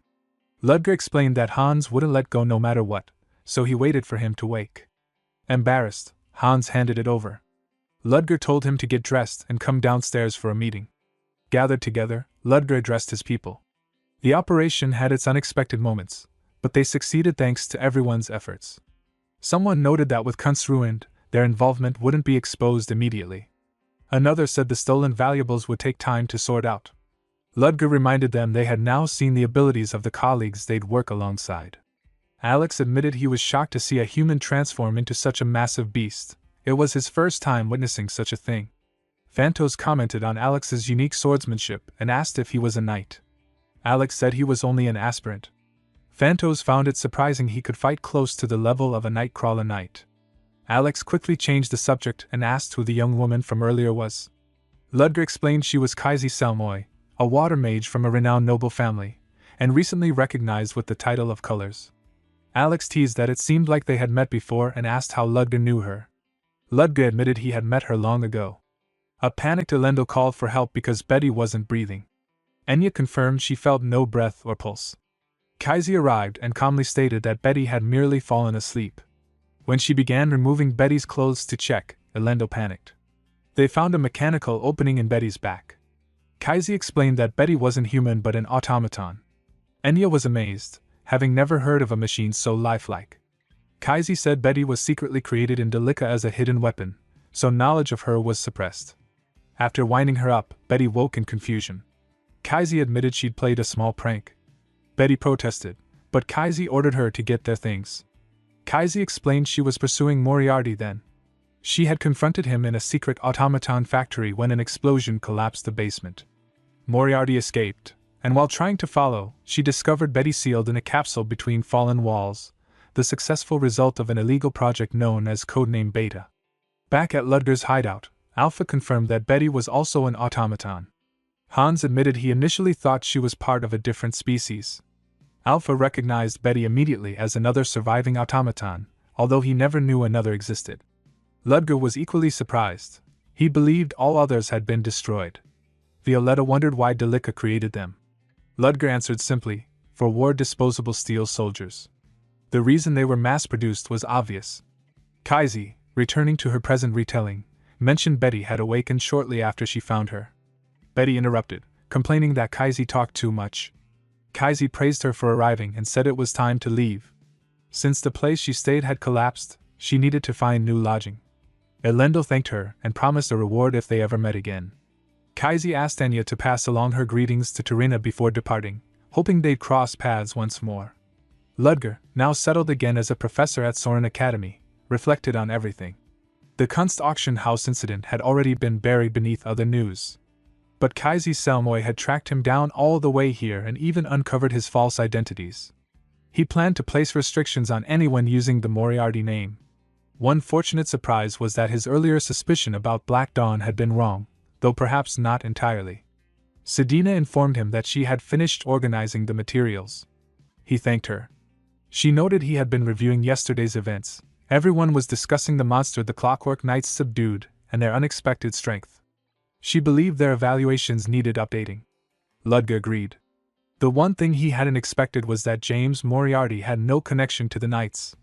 Sedina then mentioned that another group had begun to move because of the incident. When Ludger asked who, she told him, the Bretis Holy Knights. The Bretis Holy Knights resided on an island separate from the continent, serving as the headquarters of the Lamensis religious order devoted to the god of luminance. For generations they had hunted heathens and cryptids, carrying out purification ceremonies under the banner of saving humanity.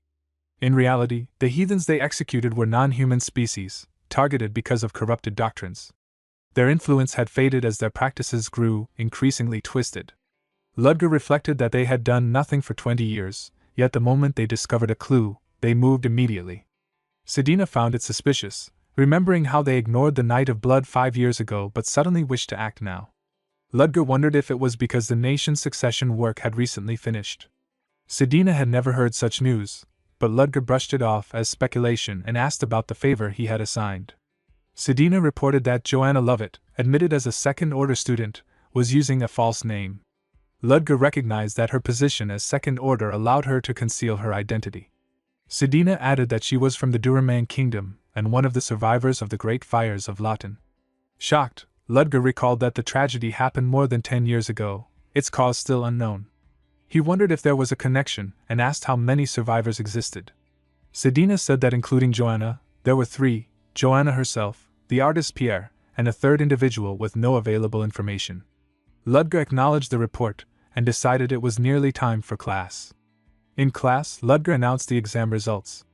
Rankings were on the board, but he would reveal the top 5. Flora Lumos held first place with a perfect score, tied with Julia Plumhart. Since they shared first, second place was omitted. Third place went to Tessie Pryatt. Aiden congratulated her, and Tessie boasted lightly. Ludger then named Lynn in 4th and Leo in 5th. Many students were stunned that the top 3 were fallen aristocrats and commoners. Ludger instructed the top 5 to collect their frameworks after class and asked everyone to take out the documents from the previous lesson. He began the lecture on magic circles using mana release, explaining that while traditional circles persisted because of belief and custom, modern formations had evolved.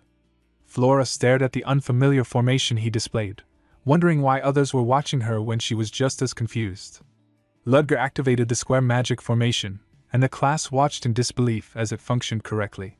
He explained that angled shapes normally disrupted mana flow, but this one succeeded due to the text within each square.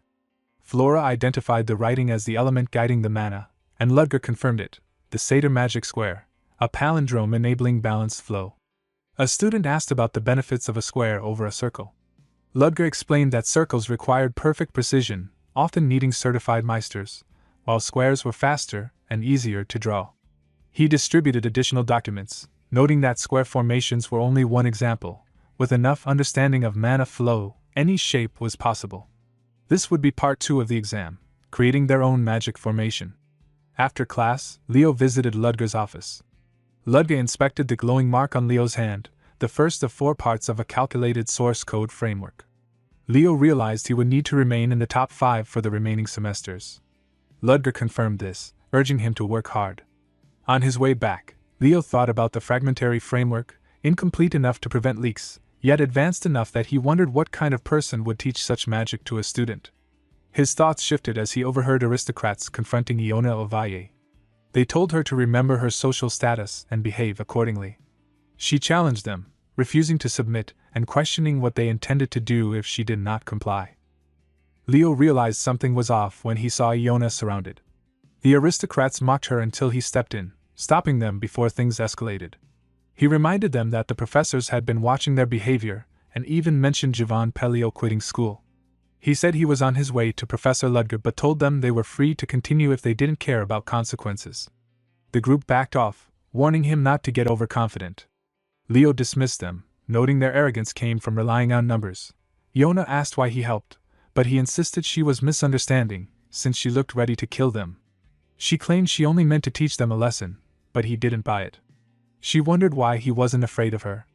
Leo said only fools would be, since her choice to attend the academy despite tensions between humans and beastmen meant she wanted to learn about the world.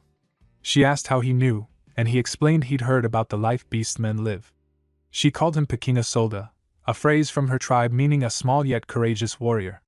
He immediately took issue with this small part, but she didn't understand why height mattered when strength of mind was more important, and she said he'd already proven it. He told her to just call him Leo. Aiden arrived with Tessie, introduced himself, and invited both of them to lunch. Tessie tried to object, but Iona accepted without hesitation. Elsewhere, Lynn felt disappointed that her task had been too simple and that she hadn't even gotten to ask her questions. Elendil approached and asked her to eat with her, but Lynn apologized because she already had plans. Elendil accepted, and Lin reassured her they could have lunch tomorrow. Lin worried she might have upset her, while Elendil wondered whom Lin was meeting and grew suspicious she might be seeing a boy. She followed Lin into the forest to check. Elendil arrived to see Fruden sitting with Lin on the lunch mat. She remembered hearing Lin mention lunch plans and was surprised the field of flowers had been arranged by Fruden. She asked if it was true, and he questioned why she cared. She couldn't believe someone as cold as him had such a hobby. Fruden brushed off her curiosity, and told her to get an unusual hobby herself instead of nitpicking his. Lin asked why Elendil had come so far in, and Elendil admitted she had been worried. Fruden called it a pathetic excuse and claimed her obsessiveness was why she had no friends. Shocked, Elendil protested, but Lin shyly admitted she'd also noticed Elendil never hanging out with anyone. Fruden agreed and said the third princess had 0 friends. Lin insisted Elendil was a good person and simply difficult to approach because of her status, but Fruden explained there were deeper reasons. He told her about the succession fights in Utah and how the first princess, Aileen von Exilion, was flawless as a ruler, making her position unchallenged. Because Aileen chose to accept all her siblings instead of eliminating them, no one dared approach the third princess, Elendil, out of fear of offending the future queen. Elendil silently thought the situation wasn't as noble as it sounded, and that Aileen simply wanted toys to play with. Fruden continued, saying Elendil had been clueless, volunteering everywhere and joining all the clubs, and he couldn't imagine how the people dealing with it had felt.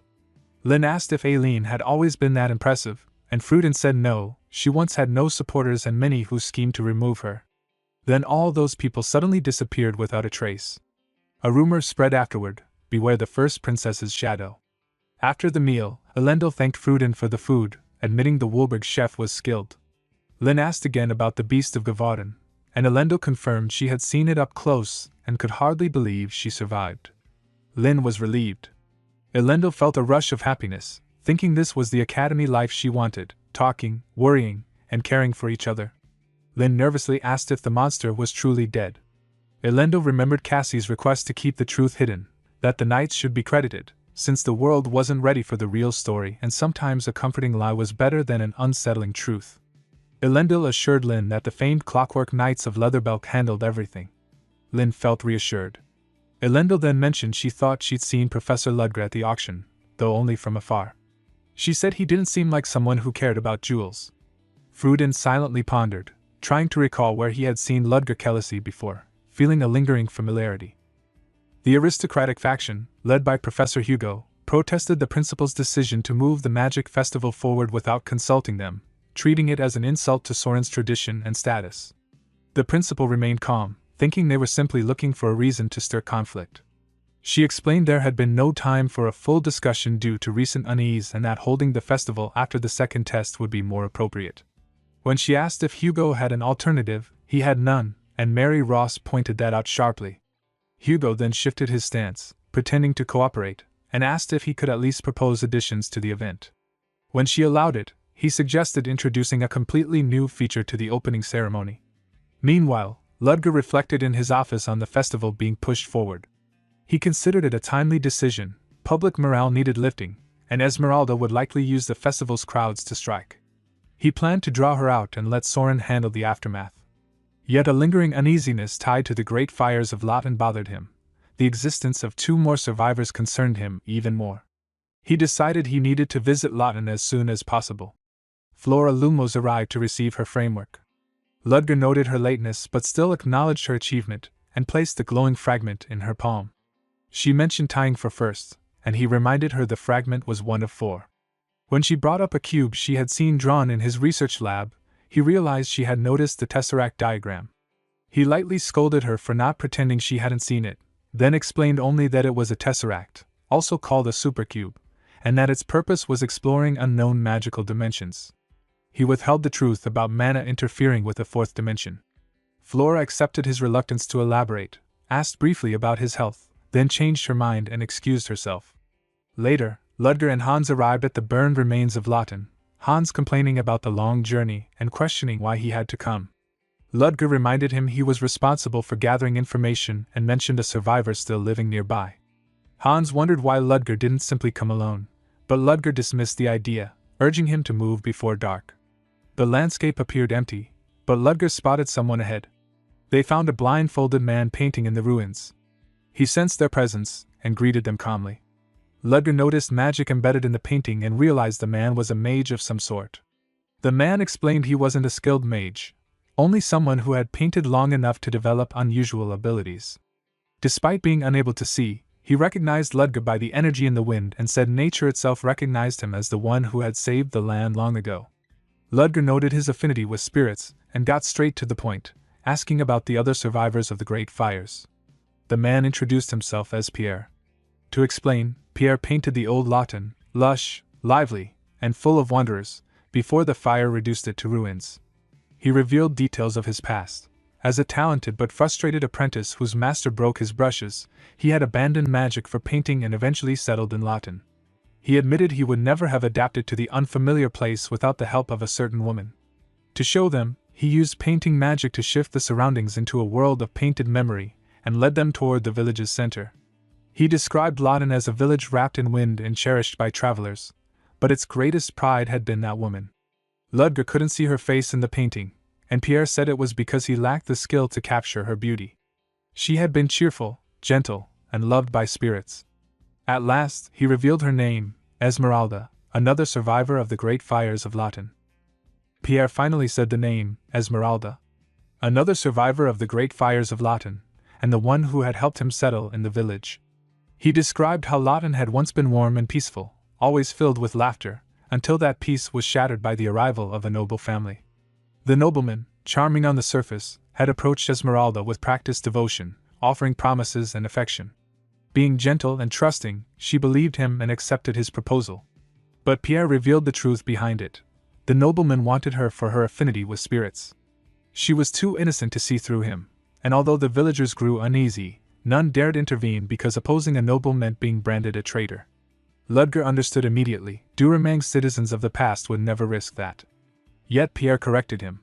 One villager had stepped forward to stop the marriage, and after that, many more joined in. Their resistance triggered a tragedy. The crowd begged Esmeralda not to trust the noble. The noble soldiers silenced them with threats, and when the villagers tried to protect her, the noble lost his patience and ordered their deaths. Pierre described the chaos that unfolded: soldiers lighting torches, buildings set ablaze, villagers cut down without mercy. Ludger and Hans were horrified as Pierre stated what the flames truly were: deliberate, not accidental. That was the hidden truth behind the great fires. Esmeralda herself had pleaded for the villagers' lives, offering obedience in exchange for mercy, but the noble dismissed her desperation. He wanted her to watch everything burn, calling the destruction a lesson for disobedience. When the village collapsed around her, and she was dragged toward captivity, the flames around her shifted. The soldiers noticed a spirit forming in the fire. They underestimated it, calling it low rank.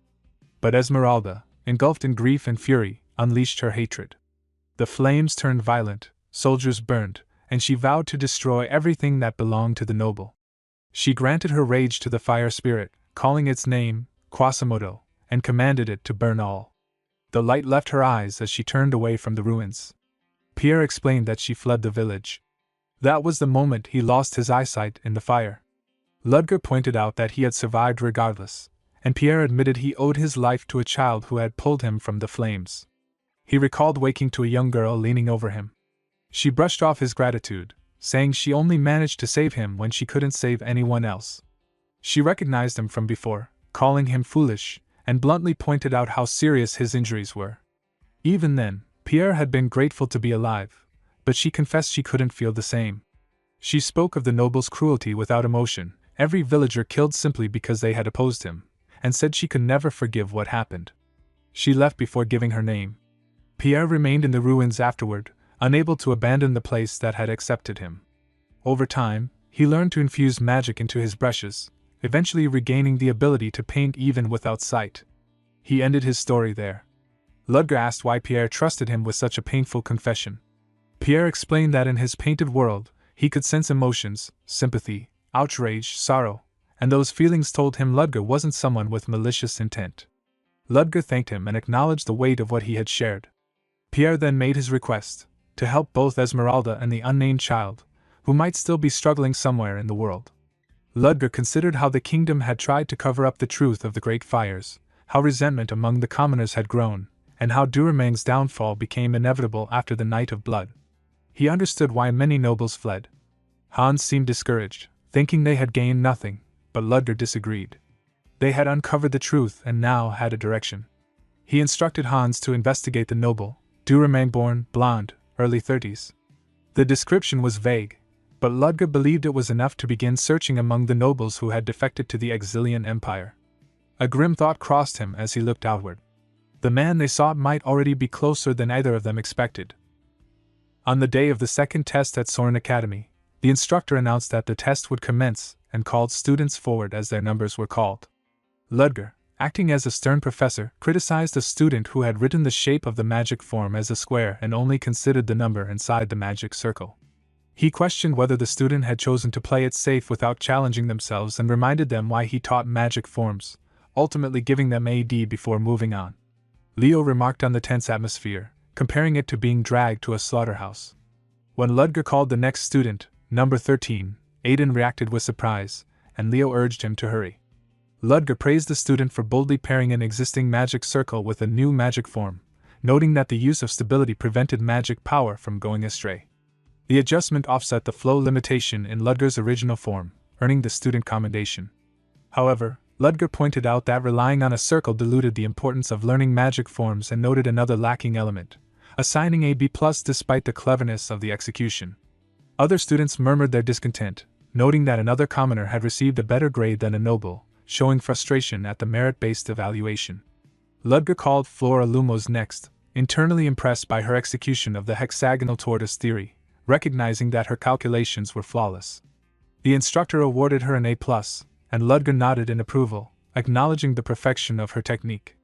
After calling the last student, Lin, Ludger noticed she had not brought the parchment with the magic circle drawn, surprising other students with her boldness.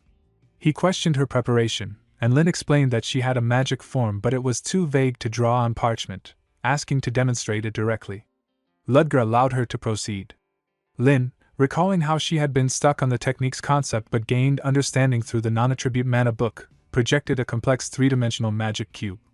Ludger was stunned and recognized it as a high-level, three-dimensional magic form, awarding her an A+. He remarked that it was unfortunate he could not give a higher grade. Lin was surprised, and Ludger commented on the near impossibility of materializing such a form in the given time frame. Lin began to explain how her mana had naturally formed the magic circle, but Ludger stopped her, analyzing internally that her instinctive success was likely triggered by the book he had given her. He acknowledged that it had been a great magic form. Lin thanked him, while Ludger reflected on how the natural flow of her magic revealed the immense potential of non-attributed magic, comparing it to high-dimensional space magic he had struggled to mimic. He realized the value of her power and its relation to space. Ludger then announced the top 5 scorers: Flora Lumos, Lin, Julia Plumhart, Yona Ovalle, and Aiden, telling them to come see him after the magic festival. Other students reacted with dismay at receiving D grades and noted only 2 nobles were in the top 5, expressing frustration at a commoner earning praise. Lin noticed Flora staring at her, sensing a new animosity. Elendil, accompanying Lin, asked if she needed help with Flora, while Cheryl commented on Flora's unusual behavior. Flora abruptly walked away, leaving her classmates confused. Cheryl questioned why Flora acted unlike herself, wondering if it was because Lin had earned the same grade. Flora asked Cheryl if she had prepared properly for the exam, startling her. Flora reminded Cheryl of Professor Mary's warning about disengagement from the exam leading to forced transfer to another class, prompting Cheryl to plead for help. Flora offered her notes calmly, and Cheryl expressed immense gratitude. Professor Mary entered, checking if students were prepared for the exam. Afterward, she suggested discussing something exciting not covered in class.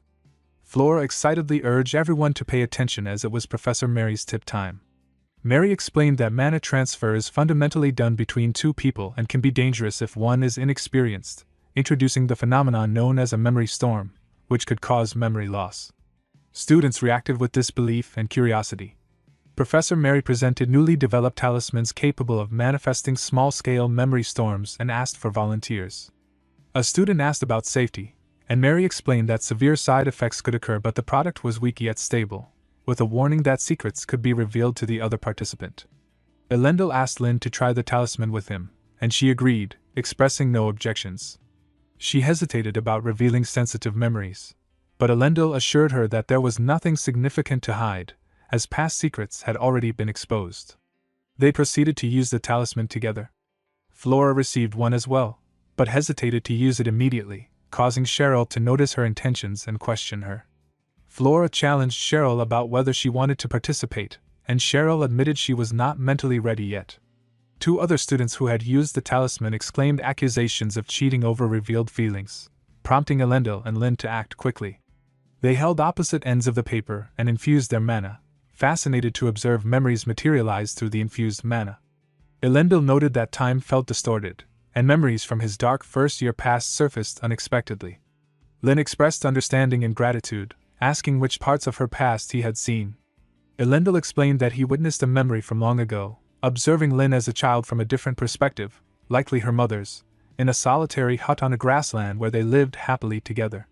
Lynn was surprised and confused, realizing she had grown up without parents. Elendil asked Lynn if she had any memories of being with her parents. Lynn replied that she did not and questioned if that was truly what he had seen. Elendil assured her that memory storms reveal memories based on the person's magic power, and he had seen it through her magic, so he was certain it was from her past. Lynn pointed out that he had described the perspective as her mother's, which Elendil found strange. Lynn admitted it was questionable but noted the phenomenon was not well understood, so exceptions could exist. Elendil pressed, asking if she truly had no memories of her parents, not even one. Lynn confirmed, explaining that her memories only went back to her time with her teacher, an elderly man she called teacher, who had a stubborn and frivolous side. Elendil asked how far back her memory reached, and Lynn replied that she met her teacher around the age of 10. Elendil deduced that she had no memories before then and suspected her teacher was connected to this gap in her past. Lynn wondered if her teacher was really connected to her memories, including those of her mother. Elendil comforted her, telling her not to worry, assuring her that she could recover her memories and that her parents might still be alive somewhere. Lynn sought confirmation, and Elendil promised to help her find her memories, thinking that she was his first real friend in Soren. Fruden approached the lunch mat where Elendil and Lynn were sitting, noticing that Lynn seemed unwell. Elendil explained that it was nothing for her to worry about. Henry appeared behind Fruden, teasing the unusual pairing of the third princess and Lynn. Elendil questioned him, suspicious about how Henry knew Lynn's name, and whether he was bullying her. Henry clarified that it was him who had introduced her to the part-time job and insisted he had no ill intentions, though Lynn admitted she had nearly died due to a terror attack while working. Elendil objected, but Henry protested the unfairness of the accusations. Fruden intervened, noting that Henry had no bad intentions. Henry apologized and offered to introduce Lynn to a better-paying part-time job, claiming it paid 3 times more. Excited, Lynn immediately accepted, prompting Elendil to object to her trusting Henry so quickly.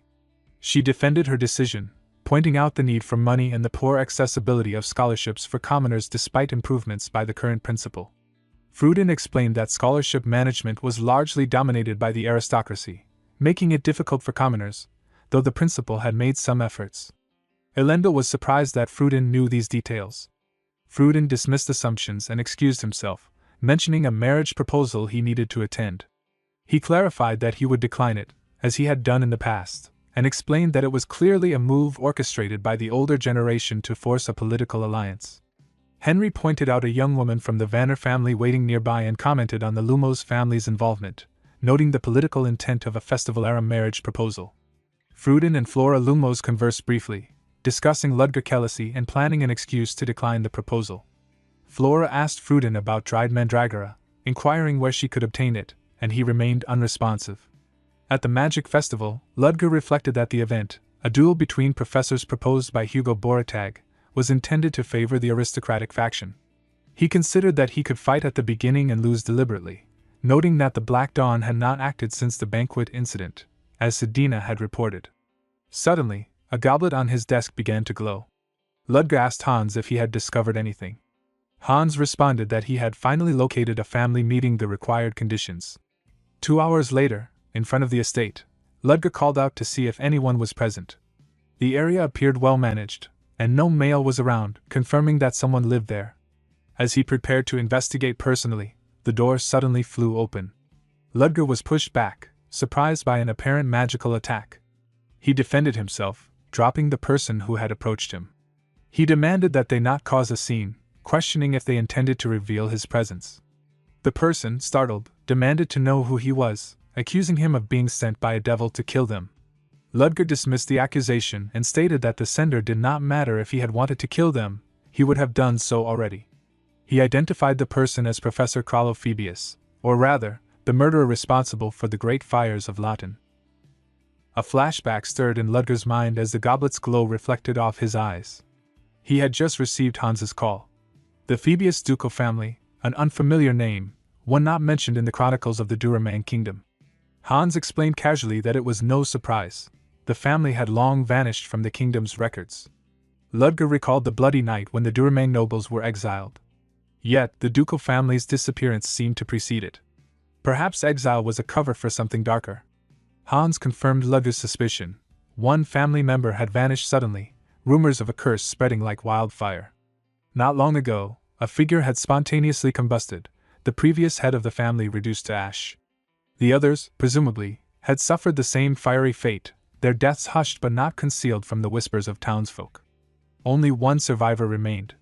Kralophebius. Hans revealed that he currently resided in Soren. Ludger's mind raced. Esmeralda's vengeance hadn't ended with their exile. The urgency was palpable. Ludger placed a dog tag on the table. Recognition flashed in Kralo's eyes. The dog tag, emblematic of the secret squad he had once served, brought a cascade of memories and fear. Ludger pressed for answers, carefully observing the exiled noble's reactions, weighing truth against panic. Kralo stammered, panic blooming at the mention of a demon hunting him. Ludger pieced together the puzzle silently, the attacks, the banquet, the looming threat. When asked for more details, Kralo handed over a letter from Esmeralda herself, a chilling promise delivered in elegant script. Ludger's heart sank. The festival's final day loomed, but the information was insufficient to act. Kralo, still terrified, could do little but follow Ludger's cautious instructions, remain calm, make no sudden moves, and wait. The festival opened with its usual splendor. Students laughed and marveled at the sights as Professors Ludger and Selina patrolled. Lynn's first time drew smiles from Elendil as she pointed out spirited attractions, a farm where children bonded with spirits, and a haunted house where necromancy theatrics thrilled the brave. Even college students participated in the spectacle, clad in zombie disguises, their presence a reminder that Soren's reach extended beyond mere grades. Ludger observed with quiet attention. Selina's curiosity about a love potion stall pulled his thoughts back to the patrol. He considered Esmeralda's unknown appearance, and how he might counter it, the potential danger of using Kralo as bait still weighing heavily on him. Selina's light poke and concerned questions drew him back to the present, reminding him that not all threats came from hidden corners. Nearby, Aiden and his companions struggled with a shooting booth. Ludger's skills, honed through military service, were challenged by the booth's sarcastic owner. Yet, with precise control, he hit every target without pause. The children's delight, their praise, warmed him despite the eerie doll they received as a prize, a grotesque yet oddly charming creation from a master dollmaker. Even Selina noted its odd charm as they walked away, Ludger quietly wishing he could have offered it to her. Elsewhere, a young student named Sedina wrestled with the monotony of assigned work, caught between the festival's excitement and the weight of duties. A vendor's cheerful coaxing coaxed reluctant participation, a small moment of sweetness in an otherwise trying day. As the sun dipped, the festival began to quiet. Selina enjoyed a lollipop, Ludger checking her reaction before letting a quiet sigh escape. Their conversation was muted, thoughts drifting over unspoken worries. Tomorrow's sparring demonstration loomed, but for now, the patrol drew to a close. Ludger's gaze caught movement Phoebus, running through the festival grounds, unexpected and out of place.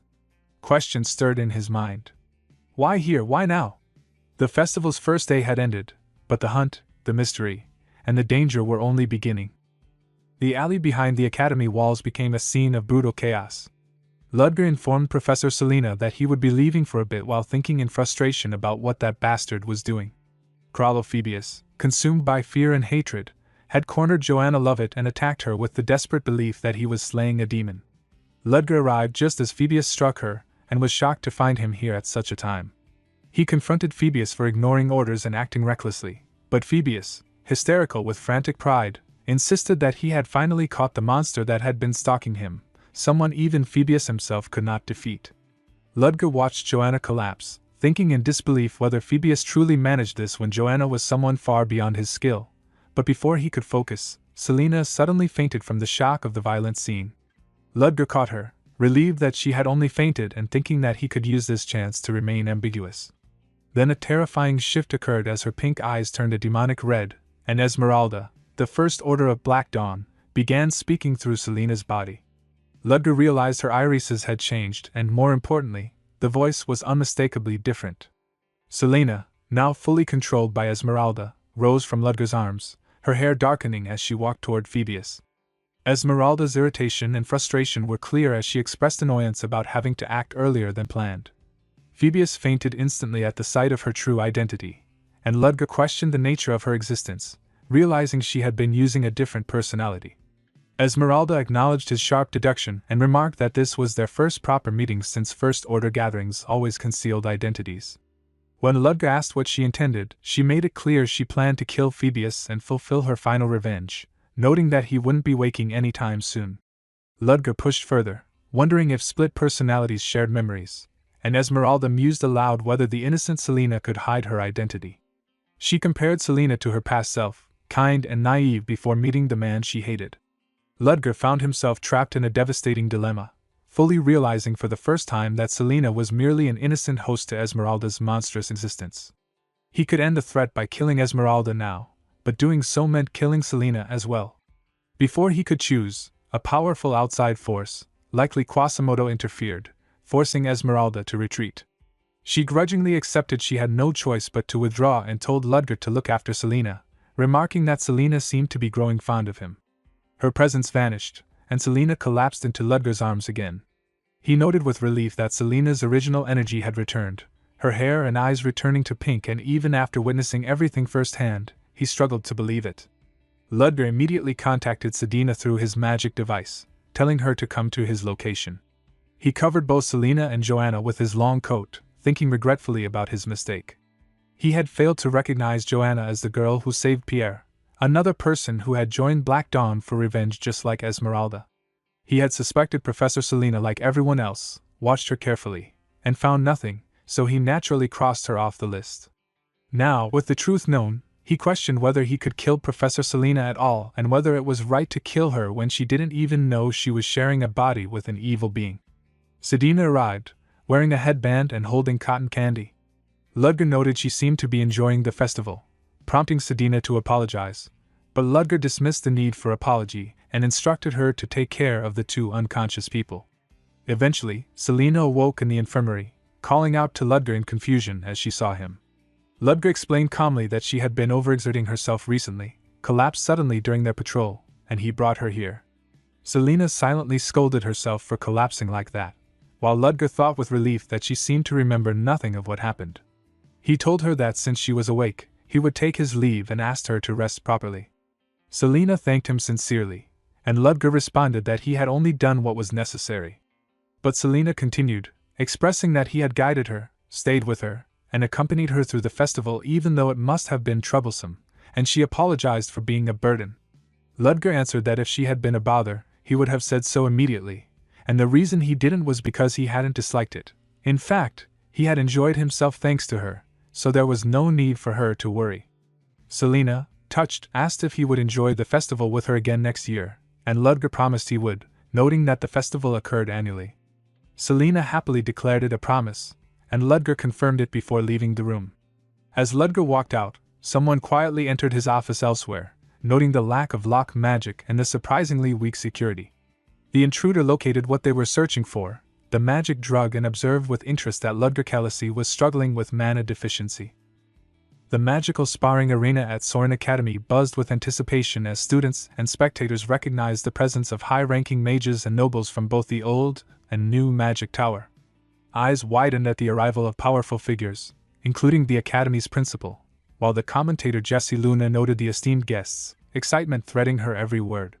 Duke Hybeck Katatushin greeted Principal Elisa warmly, teasing about his so-called boring friend, and Duke Caden Lumos, Flora's father, responded curtly, avoiding personal questions and shutting down Hybeck's meddling. Principal Elisa observed the subtle exchanges between the dukes and the principal, noting the tension and old rivalries, and recognized the absence of Duke David Woolberg among the three great families. Professor Hugo's booming voice celebrated the gathering of the Empire's pillars and his efforts in organizing the sparring matches. The commentator formally introduced the matches, and Ludger prepared mentally as he was announced as the first-year Soren Professor contender, facing Matthew Summerit. Ludger noted Summerit's glare, identifying him as a noble aligned with Hugo Boratag's faction, and reminded himself that the festival's last day was approaching, leaving no room to waste time on the event.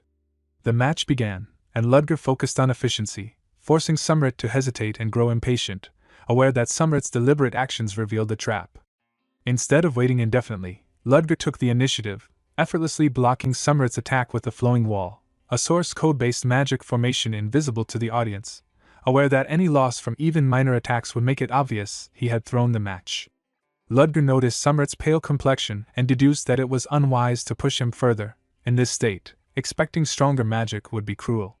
The match ended quickly with Ludger's victory, leaving him bewildered at how circumstances forced him to win despite his desire to move swiftly and discreetly. 15 minutes later, the final match approached, and Ludger felt the strain of nearly depleted mana, a consequence of his constant consumption. Returning to his office, he realized that his mana replenishment medicine was missing, indicating a deliberate theft, yet he resolved to return to the arena and complete the spar despite the risk. The next match was announced. Professor Devienne Boratag, a member of the Boratag family and second-year practical magic instructor, would face Ludger. Recognizing Devienne as part of Hugo Boratag's faction, Ludger resolved to finish the match as quickly as possible, knowing winning was unlikely. Devienne confronted him, revealing Ludger's stolen medicine, and Ludger realized the prior ineffective opponents had all been set up. He demanded Devienne forfeit and return the medicine, warning that this was his last chance while he still retained mana. The psychological standoff ended as the match finally began, with Devienne casting a specialized rank 4 defense magic, designed to block nearly all attacks, assuming Ludger could not respond. Ludger, however, was prepared, aware that Devienne's assumptions left openings.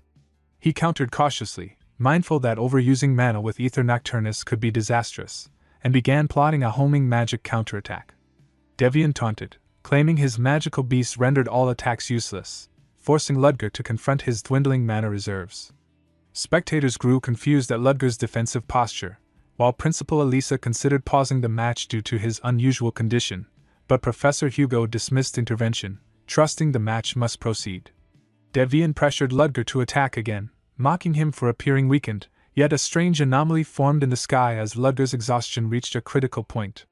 In a sudden surge, Ludger unleashed a hidden, uncontrollable power from deep within his core, a shocking display that left everyone stunned, defying expectations and demonstrating the depth of his latent magical strength. The arena erupted in a blinding flash as raw magic exploded outward, forcing the spectators to shield their eyes in confusion, unable to comprehend what they were witnessing. The brightness consumed everything for a moment, and panicked voices rose from the stands as students struggled to see. Devienne, still within the swirling light, felt his heartbeat spike in disbelief as his thoughts spiraled. He recognized the sensation of light element magic but knew all too well that it had never appeared in Ludger's elemental list, making the sudden display incomprehensible. Before he could rationalize it, a black circle formed at the center of the radiance, and shadows seeped out like living creatures crawling into the world. Ludger restrained himself, warning that Devienne should have surrendered while he still had the strength to hold back everything threatening to break loose. Devienne recoiled in terror as the dark entity pushed forward, desperately begging it to retreat until a silhouette stepped through the shadows and halted its advance. Ludger suppressed the entity with a firm choice, warning it that if Devienne suffered further, he would allow another to take advantage instead, leaving the entity to decide whether that outcome was acceptable. The overpowering light abruptly vanished, and the spectators regained their sight just in time to hear the announcement declaring Ludger as the victor. Devienne remained frozen in shock, unable to process what had transpired inside the blinding blast. Ludger walked over to him, retrieved a small container from his pocket, swallowed his own medicine, and began to leave the arena as the instructors rushed in. Hugo panicked when he saw Devienne still unresponsive, shouting for the doctor and demanding an explanation for why the boy remained catatonic. The doctor examined him anxiously but admitted that nothing was physically wrong, explaining that further tests would be required. Hugo snapped at him in frustration until Ludger entered and calmly stated that Devienne's condition resulted from an instantaneous and overwhelming mental shock, something that would fade on its own. Hugo furiously questioned how Ludger had the nerve to appear here, accusing him of going too far in what was supposed to be a simple spar. But Ludger only responded with a quiet challenge, wondering aloud whether Hugo truly believed he had gone too far. Chris Benamor intervened, suggesting they wait and promising to bring a special recovery medicine from his family's infirmary. Hugo agreed and then returned to reprimanding Ludger, vowing to make him take full responsibility for the severity of Deviant's state. Before he could continue, Principal Elisa reminded Hugo that he had been the one insisting earlier that anything could happen in a spar, leaving him speechless as he tried and failed to recall ever saying such a thing. Duke Hybeck Katatushin entered with a composed smile, claiming he had heard it as well, causing Hugo to stammer in panic at the unexpected presence of a high noble. The Duke turned to Ludger with polite interest, introducing himself and complimenting the match. Ludger introduced himself in return. The Duke then suggested they not crowd the infirmary room and guided everyone outside. As he observed the nobles surrounding him, Ludger internally noted how many had suddenly gathered and realized that the elegant lady accompanying the Duke must have redirected them on his behalf. The lady addressed the assembled nobles gracefully, asking for their understanding and ensuring the area cleared.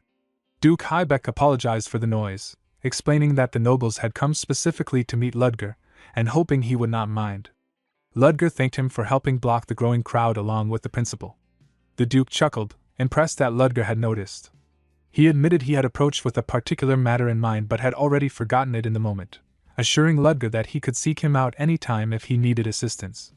Ludger replied politely, though internally he saw straight through the Duke's intentions and recognized the carefully calculated nature behind every gesture. He assessed that the Duke was not one of the three pillars of the Exilian Empire, yet every move he made was crafted to read people and judge potential gain. Deciding he was finished here, Ludger prepared to leave.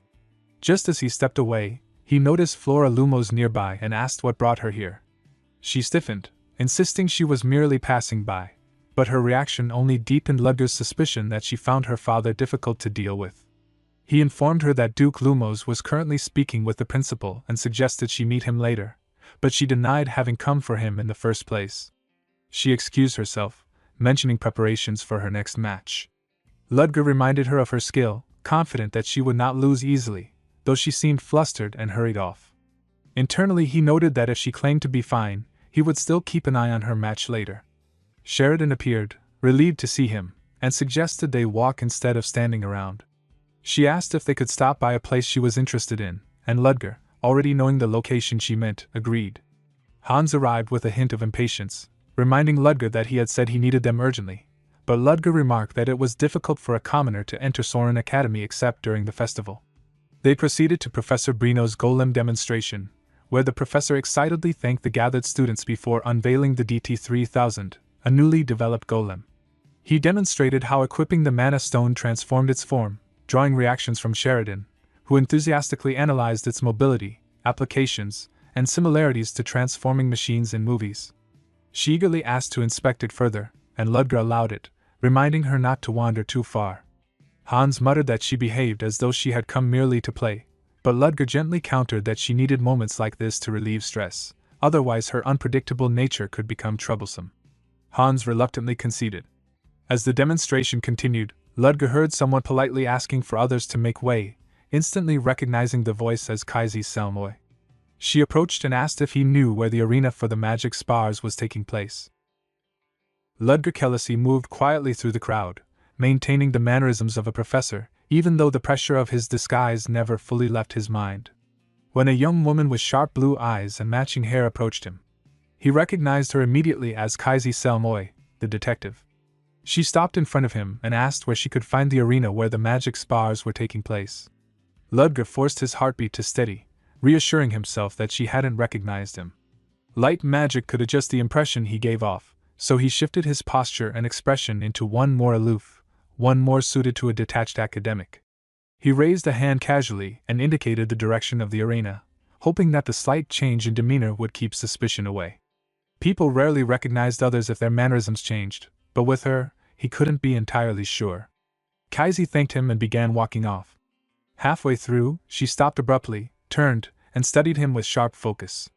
She asked if they had met before, claiming that he felt familiar. Ludger kept his expression even, replying that it was their first encounter and that he would take his leave. Hans, in his plainly worn outfit, hurried after him as if he had been waiting for the moment to escape. Before they could get far, Kaisi called out again. Ludger felt the prickle of her analysis magic brushing over him, and for a moment he thought she had uncovered his identity. Instead, she confidently declared that he must be a professor at Soren. Relief washed over him silently. He reminded himself to act naturally. Avoiding her too aggressively would only increase suspicion. She continued explaining how she had deduced it. His clothes were high quality but carried no noble crest, eliminating both wealth and noble lineage. He had nothing on him suggesting business or trade. No fallen noble would dress up simply to attend a festival. Thus, by process of elimination, he must be affiliated with the school. She ended her reasoning by asking if he was Ludger Kelisi, commenting on the intensity of his presence. Internally, he wondered how she had derived that much information purely from his outfit. Externally, he simply confirmed it and excused himself. She seemed almost offended by his lack of amazement, remarking that most people were far more impressed when she deduced their identity. As he walked away with Hans, she watched them leave and muttered that only one other person had ever reacted that indifferently, James Moriarty, and she shuddered at the memory. Betty called her over, reminding her that the match was about to begin, and Kaisi hurried off after tossing Ludger a finely crafted business card. Hans eyed the card and admitted he had been worried Ludger had been caught. Ludger slipped it into his pocket with clear irritation, saying that if she had recognized him, she would never have given it to him, she merely wanted to befriend him. The card carried faint magic, and throwing it away carelessly would alert her, so he had no choice but to hold on to it. He warned Hans to be cautious and to discard the outfit he was wearing. Hans protested, but Ludger reminded him how easily Kaisi pieced together truth from the smallest hint. Hans glanced at Sheridan, who was still excitedly talking among other students, and suggested retrieving her. Ludger told him to let her be. There were few moments for Sheridan to enjoy herself like this. Hans commented that Ludger seemed oddly suited to being a professor, smiling as if he genuinely enjoyed watching the children grow. He admitted that such an environment felt foreign and enviable to him, because unlike these students, he hadn't been able to grow up in such comfort. Ludger quietly corrected him, saying that while the children did appear to grow up in a beautiful flower garden, innocence belonged to them by right, and they should smile freely. Hans sighed, saying that coming from Ludger, he had no rebuttal, but pointed out that there was barely an age difference between himself and the students, yet Ludger treated him completely differently.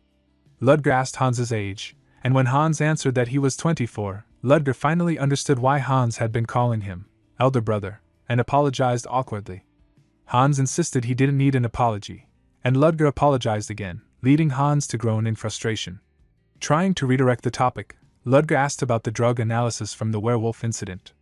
Hans realized he was changing the subject but answered anyway, reporting that hallucination-inducing properties had been detected, likely originating from Peluma, a plant that grew only in Voltanum. Ludger said they would investigate after the festival. Hans hesitated, then asked whether Ludger had meant it when he said he was facing the First Order. Ludger confirmed it quietly. Hans asked if he was prepared, pointing out that the man he might have to fight was a professor he was close to. He corrected himself, admitting the question had been foolish, but reassured Ludger that even if things ended horribly, he shouldn't shoulder the guilt alone. In their world, innocence often fell despite all efforts to protect it. A dark memory flickered through Ludger's mind, a voice asking Professor Moriarty to take care of a younger sibling, a blood-covered hand slipping out of sight. He looked at his own hand. He knew. Hans reminded him of the truth. Hesitation meant death. Ludger clenched his fist, accepting that in their violent world, death always hovered close. Hans agreed silently. It was the reality neither of them could escape. By the third day of the festival, Soren held an outdoor banquet. Duke Heibeck was already enjoying daytime wine, laughing loudly about the pleasures of early drinking. Ludger agreed in tone but wondered internally why the old man clung to him so persistently. Eventually he asked directly what the Duke wanted, but Heibeck simply claimed he sought entertainment, and found Ludger interesting to observe, promising not to step beyond courtesy. Ludger remained skeptical, mentally labeling him a sly old fox. Then he noticed Flora Lumos entering the banquet hall. Her dark blue hair was neatly arranged, though her nerves were visible in her posture. Heibeck recognized her and noted her immense natural talent, adding that it was unfortunate she was ignored by her family because she was illegitimate. Ludger's expression tightened. Flora gathered her courage, reminding herself that she was no longer the timid child they had discarded. She wanted to show her father that she had grown beyond what they ever believed she could become. But before she could approach him, her brother Kamal noticed her and openly mocked her, calling her a half-breed. Katrina joined in with sharp cruelty, telling her not to speak their names with her supposedly tainted blood. Kamal called over their father, Duke Caden Lumos, who responded without interest. Flora's confidence crumbled as memories and insecurities crushed her attempt at bravery. She wanted to speak, but the words refused to come, and the purpose that had brought her there slipped from her grasp. Just as she faltered, Ludger stepped forward, placing a steady hand on her shoulder. His tone hardened, protective and unyielding, as he asked whether there was a problem with his student. The Lamensis Church oppressed demi-humans under the monotheistic god Lamensis, adhering to a strict pro-human doctrine. They did not merely shun subhumans. Their hierarchy divided the world clearly. High-ranking humans and legitimate children were favored, while subhumans and illegitimate children were treated as lowly citizens, burdened by prejudice from birth. Everything was split into rigid categories, leaving little room for mercy. Duke Hybeck remarked quietly to himself that Flora had been born into a family who followed such harsh rules. Had she been born elsewhere, her life might have been very different. Ludger's mind wandered to why she clung so desperately to her grades. She believed that by excelling, she could earn recognition from her family. Yet even if she achieved it, would it really matter? As Ludger approached the Lumos family, a sense of unease settled over him. Nothing good would come from his interference, and even if he acted, Flora's circumstances would remain unchanged. Still, he could not ignore her struggle. He could not simply walk away. The Lumos siblings' gazes sharpened as he drew near. Flora flinched at his presence, uncertain and fearful. Duke Caden Lumos dismissed him coldly, insisting it was a simple family matter and that Ludger should not interfere. Ludger's expression stiffened. The matter appeared far too serious to be brushed off as a trivial domestic dispute. As a professor, he could not stand idly by.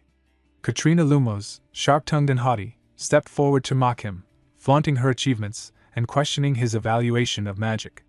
She conjured 4 sharp icicles in her hand, daring him to assess her skills. Ludger's gaze remained detached, devoid of admiration. He spoke in measured, clinical terms, pointing out deficiencies in speed, development, and understanding, highlighting the inadequacy of her spell's structure. Shock and fury flashed across her face, and tears gathered at the corners of her eyes. Duke Caden intervened, urging Ludger to forgive her ignorance. Ludger's eyes glowed with a cold, blue light as he assured the Duke that the child was not at fault. The stern atmosphere was briefly relieved, though Duke Caden muttered that the moment's fun was gone. Kamal Lumos rushed after Ludger, his anger barely contained, while Flora hesitated, caught between gratitude and confusion. Ludger directed her to leave, noting her friend awaited. Cheryl quickly guided her away. Kamal and Katrina demanded official complaints and action, but Duke Caden silenced them, warning that anger yielded only fleeting satisfaction. Though he conceded for the moment, grudges in the Lumos family were not easily forgotten. Later, Ludger walked alongside Duke Hybeck, reflecting on the events. Despite appearances, he did care for his students. He had not known that Duke Caden's belief in the Lamensis Church bordered on fanaticism. Hybeck explained that rejected children in the church were branded from birth, leaving them no escape. It was fortunate that Flora believed she bore no brand. Ludger questioned whether Duke Caden had acted from paternal compassion. Hybeck corrected him. The child's mother had fiercely protected her, though she had since passed.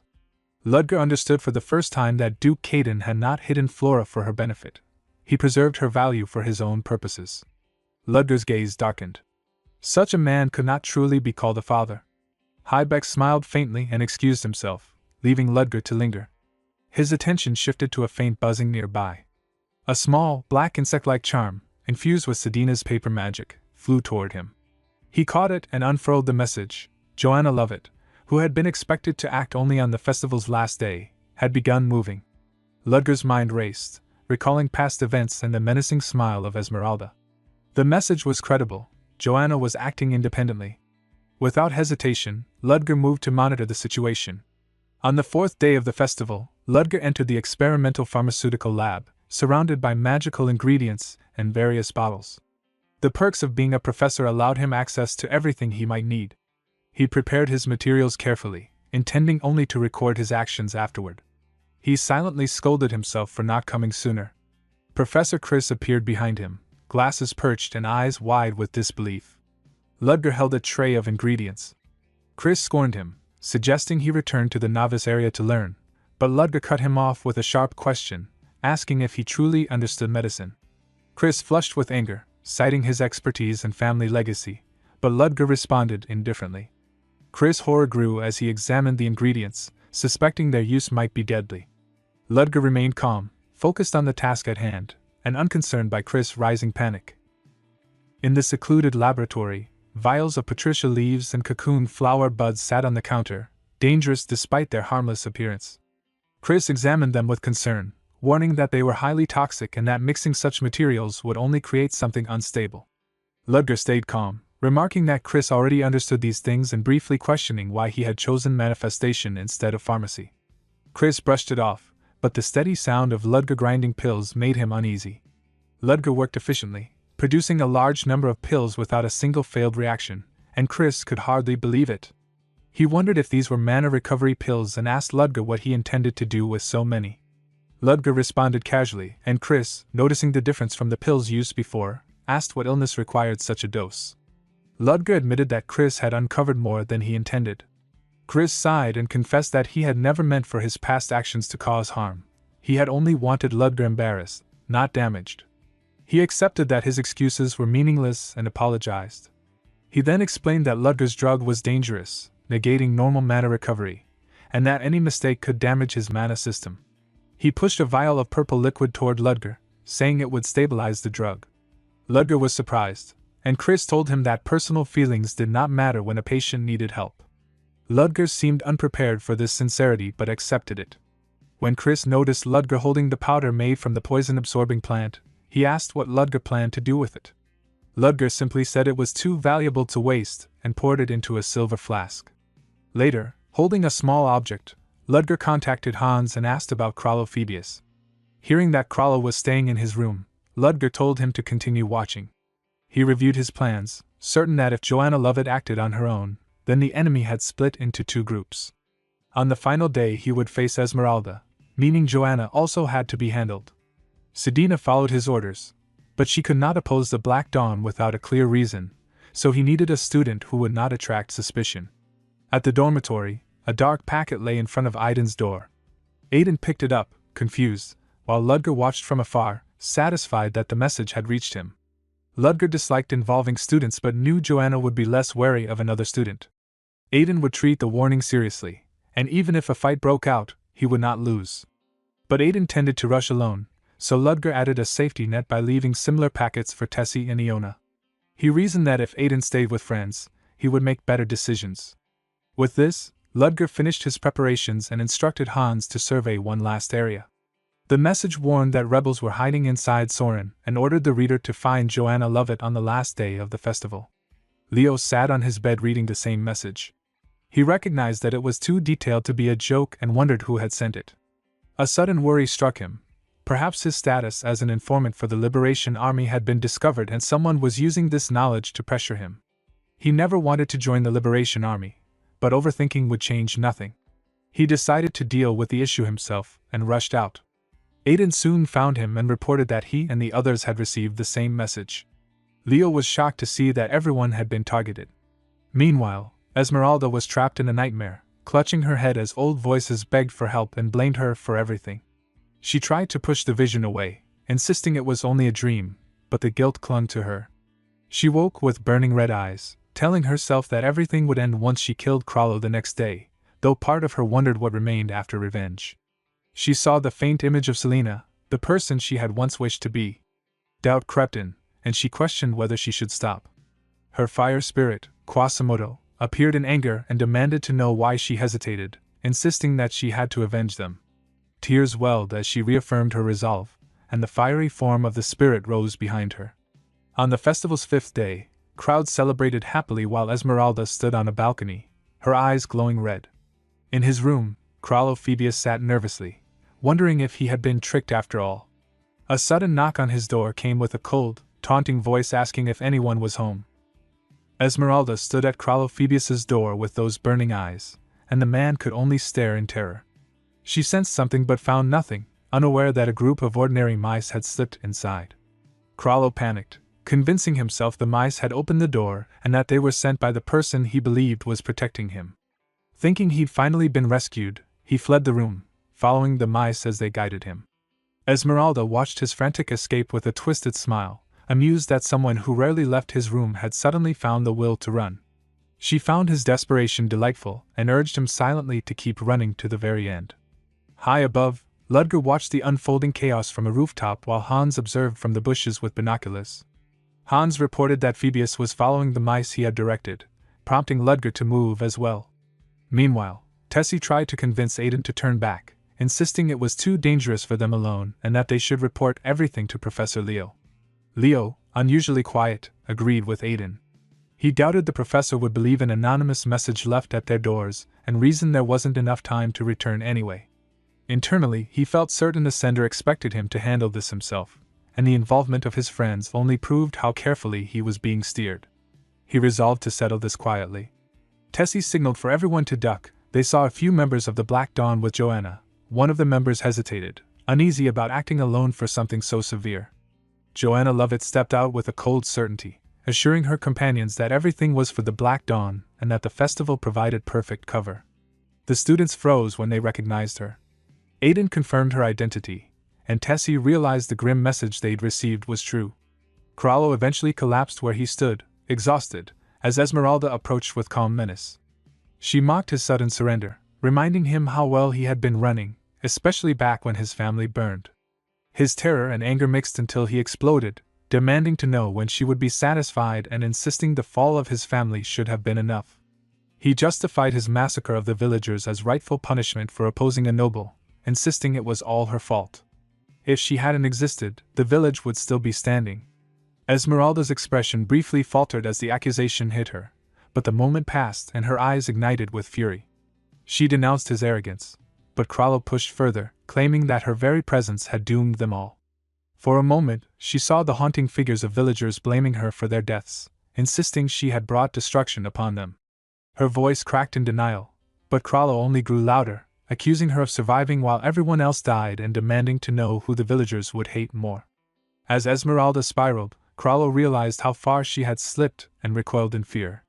Her flames erupted uncontrollably, shooting into the sky in a blinding column. Ludger reacted instantly when he saw the fire from afar. Hans rushed toward him, reporting that he had successfully guided Phoebus to the witch, but that the argument had escalated into an explosion. The storeroom was burning, fire suppression was failing, and the mice had been blown away, leaving him without a clear picture of the situation. He urged Ludger to come immediately. Ludger contacted Sheridan, asking whether anything unusual had been spotted at the festival. Sheridan saw nothing suspicious but eagerly agreed to help and distracted the crowd with a dazzling early fireworks show. The people were captivated, leaving Ludger free to move, though he knew he couldn't use Aether Nocturnus due to mana constraints. Hans watched the flames closing in on the festival and panicked at the delay. The ground trembled as Ludger finally arrived on a massive, glowing, gold-plated mechanical steed, a transforming golem. Hans was stunned, unsure what Ludger intended to accomplish by charging directly into the fire. Ludger pushed through the heat with a grim understanding that things were far worse than expected. He saw Crollo wounded and Esmeralda engulfed in rage, with the colossal fiery spirit, Quasimud, towering over both. He recognized the spirit and recalled how helpless he had once been in its presence. He didn't plan to fight Esmeralda, only help her, since something had clearly gone wrong for both her and Phoebus. He knew the only efficient way to end this was now. A summoned spirit could be dispelled by destroying its vector, but if summoned personally, the summoner must be subdued. He needed to tranquilize Esmeralda and get close enough to land a clean shot. He began advancing carefully, but a sudden fiery claw lunged from the side. The ambush made him realize the spirit had never believed a word he said and had been waiting to strike. As its blazing form turned fully toward him, Ludger's sharp blue eyes narrowed in grim understanding. A hush settled over the dense forest, so deep it felt unreal. Kaisi Selmoy walked with a thoughtful expression, surprised at how quiet everything had become and thinking about how she had wanted to explore earlier but too many people kept approaching her. She wondered if Betty was enjoying herself and felt a twinge of envy. Her eyes widened when she spotted figures moving deeper into the woods. She hid behind a tree, noting that others were here too, and she watched their cloaked, secretive movements. One of them murmured that everything was for the Black Dawn. The words made her tense instantly. She panicked at the thought that this truly might be the Black Dawn, and felt she needed to follow them immediately. Soon another group appeared, one with bright red hair, urging their companions to move. She heard Aiden's remark that this was probably Joanna. Watching everyone head deeper into the woods, Kaisi decided she would follow silently. Far away, in a land of cracked earth and burning debris, the blazing brute Quasimodo fought with ferocious delight, its roar carrying twisted triumph. It hurled a flaming punch, which Ludger barely dodged as he tore past him. He clicked his tongue, realizing the creature had blocked his view of Esmeralda, and noted with frustration that it was moving autonomously, proof of the dangerous power of a Black Dawn First Order. It attacked again with a torrent of fire, and Ludger felt his options dwindling. He gathered mana into a dark wave and unleashed Aether Nocturnus, staggering the giant for a moment. He frowned, annoyed that he had no time for spell casting and forced instead into close combat, using only his coat and physical skill to deflect the monster's burning limbs. Thoughts pressed into his mind at the worst time. He wondered if he should call upon divine power again, but the risk still felt too great. Before the next strike reached him, the metallic golem RT-3000 interceded, its system announcing dangerous temperatures and shifting to maximum defense. Quasimodo taunted the sudden appearance, confident it would break through. Ludger knew the golem would only hold temporarily. When it fell, he had no means left to fight head-on. He pulled out a small ornate pipe containing a dangerous byproduct from a medicine he had created. He remembered the elf's warning that consuming the released mana would damage his mana circuit, and that the poison inside the byproduct was extremely hazardous. He had dismissed those fears back then and trusted the anti-poison Black Sea essence he had developed. He prepared the substance, letting dark blue energy spark around him, and challenged Quasimodo directly. With a surge of water and darkness, he unleashed Ocean Rage, striking the giant square in the face and forcing it back. He grimaced as he pushed his limits, knowing he could only cast 2 more high-rank spells with the mana from the byproduct and that the golem would not last long. RT-3000, calculating its own collapse, recognized it could at least push Quasimodo back once more. Its core glowed violently as it delivered a final burst of power, leaving it badly damaged but buying time. Quasimodo stumbled and roared in disbelief, demanding to know how a human had resisted it. By then Ludger had already retreated using the golem's counterattack as cover. The furious monster searched through the smoke, screaming for the vanished human. Meanwhile, Joanna confronted Aiden and the others, shouting to know who they were. Aiden panicked and shouted back that they had been caught, insisting they had heard everything, including the talk about harming people, and asking why she would do such a thing. He told her that even if they did not know the details, she shouldn't be doing something like that, especially on a festival day. Joanna scoffed, mocking the idea of a happy festival and saying people used others like tools for their own joy. When Aiden protested, she snapped at him to be quiet, accusing him of speaking without understanding anything, and declared that she would kill everyone regardless. Aiden shouted for the others to move, realizing he had no time to react. At that moment, Kaisi leapt in front of the students and shielded them with her magic. She admitted she had planned to watch the situation first, but she couldn't leave people in danger. Tessie recognized her immediately, asking if she was really the famous Kaisi Selmoy and demanding to know why a Celadon mage was here. Kaisi cheerfully acknowledged the recognition and said she had many questions, but they should handle the situation first.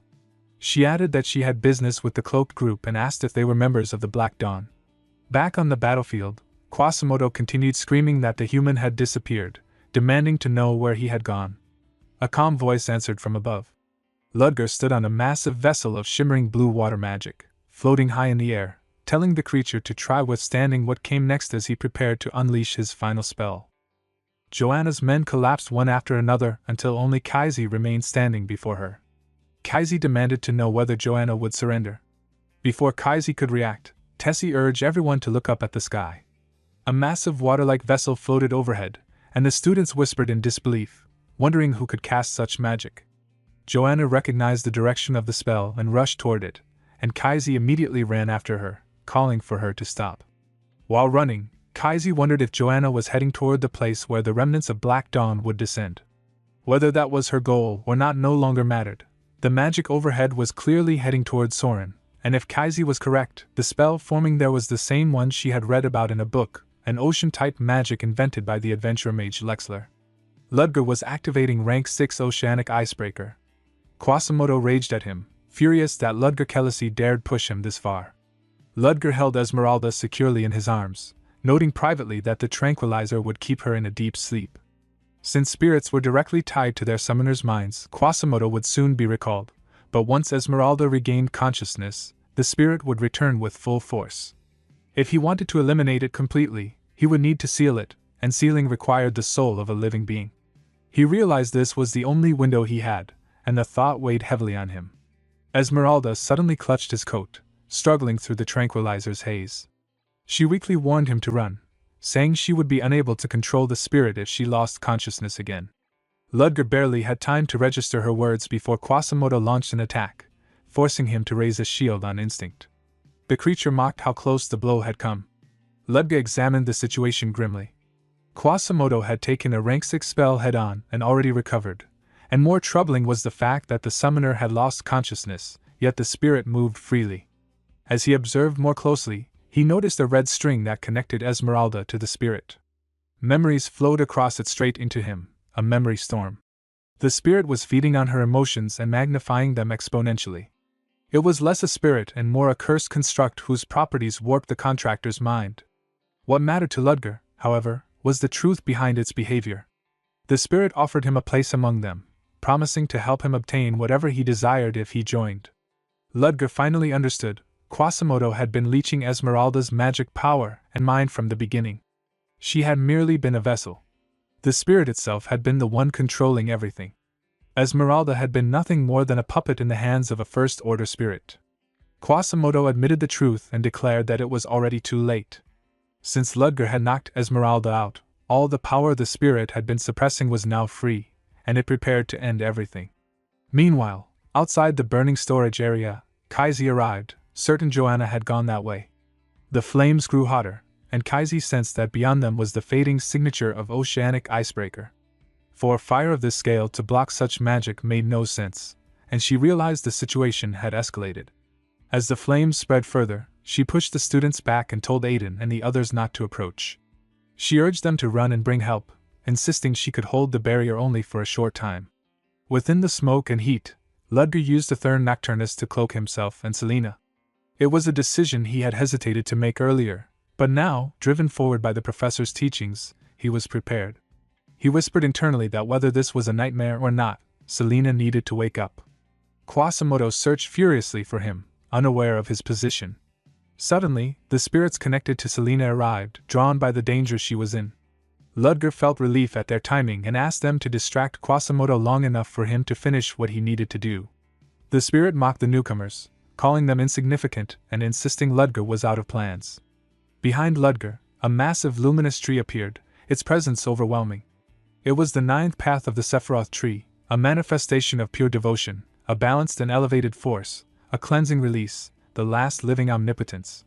Quasimodo panicked and tried to flee, shoving the lesser spirits aside in desperation. Ludger summoned the 9th Sapphira, Yeset. With its power unleashed, he struck Quasimodo with the full force of the spell. The ground was torn open by the earlier blast, smoke drifting from the massive fissure. Ludger stood at its edge, breath unsteady, his coat fluttering in the heat. He checked the ruins below, and wondered if the creature had finally died. A cough shook him. Extreme magic always drained him, and he knew he had barely kept the god's power in check. Esmeralda knelt nearby, exhausted and shaken. She asked why he had saved her, and he brushed her off, telling her he only acted because he disliked being looked down on. She smiled bitterly, doubting his excuse. Before she could say more, a molten, golden hand burst from the pit and lunged for her. She screamed as Quasimodo rose again, roaring in rage. Ludger was stunned it could regenerate after such damage. The monster vowed to take Ludger down with it, and demanded more power from Esmeralda. Blue mana peeled painfully from her body as he drained her through their force link. Ludger realized the creature was pulling her magic directly through their bond and blasted its hand away to free her, but Quasimodo retaliated with murderous force. As Ludger braced for the next attack, a familiar presence reached him, Kralophobius. The possibility of performing the sealing ceremony struck him like lightning. Determined not to miss the chance, he punched Quasimodo's leg to distract it for even a moment. Before the monster could counter, Joanna appeared, green magic swirling around her, demanding Esmeralda's release. Quasimodo recognized her and lashed out, accusing her of interfering in its revenge. Joanna answered with cold, final resolve. A second figure then arrived calmly across the ruined earth, Pierre, carrying his briefcase and wearing a blindfold. He greeted Ludger and Joanna, explaining he had come to face his past properly. Quasimodo grew impatient with their words and fired a massive blast at them. Joanna tried to counter, but Pierre acted faster, releasing a green light to blind the monster.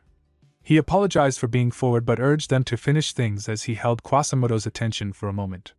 Furious, the creature launched a killing flame at Pierre, only for golden chains to erupt from Krallo-Phoebius's body and bind its limbs. Ludger seized the chance, thanking Pierre internally and charging forward to deliver the decisive blow. His strike hit as the sealing ceremony took hold, forcing a new contract onto the weakened monster. Quasimodo screamed that it was impossible to be linked to anyone but Esmeralda, but Ludger explained that a stronger contract overrode the old one.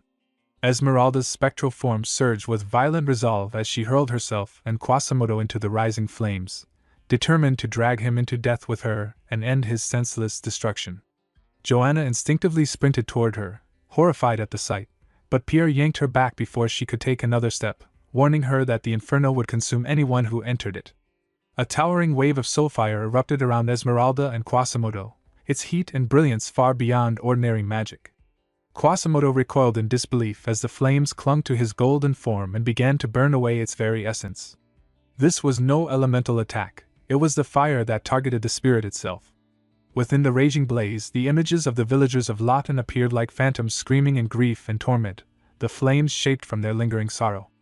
The sight made Esmeralda's spectral features soften. Years of guilt seemed to loosen their grip as she watched them. She looked at her glowing form with a pained acceptance, realizing she could finally atone, even in part, if she vanished here with them. Before she could disappear into the flames, Ludger thrust himself into her path, his body wrapped in swirling magic. Demanding to know why she wore a smile in her final moments, he plunged his hand straight into her spectral chest and forcefully interrupted the self-destructive ritual. The shock made her gasp, and raw emotion edged his voice as he asked if she truly believed dying like this would fix anything. At the same time, a surge of blue-white energy exploded outward from his hand, flooding the golden chains binding Quasimodo and overwhelming them with a gentler, foreign power. Joanna and Pierre watched, stunned, as the soft light mingled with the violent flames. Pierre recognized it first. It was the collective souls of the villagers, drawn by Ludger's interference. Quasimodo began to shriek as the two forces crushed his remaining strength. His massive form shrank rapidly, its golden shell cracking, crumbling, and finally collapsing into drifting black dust until only the smoking chains remained. Esmeralda's spectral body wavered, revealing faint cracks of light beneath her transparent skin. She understood immediately. The villagers' souls had been released, and the bond tying her to Quasimodo was finally broken. With that severed, her own form was dissolving into pure spiritual existence. She admitted she knew this was her fate from the beginning. Ludger could only watch as she dimmed further. Then her sister, the nun who had died in the tragedy, appeared before her in shimmering form. Esmeralda's eyes widened, and she threw herself into her sister's arms.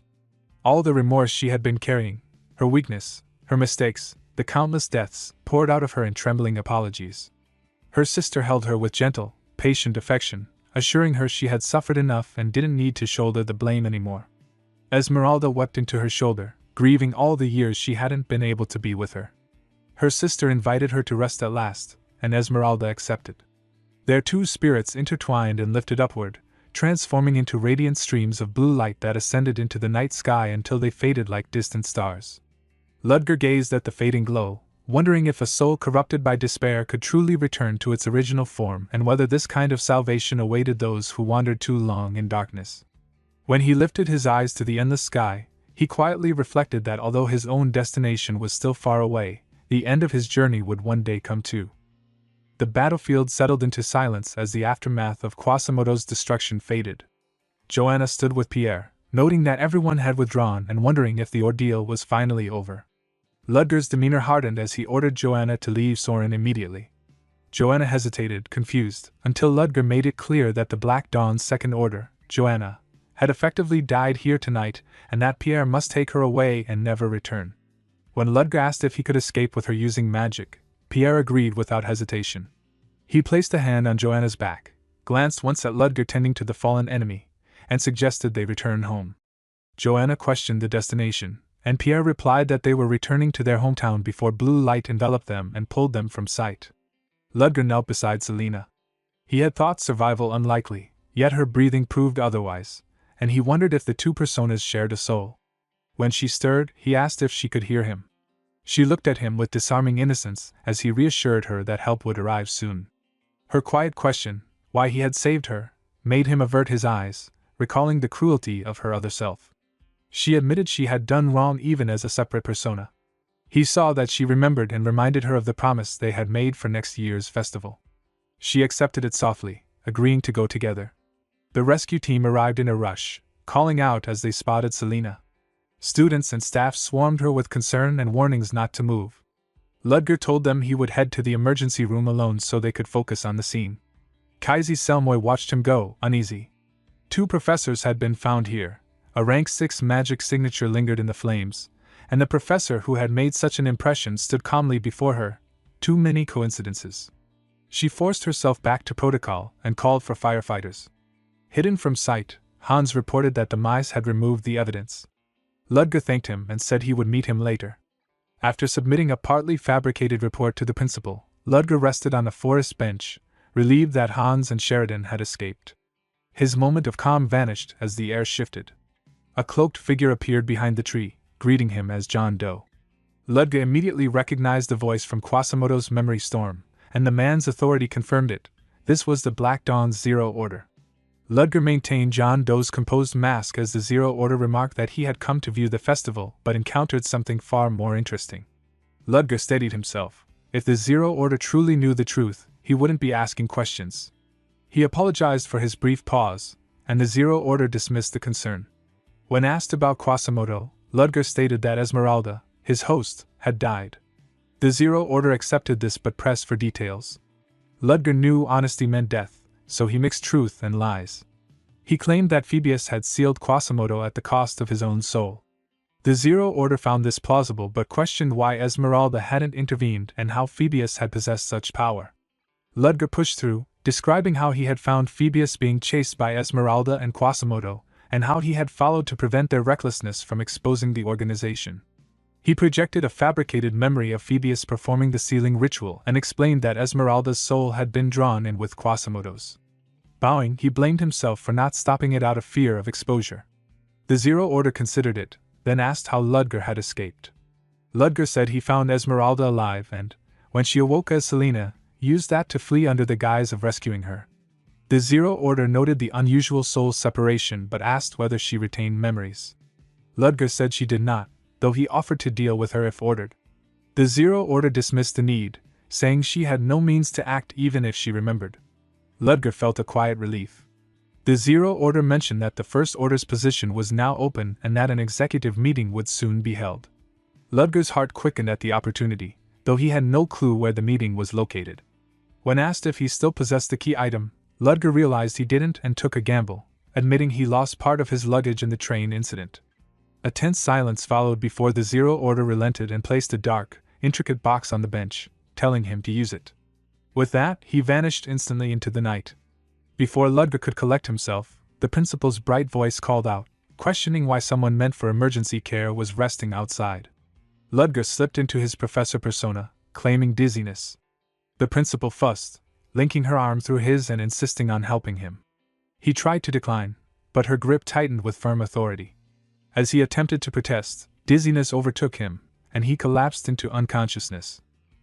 The principal fretted over Ludger's sudden collapse, relieved when he assured her he was fine. She was still shaken by Professor Krallo's betrayal and the involvement of several students. Ludger confirmed that the earlier banquet incident was also orchestrated by Krallo and Joanna.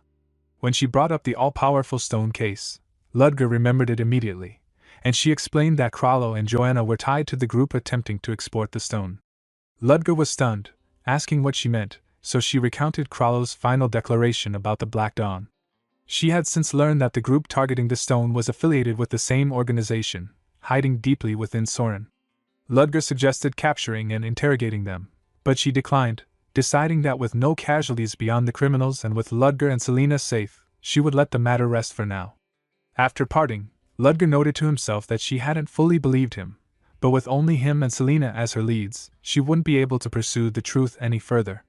He needed to bring Selina onto the same page and check that the items he'd hidden were still intact.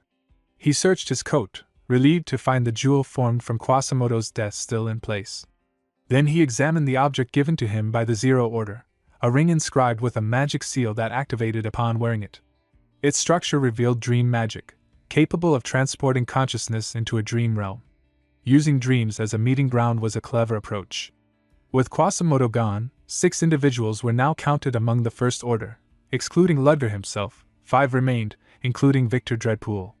If all went well, the gathering would reveal more about the others. Meanwhile, the principal met with Kaisi Selmani, thanking her for containing the scene and for providing locations of suspicious individuals. She wanted to cross-check the events and questioned Kaisi about the fire.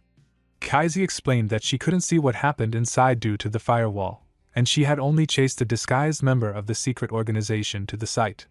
After the flames vanished, only 2 professors had been present, one of whom had been impersonated. Using her Vascania, the principal verified that Kaisi's statements aligned with Ludger's. Even so, something still felt incomplete. When Kaisi asked about Ludger, the principal simply called him an outstanding professor. Kaisi held back her real suspicions and said she was merely curious. With no contradictions to Ludger's account, the principal decided she had no choice but to rely on it. Kaisi then requested permission to personally interrogate the infiltrators within Soren, insisting she had her own target among them. At the infirmary, Ludger slid the divider between his bed and Selina's, gently reminding the visiting students not to disturb other patients. After they apologized and left, he told Selina she didn't need to answer every student's request. Selina felt guilty for troubling him, but he reassured her that he'd chosen his actions willingly. Flora and Cheryl then entered, and Flora began to ask about his injuries before Aiden burst into the room calling out to Ludger. Leo scolded him for shouting, while Iona and Tessie followed behind. Flora looked at them, unable to figure out who they were. Lynn and Elendil arrived next and stepped inside, finding the room already crowded. Ludger inwardly sighed at the chaos, yet he couldn't deny that moments like these made his time as a professor feel meaningful. Then Fruden Woolberg appeared, shocking Flora and Leo. Elendil whispered to Lynn that Fruden always stood out, but Lynn replied that he simply wanted to come along. Fruden greeted Ludger, though all students were soon ushered out. Outside, Elendil expressed relief that Ludger and Selina were fine, and Lynn agreed. When she realized Fruden was missing, Elendil explained that he'd left on his own. In the earlier flashback inside the infirmary, Ludger had told Fruden he didn't recall ever speaking with him before. Fruden admitted he might have mistaken him for someone else. Now, Elendil wondered what Fruden was thinking, frustrated by how he stirred curiosity only to brush it aside. Aiden approached Elendil nervously, wanting to talk to her but finding her intimidating. Elendil was delighted to be called senior again and insisted he call her sister, startling Aiden. Tessie immediately stepped between them, while Flora quietly brooded. Aiden's interruption had ruined her chance to speak earlier. Her thoughts drifted to Fruden's recent strange behavior, asking about Ludger, claiming familiarity with him, and visiting someone he normally wouldn't. As Ludger walked ahead with Fruden following, Fruden confronted him again. Ludger asked why he was still trailing him, but Fruden pressed on, recalling the day Ludger gave Lynn the non-attributed mana book. Only one person had possessed that book, and that mana, before their death, and afterward only one other carried it. Fruden accused him of showing himself too boldly, and demanded to know his intentions. Ludger regretted not covering his face back then. He hadn't expected Fruden to remember so much. He greeted him as the Woolberg family's pup, remarking on how much he'd grown in 12 years. Fruden ignored the remark, demanding to know why Ludger was in Soren. Ludger questioned why he shouldn't be. Fruden shot back that he was being deliberately obtuse. In his eyes there was only one explanation: Ludger was the murderer who killed Lynn's mother. Fruden demanded an explanation from Ludger, trying to force a response out of him, but Ludger simply dismissed the notion, wondering why he would need to defend himself at all. He told Fruden that the past no longer mattered and that Fruden was misunderstanding the entire situation. He had not come here because of what happened 12 years ago. Fruden pressed him, frustrated and confused, but Ludger replied that Fruden had no right to question him, especially when Fruden himself had stayed silent despite knowing the truth of that day. Fruden insisted that he was different from Ludger, which only made Ludger scoff as he turned to leave, calling it a convenient excuse. Whether Fruden revealed the truth or not was irrelevant. because Ludger already knew he would never be able to. Lin arrived at that moment, asking why Fruden was still there. Fruden forced a calm tone, saying he had been just about to leave, then asked why she had come back. She said she had forgotten something. Fruden hesitated, intending to tell her something, but the memory of their younger selves flashed through his mind, him standing with Lin, both kids watching Ludger's back as he walked away. The memory froze his resolve. He apologized for wasting her time and walked off. His thoughts cracked under the weight of the truth he couldn't speak. How could he tell her that the professor she trusted was the one who killed her mother and erased her memories? There was no evidence left. Telling her something so uncertain would only wound her deeply. He didn't want that, he told himself. That was the reason, or so he tried to believe. Ludger's earlier words echoed in him, asking what truly made them different. Fruden realized Ludger had known from the start that he wouldn't be able to say anything. He admitted inwardly that he couldn't destroy Ludger now, but he vowed that a Woolberg wolf never misses the moment to take down its prey. Somewhere else, Ludger sat on a bench, leaning forward while rubbing his forehead, muttering under his breath about that kid. He contacted Hans, who immediately noticed something off in Ludger's voice. Ludger brushed it aside and asked for updates. Hans explained that the authorities were covering up the fire incidents by claiming a fireworks malfunction. Ludger suspected as much, especially with Principal Elisa involved. Hans added that several Black Dawn members had been arrested and that the woman with blue hair would interrogate them. Ludger realized Kaisi Selmoy would discover his identity sooner or later. Hans worried he wouldn't be able to hide it much longer. Ludger said he would deal with it when the time came. Hans tried to move on, saying the incident seemed to be resolving and that Ludger had eliminated the First Order, calling the situation surprisingly good. Ludger agreed but stayed cautious. Hans then asked Ludger to come out, saying he needed to discuss something about the underground business, warning that it would be a long talk. In the Silver Sun headquarters, a luxurious room glowed with firelight as Carlone, the head of the organization, watched the chaos unfolding around him with cold amusement. A pistol rested loosely in his hand. Temmelin tried to explain that their visit wasn't about the slumdogs but about the mysterious figure known as the owner. Carlone seemed mildly interested until Kailton, desperate to survive, blurted out what he had heard, someone shouting the name James Moriarty on the day the group disbanded. Carlone laughed, rewarded the information by killing Temmelin on the spot, and casually promoted Kailton to replace him. Kailton, terrified, accepted without protest. Carlone poured himself wine, remarking that the name was nonsense because Moriarty had died in the Delica Kingdom. Still, he admitted the man must have skill if rival groups were asking Silver Sun for help. He ordered his men to clean up the slums, kill a few for intimidation, leave some alive so the market continued, and sent Kailton off with the body. Later, Ludger met Hans on a park bench, listening to an update about the underground business. Hans explained that although operations were smooth, several merchants who had previously caused trouble had suddenly gone quiet, raising suspicion. Ludger asked for details, and Hans mentioned that the rats had seen those same merchants entering the Silver Sun building. Ludger found it too suspicious to ignore and said he'd stay alert. Hans began to say he would investigate further but stopped when he noticed Ludger shaking uncontrollably. Concerned, he asked if Ludger was all right. Ludger tried to maintain composure, but sweat gathered at his temple. He admitted through clenched teeth that he had forgotten something extremely important in the chaos of the last day. His mind flashed to the memory of his master discovering evidence of his presence. The dark mansion appeared in his thoughts, the stained glass windows, the floating white-haired woman whose power chilled the air. She recognized the scent of her own blood and realized Ludger had used what he had stolen during his escape. She concluded that something must have forced him to use it, and that alone made things interesting.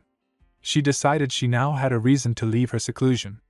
Looking at the moon with a terrifying smile, she whispered her anticipation, promising that her disciple would have to entertain her. Hans scolded Ludger for acting overly dramatic, saying people would start believing his teacher was the god of death itself. Ludger admitted that such an impression wasn't entirely wrong. His teacher truly was that kind of person. Hans grumbled that Ludger's sense of humor was terrible, but Ludger reminded him that every spell and technique he used came from what his teacher had created long before him. Hans confessed he had always assumed Ludger learned everything on his own because of his talent. Ludger corrected him, saying he only adapted someone else's creations, and even then, he was aware that the things he produced often appeared abnormal to others. Hans finally understood, though Ludger added that he rarely flaunted any of it because most of his work never met his teacher's standards anyway. Hans wondered aloud just how terrifying this teacher must be if so many people desired even a fragment of Ludger's magic. Ludger answered bluntly that she was a monster, and that he had nearly died countless times because of her. Hans hesitated, thinking that perhaps Ludger wanted him to insult the teacher too, so he made a reckless remark about her being awful enough to almost kill her own student. Ludger's expression immediately changed as he warned Hans not to speak poorly of her, reminding him that she was still his teacher. Hans fell silent, mentally marking this as yet another failure in social interaction. Days later, Ludger walked along Royal Street, reflecting on how non-stop his life had become after the Esmeralda incident. He still had time before meeting Hans. As he moved through the crowd, he spotted priests of the British holy nation, identifiable by their insignia. He frowned inwardly, realizing the struggle for succession must have progressed far faster than expected. That meant trouble was coming sooner than he had planned. He needed to move quickly. He entered Violetta's clothing store, House of Verdi, where Violetta waited with tea, remarking that he had arrived before Hans. Ludger said he had come early to observe the street, noting how lively the area had become. Violetta credited that energy to him, then asked if he had brought her a new assignment. He explained that recent hecklers were becoming bolder and more dangerous. She smiled as if expecting it, saying she had already noticed suspicious people snooping around, likely connected to the Silver Sun and the local merchant association. Ludger asked for every detail she had. Before she could answer, a man burst in, panicked, announcing that something terrible had happened. The printing factory had been attacked. They rushed to the scene, where the building was ablaze and workers struggled to fight the fire through the heavy smoke. Ludger demanded to know what happened and was told attackers wearing white bandanas had ambushed the place. He moved to extinguish the flames with magic, but the spirit stone left behind by Quasimodo pulsed with a strange warmth in his grip. The reaction startled him. He channeled mana toward the stone, and the raging inferno collapsed inward, being absorbed until only a golden glow remained inside the small gem. Violetta stared in shock, but Ludger told her there was no time to question it, and urged everyone to rescue survivors. Once the fire was under control, a searcher reported that Dion and Estella were nowhere to be found. Another hoped they had escaped elsewhere, but Ludger felt a creeping unease. He asked Violetta if she knew any possible location they might have run to. She pointed out a nearby building where 2 residents lived. Ludger rushed there and discovered several dead men inside, the floor soaked in blood. Dion sat wounded and bleeding while Estella tried desperately to support him. She apologized for not being able to greet Ludger properly, and explained that unknown attackers had suddenly stormed the place. She broke down, asking why misfortune kept following them when all they wanted was an ordinary life. Ludger gently told her to wait outside and not to return until he stepped out again. Once she left, he lifted the seal within himself. A wave of darkness unfurled behind him, forming shadowy tendrils as a deeper presence awakened. He asked the entity for help healing Dion, warning that he would summon another if it refused, but he promised a reward if it cooperated. The shadows stirred in agreement. Moments later, Ludger stepped back into the light carrying Dion, now fully healed. Estella ran to her grandfather in relief, confirming he was truly all right. Hans arrived soon after, apologizing for the delay, but Ludger told him the situation had already been handled. He showed Violetta a silver pocket watch shaped like a sun, something he had found at the scene, and asked if she recognized it. She confirmed it was the emblem of the Silver Sun, and that the people lurking around her shop wore the same mark. Hearing this, Ludger said there would be no mercy moving forward and ordered everyone to stay behind. He would handle the matter alone. He headed to Carlone's estate at the outskirts of Royal Street. 2 guards stood outside, complaining about their shift and discussing where to drink afterward. One saw a silhouette at the end of the path and wondered if it was an animal, but as it drew closer, they realized it was a person. Ludger emerged, cloaked in shifting darkness, and in a flash of blue and black struck the first guard down. The second guard staggered back in shock, demanding to know who he was. Ludger, now disguised under the persona known as Jack, answered with calm finality as he stepped into the estate's shadowed grounds. He entered the luxurious room wearing the mask, stepping over the guards he had already cut down. Their disbelief lingered in the air, their final frantic resistance meaningless. Carlone sat waiting at the far end as if entertained by the carnage, remarking with casual disappointment that the corridor guards he had lost had been quite useful. He gestured for a seat as though greeting an expected guest. Ludger removed his mask and settled calmly, more curious than cautious. Carlone assumed he had come because he knew where responsibility for the morning's incident lay and spoke proudly of the screams at the printing factory, treating it all like a twisted gift. Ludger realized he had sat only to hear what flimsy justification the man might offer, but instead Carlone indulged in provocations that stirred irritation. When Ludger's gaze sharpened, Carlone suddenly felt a crushing pressure, wondering in alarm why a man he thought was a mere pretender radiated such overwhelming force. He tried to maintain composure, claiming that Ludger's supposed bluffing was excessive. But Ludger corrected him, remarking that the arrogance he wielded was built on foolish strategies he couldn't even recognize. Carlone tried to laugh it off, calling it a compliment. He pointed toward the knights surrounding them, boasting that unlike the small fry outside, these were elites, and suggested Ludger surrender before the men he had dispatched to the alley caused further damage. Ludger rose and walked toward him, unmoved, clarifying two things: he wasn't relaxed, just appalled by Carlone's low standards, and he had no reason to fear violence, because he and his companions excelled at it. Alex, Fantos, and Sheridan stepped forward with easy confidence, prepared for a fight. The confrontation burst into motion as Carlone confidently claimed this was the entire fighting strength of Silver Sun, and tried to give the order to kill them. But the moment he did, panic twisted his face. The room had changed. He demanded to know when Ludger had done whatever had just happened. Ludger simply stated that he himself had done nothing. From the walls and floor, dark, shadowy tentacles surged outward, wrapping around Carlone's knights as they screamed in terror. Carlone's confusion grew into shaking fear as Ludger asked if he believed in God, because the being before him, the one he was watching devour his men, was what remained of a forgotten goddess. Ludger described her, a deity once betrayed, stripped of her name, remembered only as an evil god, yet still clinging to humanity with misguided affection. She had formed her new body from living humans and, despite her grotesque form, healed anyone still clinging to life. Ludger had made a deal with her after she saved the dying victim from that morning's attack. Since Carlone and his group had been responsible for that suffering, they themselves would be offered to her. Carlone's disbelief cracked into shrill panic. He demanded Ludger make the being disappear and insisted on his own importance. Ludger reassured him she would not kill him because she cherished humans too deeply. That was the moment Carlone understood the actual horror. He begged for death, pleading to be killed immediately, but the tentacles engulfed him and twisted his body into an unrecognizable shape before taking him completely. When the chaos settled, Alex complained that the fight had barely counted as a warm-up, and Hans commented on the comms that no other enemies were visible. Sheridan insulted him for hiding during reconnaissance, and Hans protested that fighting wasn't his role. Alex wondered aloud if Violetta had predicted the attack, and she admitted their methods made them predictable. Sheridan casually suggested demolishing the already damaged buildings, claiming redevelopment had been planned anyway. Ludger returned with a calm presence and asked if everything was resolved. Alex noted that Ludger had gone alone and come back unharmed. Ludger then asked about Dion, and Violetta reported that he was recovering well, looking healthier than he had earlier. Ludger announced that Silver Sun had been annihilated. Violetta hesitated, shocked that it had happened so quickly. He confirmed he had eliminated every last member and instructed her to take control of the affiliated businesses. She accepted the responsibility quietly.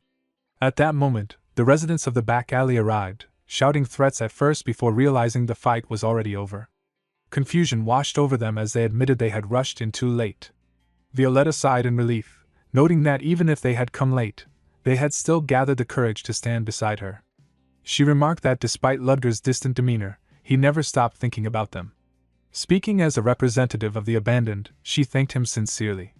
He brushed it off as nothing. The next day, far from the alley, Tarina drove along the outskirts of the Royal Street, remarking that the disappearance of every Silver Sun member, including Carlone, within a single day meant that a major event had unfolded while she was away. She asked Enya for her findings, and Enya explained that according to the morning's reports, the location most likely connected to the case was the Leatherbelk slums. The next day, Tarina and Enya left the room they had inspected. It was disturbingly clean, so spotless that Tarina found it hard to believe anything violent had happened there. No blood, no damage, only an unnatural stillness. While searching, they found a glowing blue orb wrapped in cloth. Enya eyed it curiously, and Tarina explained it was a new artifact that analyzed residual mana and reconstructed imprinted memories. Enya was thrilled at the convenience, but Tarina reminded her that mana traces vanished after 36 hours. Even so, It was valuable. Tarina set it to work and asked Enya to continue her report. Enya explained that everyone in the slums referred to a single man as owner. After the enemy society disappeared, he suddenly arrived in Leatherbelk and unified the underground world, becoming the one behind their operations. Tarina found him suspicious and asked for more information, but Enya admitted she had found nothing, not a name, not a past. Tarina considered his motive: if he rebuilt the slums, removing Silver Sun, his biggest obstacle, was plausible. It was a rough assumption, but all they had. She decided she needed to meet him. The artifact dimmed abruptly, its light collapsing into a dull gold before shutting off. Enya was startled, but Tarina explained it deactivated when it detected no mana. Enya realized what that meant and was horrified that an incident involving over 100 guards left no magic behind. Tarina confirmed the base had been active until yesterday, meaning only magic could have erased everything so cleanly. With nothing left to analyze, they had to move on. Tarina resolved to meet the owner, convinced he wasn't ordinary. She told Enya to pack up, then addressed the unseen presence she had sensed, calling the intruder out. Her sword flared as she pointed toward a corner, and a blue-haired woman stepped out, amused at being noticed. Kaisi appeared proud of herself, while Betty apologized, saying she tried to stop her. Enya recognized their leader, and Tarina greeted her with the tired familiarity of someone who expected trouble. Kaisi happily greeted them, even remembering Enya from the construction. Tarina reminded her that civilians weren't allowed here, but Kaisi declared herself the nation's detective and therefore not a civilian. Tarina told her to get official permission next time, but Kaisi complained the process was slow and the case too tempting. She offered her help, but Tarina declined, saying she couldn't accept unofficial aid. Kaisi admitted she only wanted access to something useful and would explain later. Tarina allowed it, knowing Kaisi would grab it anyway. With that, Kaisi cheerfully vanished. Enya remarked on her sudden disappearance, and Tarina shifted their focus to the slums.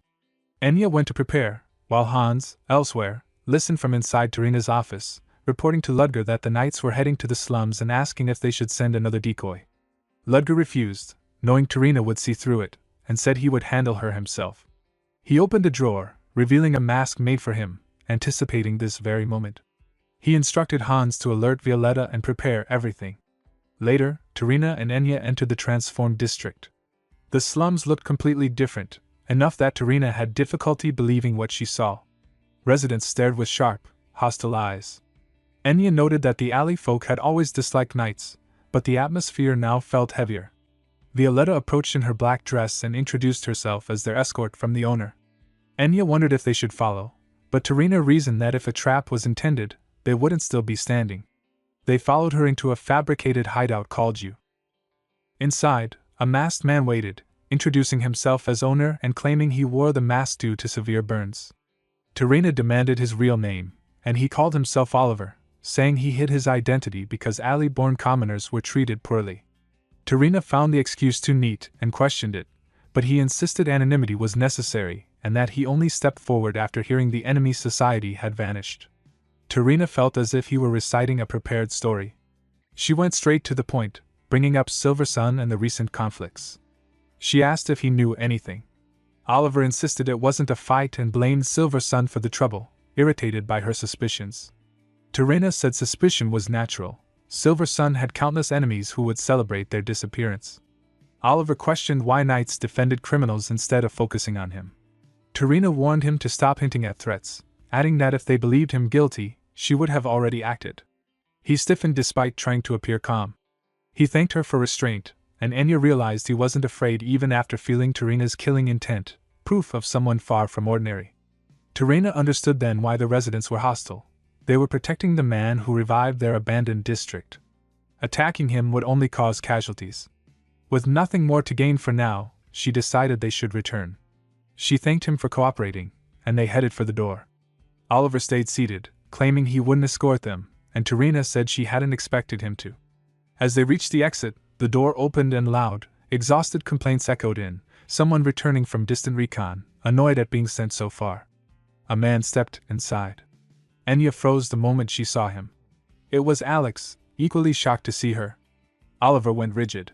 He had not expected Alex to return this soon, and the timing could not have been worse. Enya caught Alex on the street, demanding an explanation about his sudden disappearance. He brushed her off coldly, telling her they had nothing to do with each other. She backed away, hurt. As he walked off, he spotted the group approaching and groaned, realizing everyone had followed him. Ludger stepped forward, apologizing for not warning him, and Alex agreed to explain everything from the beginning. Hans was shocked to learn Alex had once been a cadet of the Noble Knights, their top academy, and that Tarina had been his colleague. Violetta mentioned rumors of his dishonorable discharge. Alex admitted that days before the inaugural ceremony, he struck an instructor along with another cadet, unable to endure 3 years of constant harassment from nobles who resented a commoner surpassing them. Phantos pointed out that Tarina's earlier reaction suggested more than anger over his expulsion, and Alex confirmed it. He and Enya had been lovers. They started as rivals but grew close after constant sparring, eventually promising a future together. But as their relationship deepened, the bullying grew worse. Enya never knew, because Alex hid all of it, wanting to protect her and believing the nobles were right. A commoner would only burden her. To end things, he pretended to cheat and broke up with her, but the pain afterward was worse than he expected. Watching the bullies celebrate their breakup made him hate himself for enduring it all. Tarina acknowledged the tragedy of wasted talent, while Enya insisted it didn't matter anymore. In the rain-soaked memory Alex recalled, he sat alone as Ludger confronted him. Ludger had seen him getting beaten by people he could easily overpower, demanding to know why he tolerated it. Alex tried to push him away, but Ludger offered him a place instead, promising support, shelter, and asking only that he stop destroying himself. That moment changed his life. Returning to the present, Alex said Ludger had saved him when he was wandering like a vagrant, calling him the light that pulled them out of hopelessness. Ludger tried to brush it off, embarrassed, and the others teased him. They then realized none of them knew anything about Ludger's past. When asked, he agreed to tell them, after explaining why he'd ordered them to collect relics. He asked if they'd ever felt the world was a giant birdcage, something suffocating pressing down on everything. The group stared, confused, asking if he was giving them a riddle. He clarified he meant it literally. He was gathering relics to break that invisible cage. Alex muttered that the relic truly was a world-ending tool. Ludger reassured him it wasn't meant for destruction. The relic's creator never intended that. He also admitted that his aliases, Lupin and Van Helsing, were connected to the relics, and prepared to properly reveal his identity. The scene shifted. Lynn woke up in her bed groggy. A woman with long white hair sat at her bedside, Julia Plumhart, the top first-year student in Ludger's class. Lynn asked how she even got inside, and Julia told her she had been drawn in by Lynn's dream. Lynn realized she must be a user of dream magic, one of the specialized schools she'd only read about. Julia confirmed it, explaining she was in the space between dreams and reality, and had sensed Lynn dreaming about something unusual. Lynn remembered only faint impressions, childhood, joy mixed with sadness. Julia examined the memory with her magic, but saw almost nothing. Something had sealed the dream, sealed Lynn's memory itself. Julia had no way to break it, but said she could locate the key hidden inside Lynn's dreams. She asked if Lynn remembered anything clearly. Lynn recalled a single name, Heathcliff Van Breedis. A man appeared in the projection of her memory, a long-haired figure with sharp blue eyes, claiming to be a member of the Breedis royal family and the son of the previous king. Julia considered the name. She had never heard it before, and Lynn admitted she only knew it because the man appeared in her dream. With the memory so faint, Julia said she needed more information. As she prepared to leave, her form flickered. Lynn noticed her body fading, and Julia explained she was waking up. Lynn asked if they could talk again sometime. Julia declined bluntly, saying their conversation had been on a whim. She had no plans to grow close. But if Lynn managed to pique her interest again, she might return. Lynn watched her vanish, wondering how she was supposed to find Heathcliff, when even the Dreamwalker couldn't trace him. Ludger's group returned to their hideout. Alex questioned him about his lineage, assuming his abilities came from the previous emperor's bloodline. Ludger said it wasn't that simple. He had inherited a trait that made possession easier, something none of his relatives shared. Phantos compared it to a blessing, but Ludger called it a curse. When the fight for succession began, that trait made him the least threatening but still a target. His father's failing health had triggered the scramble for the throne, and assassins focused on him immediately. The reason he understood poison so well was because he had survived many. Now that the Breedis kingdom had resumed activity after 20 years, the new interim emperor would kill him the moment they learned he was alive. At that moment, Betty scolded Kaisi about her messy room. While tidying, Kaisi examined a board covered in notes, recent incidents across Leatherbelk, the werewolf case, the factory, Kunst's auction attack, the Beast of Gavaudin, the Black Dawn, the Silver Sun disappearances, and the rapid expansion of the slums. She had assigned Tarina to watch the slums and decided to focus on chasing the Black Dawn. Her only lead came from Soren's underground newspaper office, one suspicious area. She was sure something was hidden in Voltanum and vowed to confront James Moriarty there. At Soren Academy, Sedina delivered filtered letters to Ludger. Among them was an invitation to the Mystical Night, the annual gathering of mages. Sedina celebrated, believing his power was finally recognized. Ludger wasn't interested in the event, but the simultaneous invitations from the old Magic Tower, the new Magic Tower, and the Scholars Association intrigued him. He explained their positions. The old tower upheld elitist tradition, the new tower pursued magical science, and the Scholars Association stood between both extremes. Supporting one meant offending the others. Sedina suggested he at least inspect the gifts they sent. Ludger decided to accept all of them. Their gifts meant he now held leverage. As Sedina flustered over his comment, Ludger noticed once again how deep her loyalty ran, yet he still couldn't tell whether her devotion was to him or the First Order. A knock interrupted his thoughts. Professor Viorano entered, asking Sedina if she had considered his earlier proposal. She apologized and left quickly. Viorano sighed that she must dislike him, but Ludger disagreed. When Ludger asked about their connection, Viorano hesitated but finally revealed it. Sedina was half-elven. Ludger was stunned. He found her in the greenhouse, surrounded by plants she had raised since childhood. He apologized for learning her origins without her consent and told her she could accept Viorano's offer to live peacefully in the elven village. He assured her he'd handle anything related to the organization. Sedina apologized for hiding her identity but said she wished to follow him because he acknowledged her. Ludger accepted her choice, then stepped closer. He told her he was hiding something as well. Sedina froze. He admitted the truth. He was not First Order. Viorano revealed Sedina's truth to Ludger, confessing that he hadn't expected it at all. Sedina carried the Loshen surname, meaning her father was a nobleman and her mother an elf, and with the old rumors about the Loshen family buying elven slaves during the Species War, her birth likely held a painful history. He asked what Viorano planned to offer her, and Viorano explained his intent to take her away from that family and deliver her to the elves, believing she'd be treated better there than as a half-elf among humans. Ludger disagreed, pointing out that elves would also reject someone with human blood, especially after the past atrocities. Without the authority of a forest elder, Sedina would have no true protection there. When Viorano quietly revealed that he was one, Ludger's shock was immediate. Viorano clarified he was one of the 7 roots of the World Tree, head of the Dentes family, long tasked with guarding the elven forest's borders and protecting elves who lived away from their homeland. Viorano bowed to that authority and promised Sedina's safety if Ludger persuaded her himself. Ludger demanded why he wouldn't do it, and Viorano calmly explained that Sedina's choice needed to belong to her alone, forcing it would taint her happiness. He added one final request. Sedina trusted Ludger more than anyone. If she were to reveal how she truly felt, it would be to him. Ludger accepted the responsibility. In the plant-filled room, Sedina struggled with Ludger's confession. She insisted it wasn't funny, but he told her plainly he was not the First Order. John Doe had died in the train attack and he had simply taken the identity. Everything she followed had been him, not the legend, not the title. She pulled away from him, shaking with betrayal, demanding why he deceived her and who she had devoted herself to all this time. Ludger apologized and urged her to answer honestly. Had she devoted herself to the First Order, or to him, the man behind the mask? She claimed it was for the Black Dawn, but her hesitation said otherwise. He pointed out she hadn't left, even after hearing the truth, though he could have used her blindly to the end. Instead, he chose honesty and offered her a choice. If she wanted to continue following the Black Dawn, she could walk out that door. He would respect it.